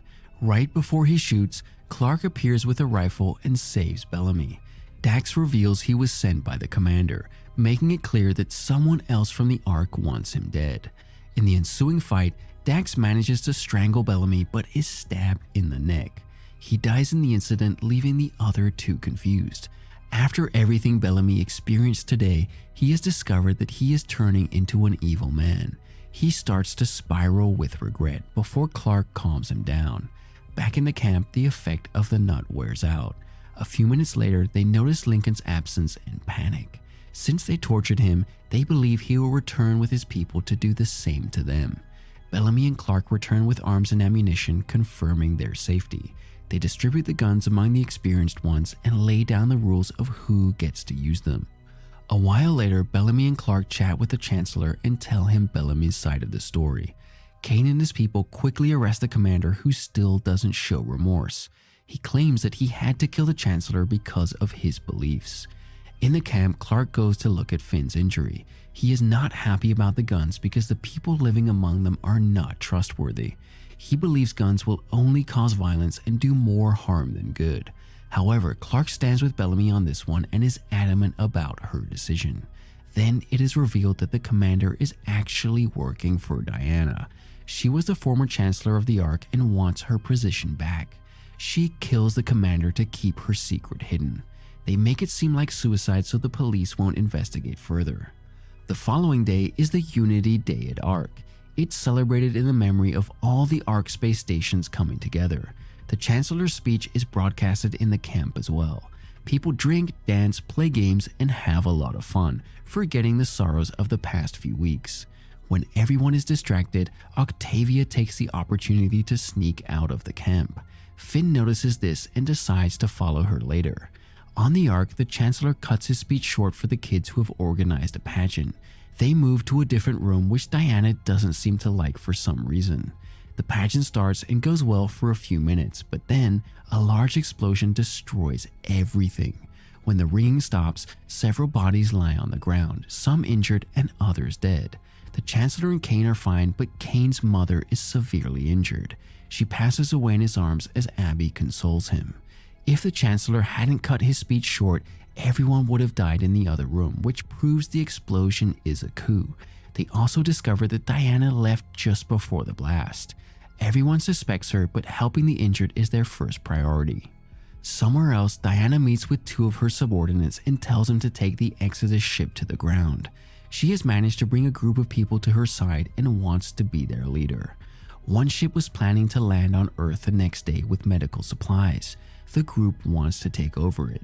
On the ground, Finn and Raven get into a slight argument about the grounders. Finn thinks guns are unnecessary, but she doesn't agree. Octavia, on the other hand, follows a trail of flowers and finds Lincoln waiting for her. They reunite, having not seen each other for an entire day. As they make out, Finn appears behind them. He knows that Lincoln saved them from other grounders a few days ago and thanks him for it. They chat and find out that both sides want to maintain peace. But since they do not have the power to call a truce, the leader of both their parties should meet. Lincoln promises to bring the grounders' leader and asks Finn to bring Clark on a bridge. If the meeting is successful, no more people will be hurt. On the Ark, Diana distracts Kane by telling him that she found the culprit.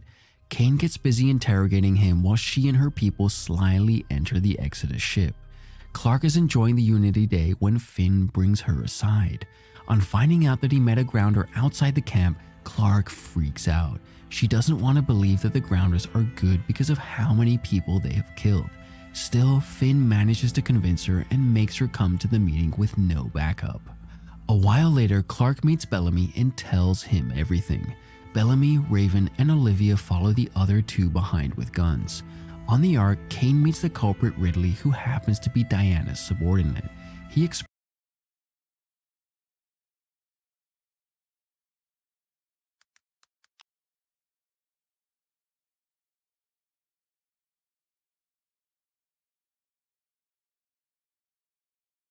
Hey, what's going on, guys? I'm Joseph. Welcome back. And on yes. Okay. Oh, I can change the okay. So maybe I'm just gonna here. Okay, let's put it on the C. Okay, it's like a little bit better than the paw fruit. Okay, now Quake V2. I like this fruit, to be honest, because of that tsunami. But this Quake is going to be on the C tier, sadly. But yeah, no, on B tier, sorry, on B tier. Deals 607,000. Normal Quake is lightning, ice, smoke, fire, phoenix. Then we have chop, sand, bomb, rubber fruit, quake, paw.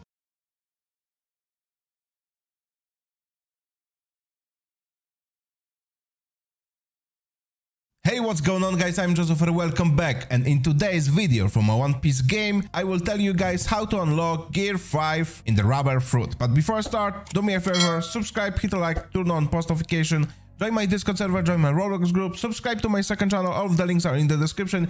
You guys can also check out my merch. This is my off-red Joseph crew merch, and I have also other colors, you guys can see it on the screen.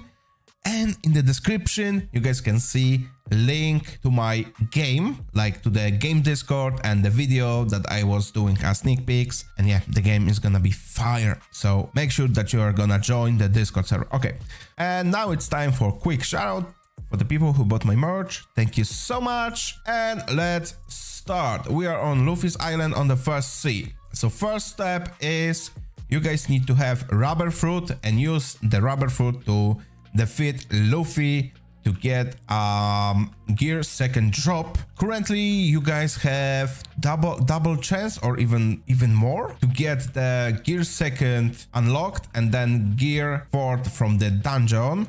Okay, so how to unlock the gear fourth? You guys need to go to the gear fourth dungeon, fight with the boss. If you are weak, you can use chop fruit, you're not gonna get hit, but it's gonna take you some time if you're like, you know, you have low stats or something.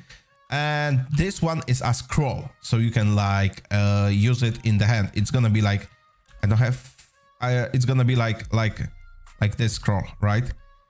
Okay, I am on the second sea, and you guys need to go to the Sengoku's domain. So from the Dawn Island, this one, you guys need to go over here. You guys can see like this thingy, and this is Ice Raid. So in this Aokiji raid, this is the long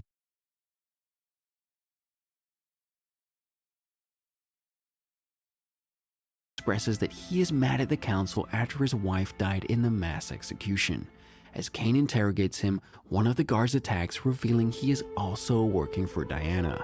The culprit and he run away, locking Kane in the prisoner's chamber. At the same time, the Chancellor is informed that several stations are losing power at the same time. If this continues, people will freeze to death in the next few hours. The lockdown is lifted and people are asked to evacuate to the main station as soon as possible. Right after, Kane is found locked in the prisoner's chamber, shivering in the cold. He tells the Chancellor that Diana is behind all this.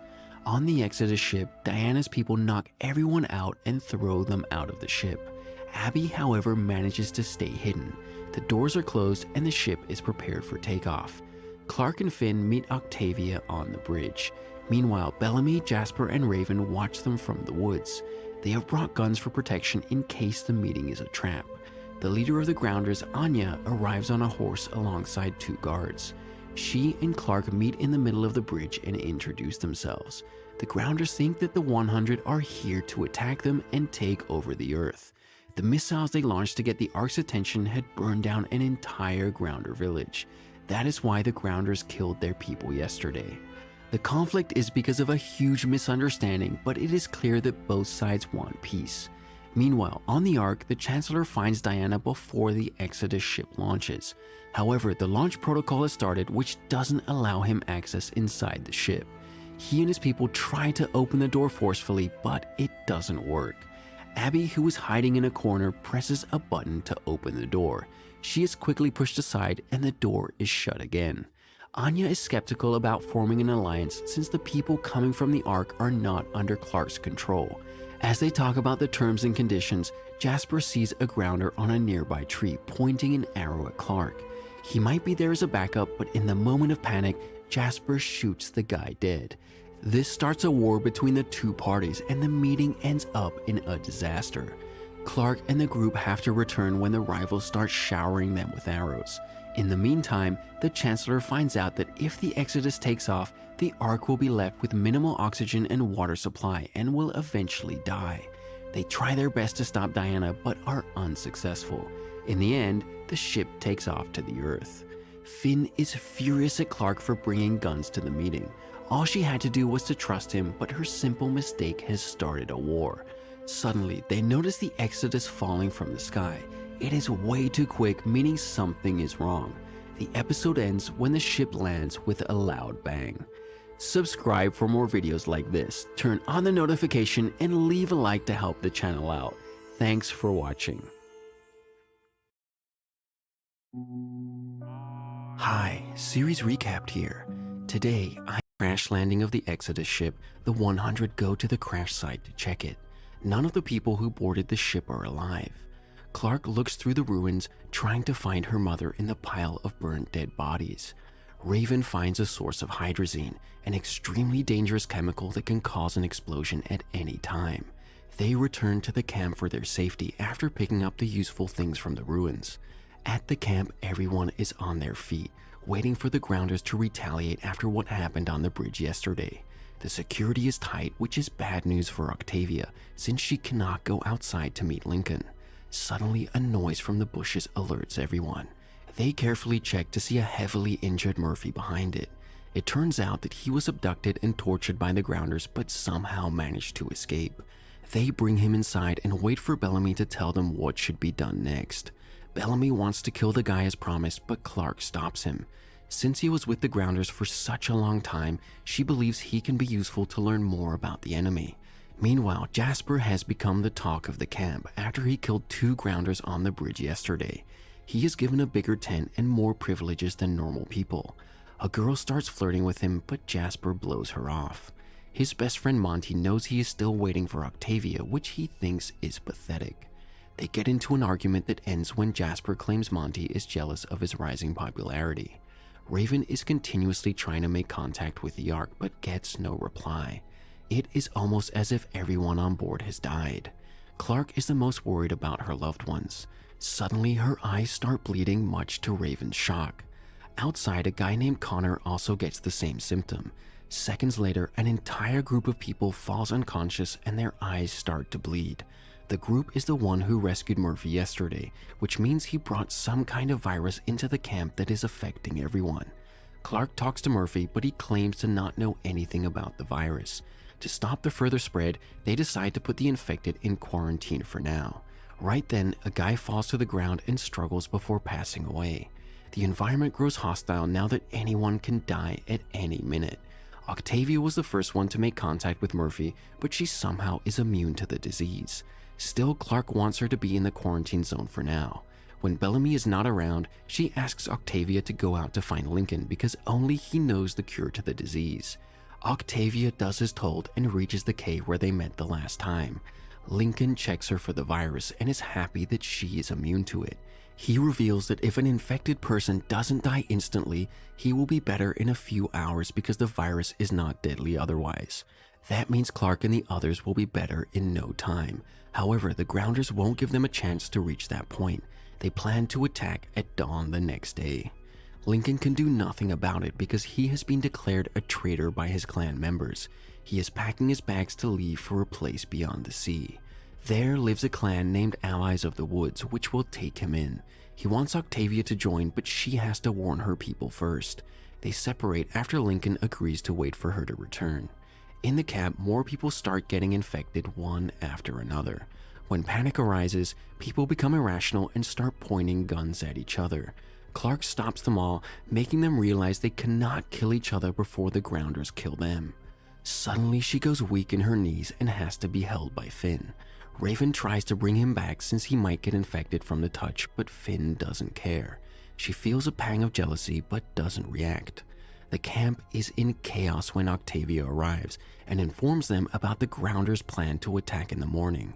Most of them are weak and cannot defend themselves, which ensures the enemy's victory. Bellamy and the group start to collect arms and ammunition, but they are running out of gunpowder. Then Finn comes up with a plan. He wants to blow up the bridge to slow down the Grounders till afternoon. By then, the effect of the virus will wear off and more people can fight the battle. Bellamy is skeptical about the plan, but their loss is inevitable at the rate the virus is spreading. Raven says she can make an explosive out of hydrazine that they found on the crash site. She carefully fetches the liquid and brings it back to the camp. Using that, a tin can and gunpowder, she expertly makes a dangerous bomb. If the plan fails, they will not have enough gunpowder to fight the Grounders, so they hope to get lucky this time. Bellamy wants to plant the bomb, but is unable to do so after he is also infected. Instead, Jasper is given the opportunity. He is not confident in his shooting skills, but he is also the only shooter who isn't sick. In the quarantine area, Murphy feels a lot better than he did earlier. He helps the other sick people, much to their surprise. He also takes care of Connor, the guy who wanted him to be executed a few weeks ago. Finn gets ready to go to the bridge, but finds out Raven has already left with the bomb. Since it can explode anytime, she didn't want to put Finn's life at risk. He and Jasper quickly make their way to the bridge. Jasper asks Monty to join him, but he refuses, still mad about the argument they had earlier. Raven is almost at the bridge when her nose starts bleeding, confirming that she has also been infected. A while later, she can barely move, but she is adamant about completing the mission. She somehow reaches the bridge and plants the bomb, but cannot move back. Just then, a war horn is heard from the Grounders' side. They are minutes away from coming to the bridge. Finn runs to save her just in time and hides her nearby while Jasper gets ready to shoot the explosive. He misses the first few rounds before Monty arrives with another gun and motivates him. By now, the Grounders are on the other side of the bridge. With the next shot, Jasper blows up the bridge, stopping them from attacking. Fortunately for them, the plan is successful. In the following scene, Octavia goes to the cave to meet Lincoln as promised. He gets ready to leave with her before she reveals she doesn't want to. She feels a sense of responsibility toward her people and will not run away when they are in a crisis.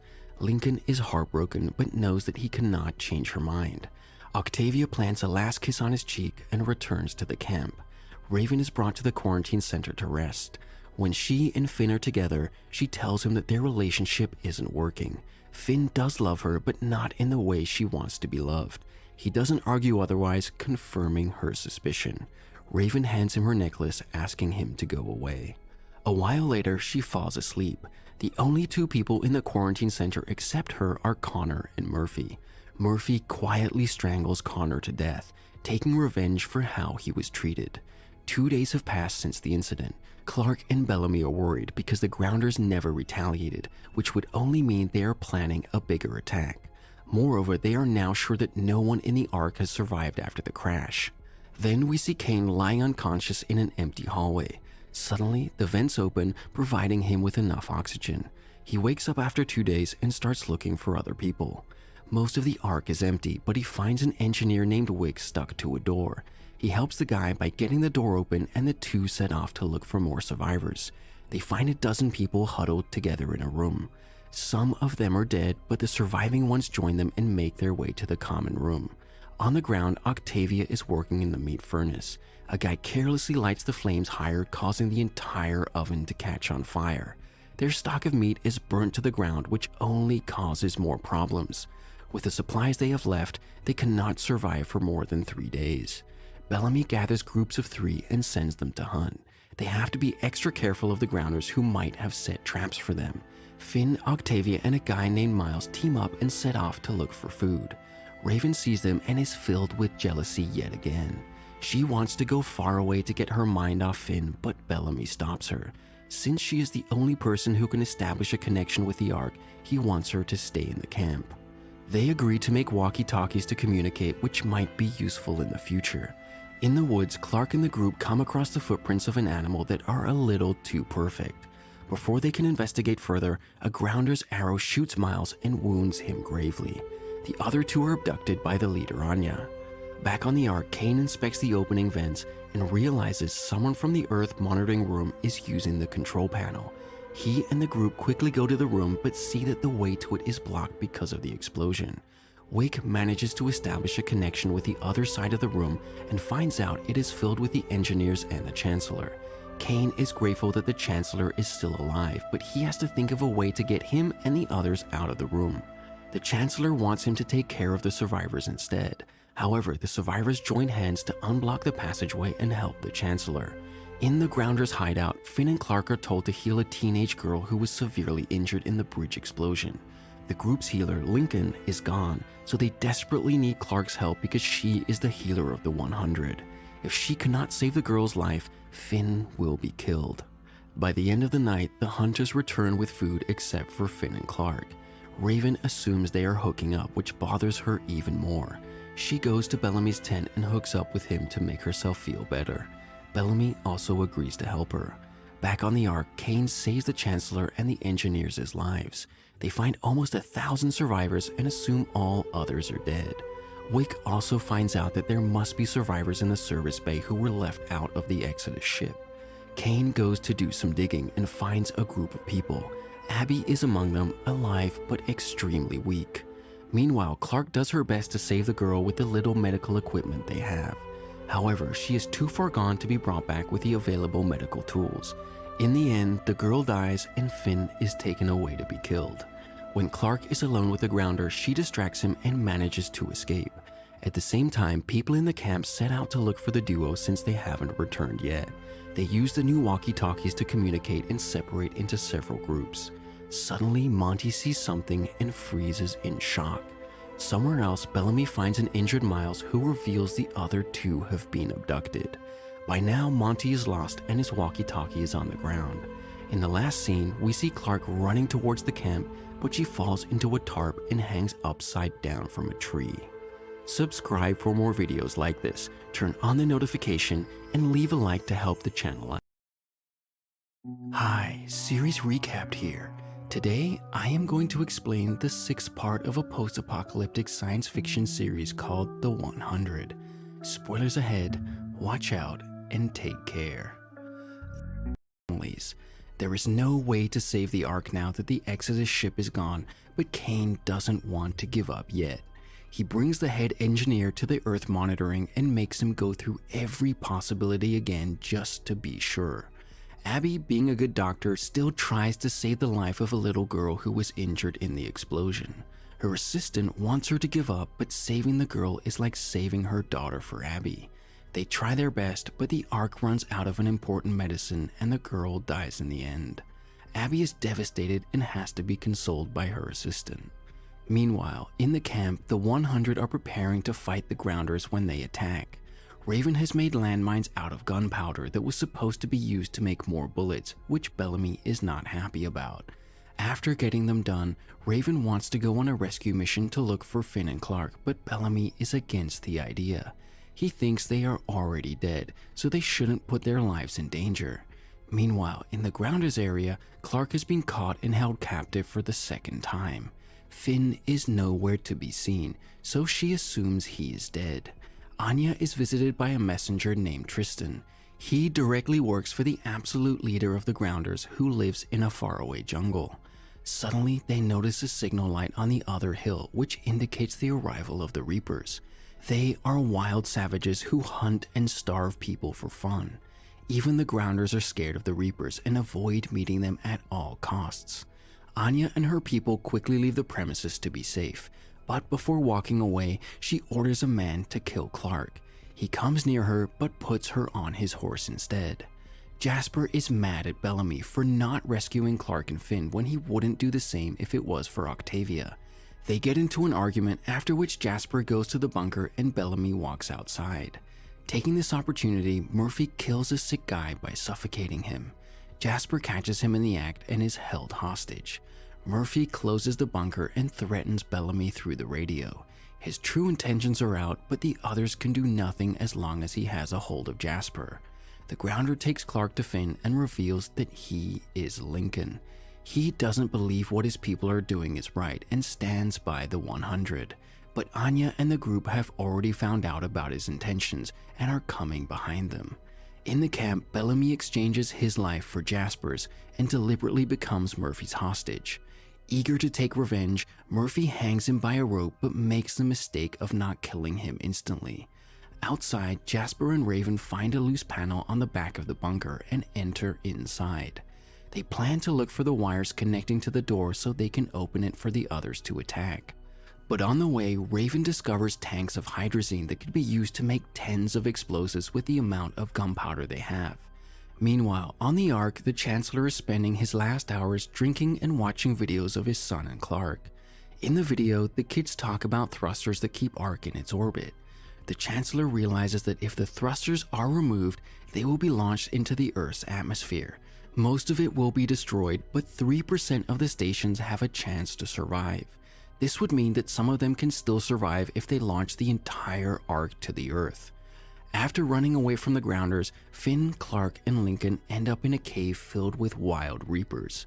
If the savages get a hold of them, the chances of their survival are nil. Still, Lincoln knows how important it is for Clark to get back to the camp.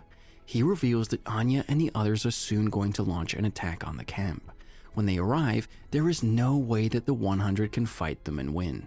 Hence, the better option would be to run away and take shelter in an area near the Eastern Sea. Lincoln's friend lives there and will help them. With that being said, he distracts the Reapers and the other two make their way to the camp. In the meantime, Murphy finds out that Raven and Jasper are under the floor and starts firing at them randomly. Right then, Raven finds the circuit and opens the door. The others barge in but see that Murphy has already left. It turns out he used all the gunpowder to make a hole in the bunker and ran away. With no gunpowder left, they cannot make any more bullets or explosives. Suddenly, the campers see a movement near the gate that turns out to be Finn and Clark. They quickly tell the group to pack their belongings and run to the east. Bellamy wants to fight instead of being a coward, but everyone else chooses the safer option. As everyone starts packing, Raven comes into the view, revealing that she was shot by Murphy. Clark helps her with the injury, but since the bullet is still inside her body, she has to be moved on a stretcher. Then, on the Ark, the Chancellor tells his plan to everyone. The idea is wild because the entire Ark would break apart during landing, but since there is a possibility of one station surviving, they are ready to take